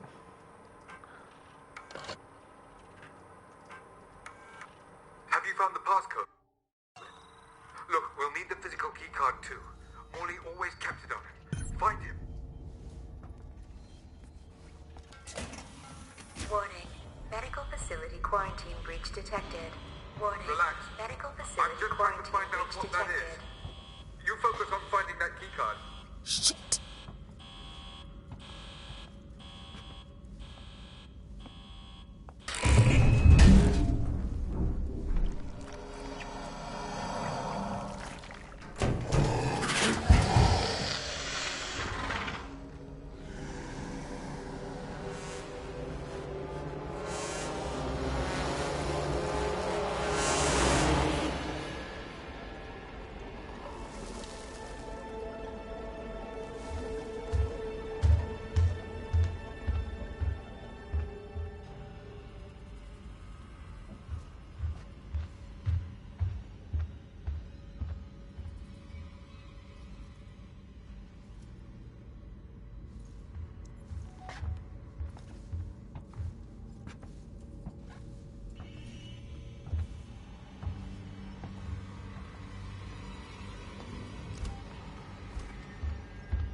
Okay, Lou never played Witcher 3? Oh, that's totally fair. Like, I didn't actually even know the franchise existed until Witcher 3 came out in 2015, and then I was like, oh, because there's a lot of hype around it.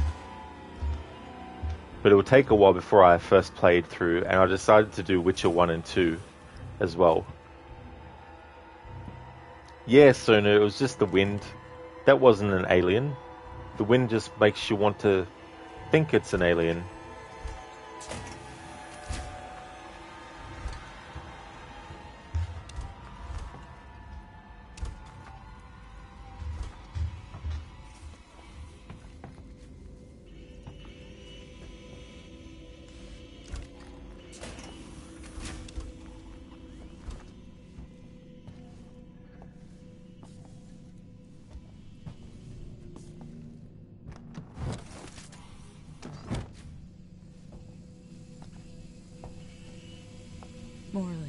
Morley.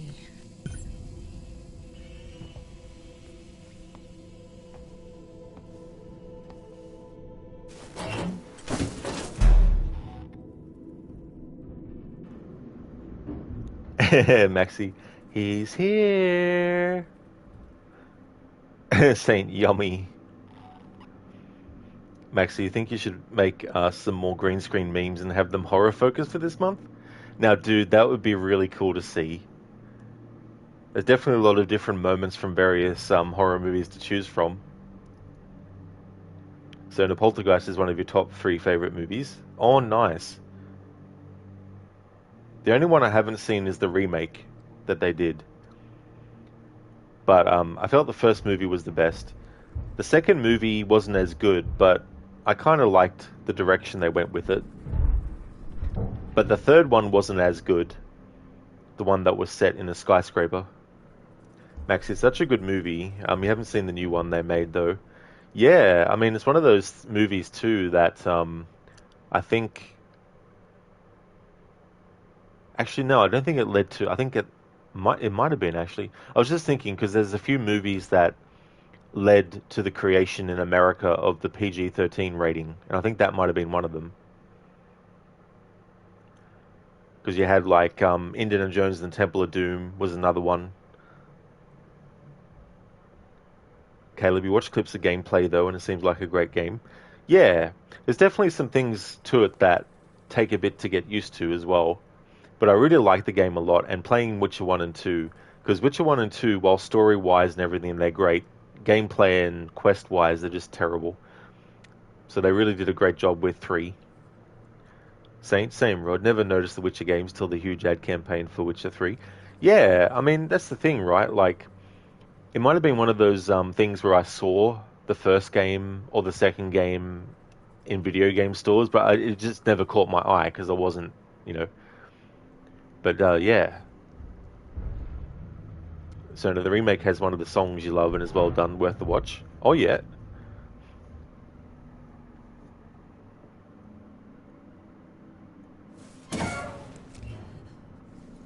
Yeah, sometimes remakes can even end up being better than the original. Like The Fly.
Saint, except for the remake of the Witcher TV series.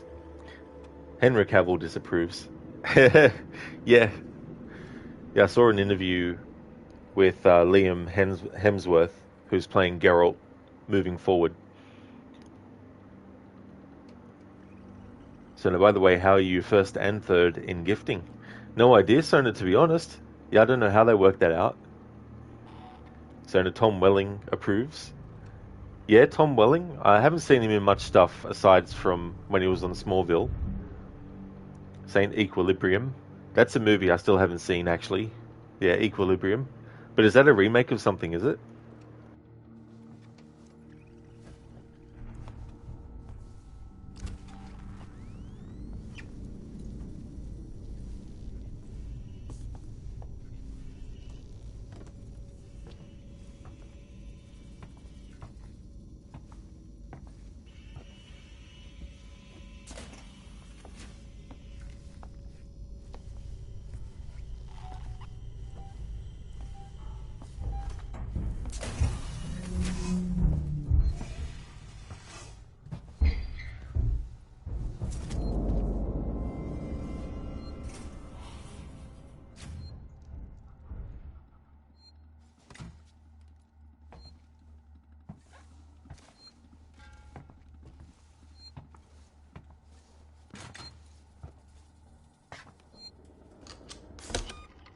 Because it's taken me a while to get to this point, I'm going to save it so I don't have to redo all that time-wise.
Ooh, that was lucky he went up in the vent.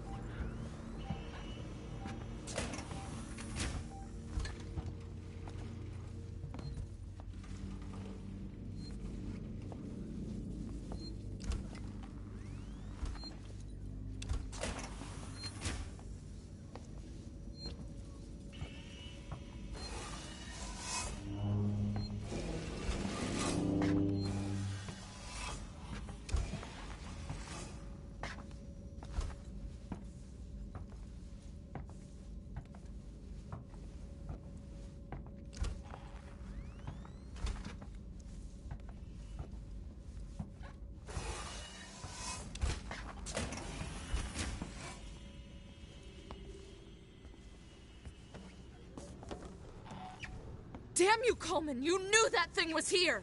Now that's unfair. I thought it might be there. There's a difference. Now, the passcode. 1702, okay? Now let's get down to the dispensary. Of course. A promise is a promise. I'm sorry for putting you through this. I'm going to step into the other room to punch the code in and prime the elevator. Then we can use the keycard to take the elevator down. Good luck with that, Coolman. Dr. Coolman.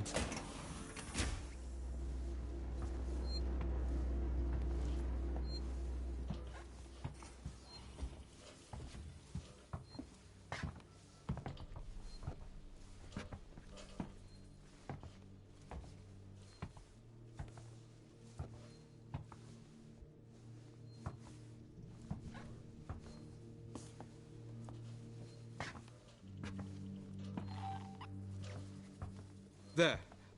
I'll collect my things and we can leave.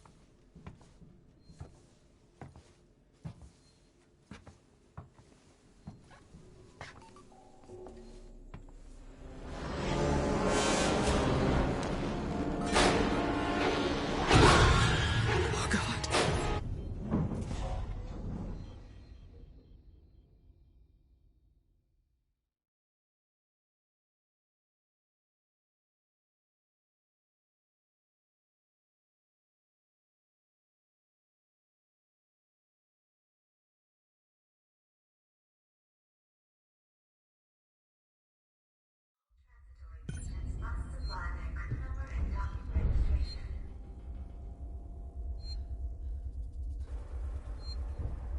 Alrighty then.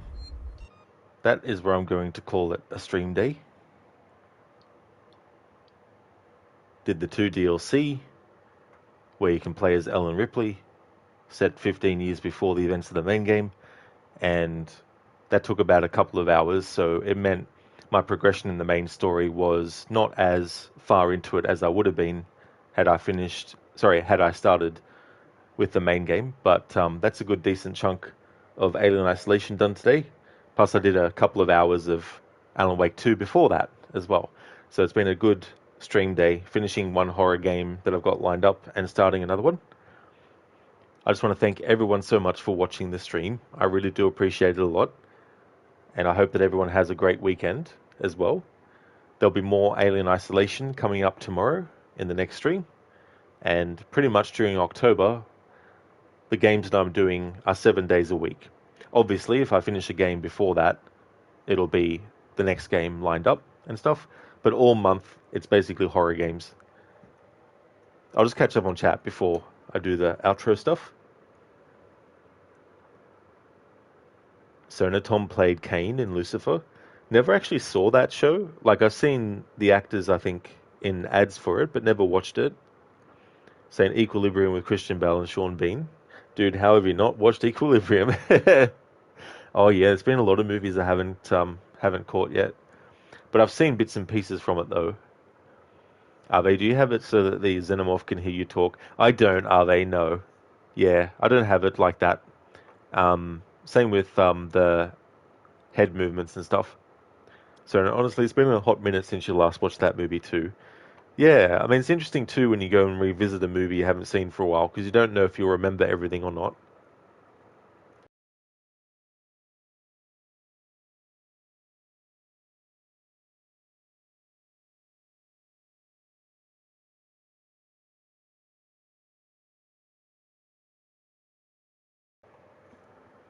Hold out your hand, Frodo. It's quite cool.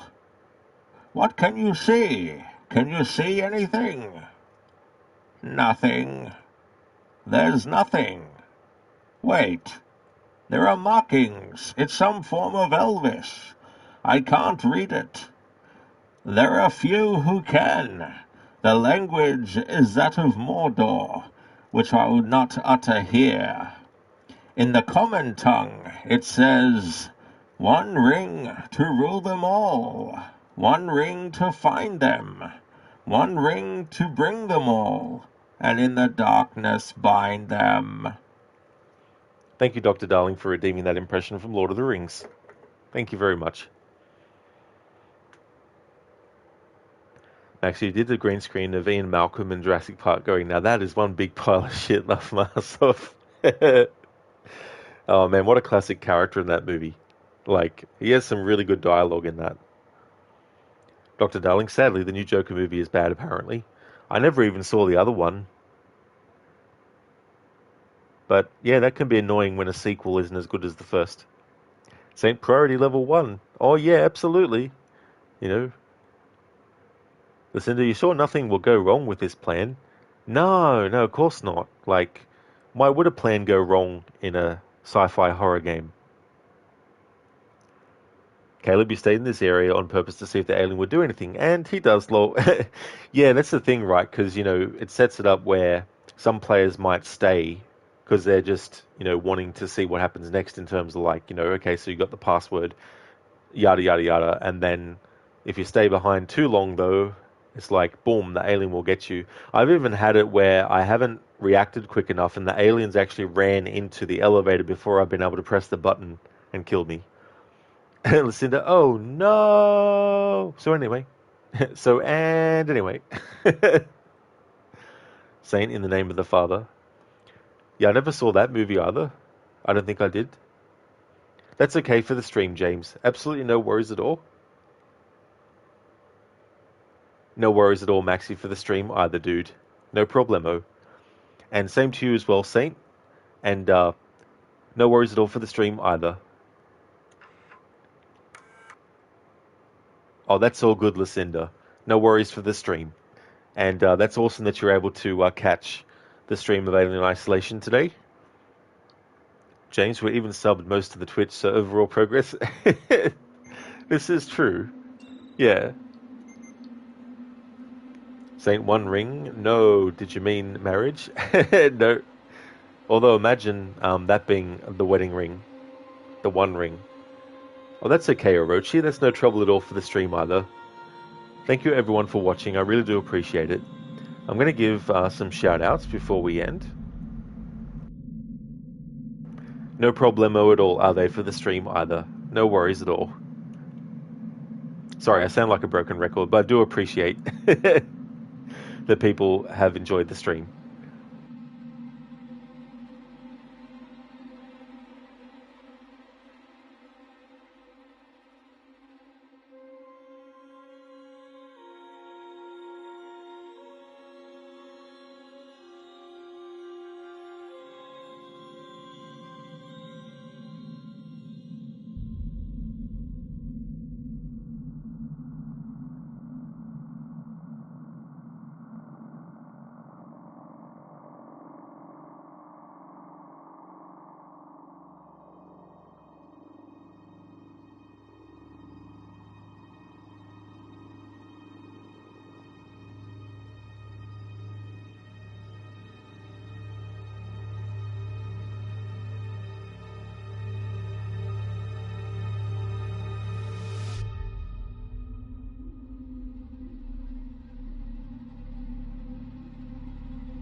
Would like to highly recommend people check out all the following streamers. Lucinda, who for October is doing a horror month. She's got 3 games lined up for horror month. Going to be doing a playthrough of Little Nightmares 2, as well as the remake of Silent Hill 2 and Hellblade 2. So a lot of games that are the sequel of something. Crocodiles has been doing Assassin's Creed Valhalla. He's doing that as part of a historical order run, playing through all these games across multiple series in the order in which they take place in, playing through games that are going to be all the way up until the 1940s. Shitterlock has been doing a playthrough of The Witcher 3 for his first time. He's also a fan of the Dark Pictures series of horror games. Mr. Gote is a streamer of games like Banisher's Ghost of New Eden, as well as the Outlast series, and also a fan of Dark Pictures series of games. Lidus is a big fan of retro games. He's a big Mortal Kombat fan, plays a lot of Mortal Kombat, Street Fighter, and Tekken as well. AC has been doing some Forza Horizon 5, also a fan of the Dishonored series and plays 7 Days to Die as well. Cheesy has been doing Wrestling Revolution 3D. Inmita has been doing his first ever playthrough of GTA 4. Grace is a streamer of games like Stardew Valley and also has a Red Dead Redemption 2 playthrough on the back burner. I'm in a Bear Suit is doing various kinds of challenge runs with The Evil Within, doing the hardest difficulty, which is called Akumu, doing speed running of The Evil Within, going through without dying permadeath challenges, as well as doing that kind of stuff with the Last of Us games. Kite has been doing a playthrough of Soma. Sadie has been doing Funko Fusion, as well as Assassin's Creed Syndicate, and Shaky has been doing some WWE SmackDown Here Comes the Pain. The Last of Con has been playing through Resident Evil 4. And Maxi has been doing a playthrough of Assassin's Creed Valhalla and doing a playthrough of various different kinds of games like the Yakuza series. Big fan of a lot of JRPGs as well, like Breath of Fire. Another great streamer as well. Got a lot of funny channel point redeems too. A lot of visual ones and audio ones as well. So I'd like to highly recommend people check out all those streamers if you haven't before.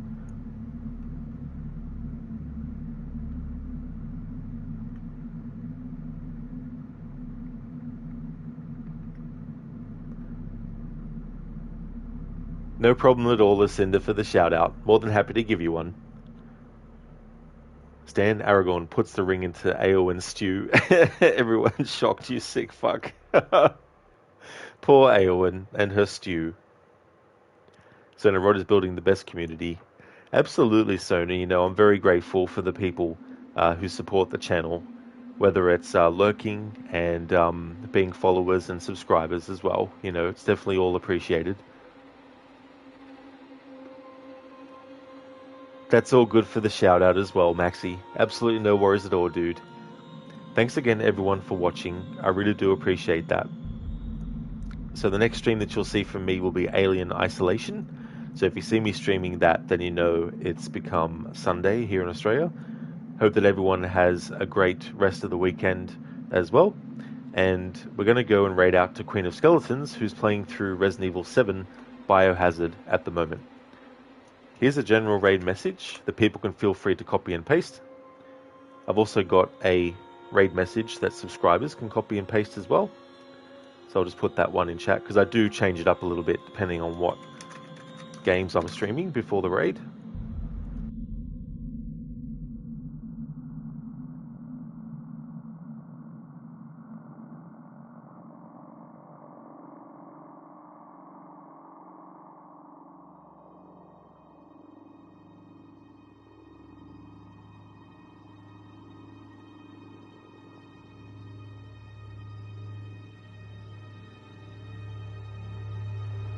Saint used to enjoy my streams. You still do? Oh, that's good, Saint. I'm glad that you do as well.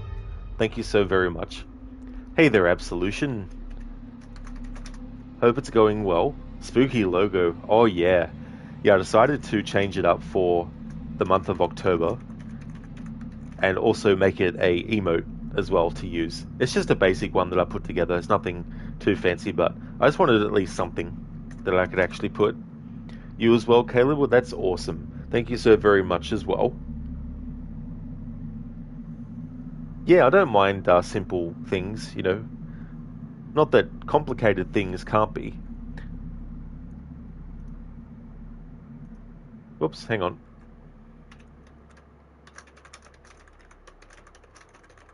Skeletons. There we go.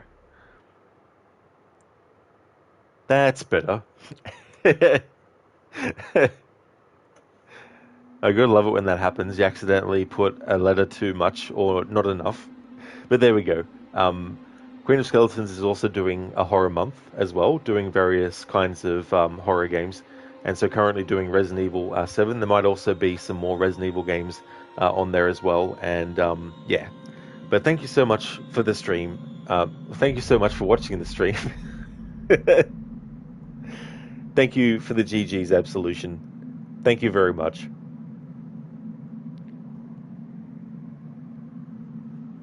Yeah, Lucinda is like all over the place. It's like in Secret of Monkey Island, there's a part where you use a saucepan as a helmet and get shot out of a cannon. And one of the options for the dialogue you can choose is, "I'm Bobbin, are you my mother?" And the text is actually upside down for the options. Lucinda, you're welcome. Pat myself on the back. Maxie, hopefully she is still streaming. Yeah, that's happened twice now, actually. But I double-checked this time, and she's still streaming, yeah.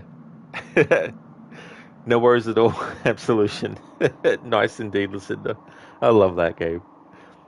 Thanks again for watching, everyone. Catch you next time.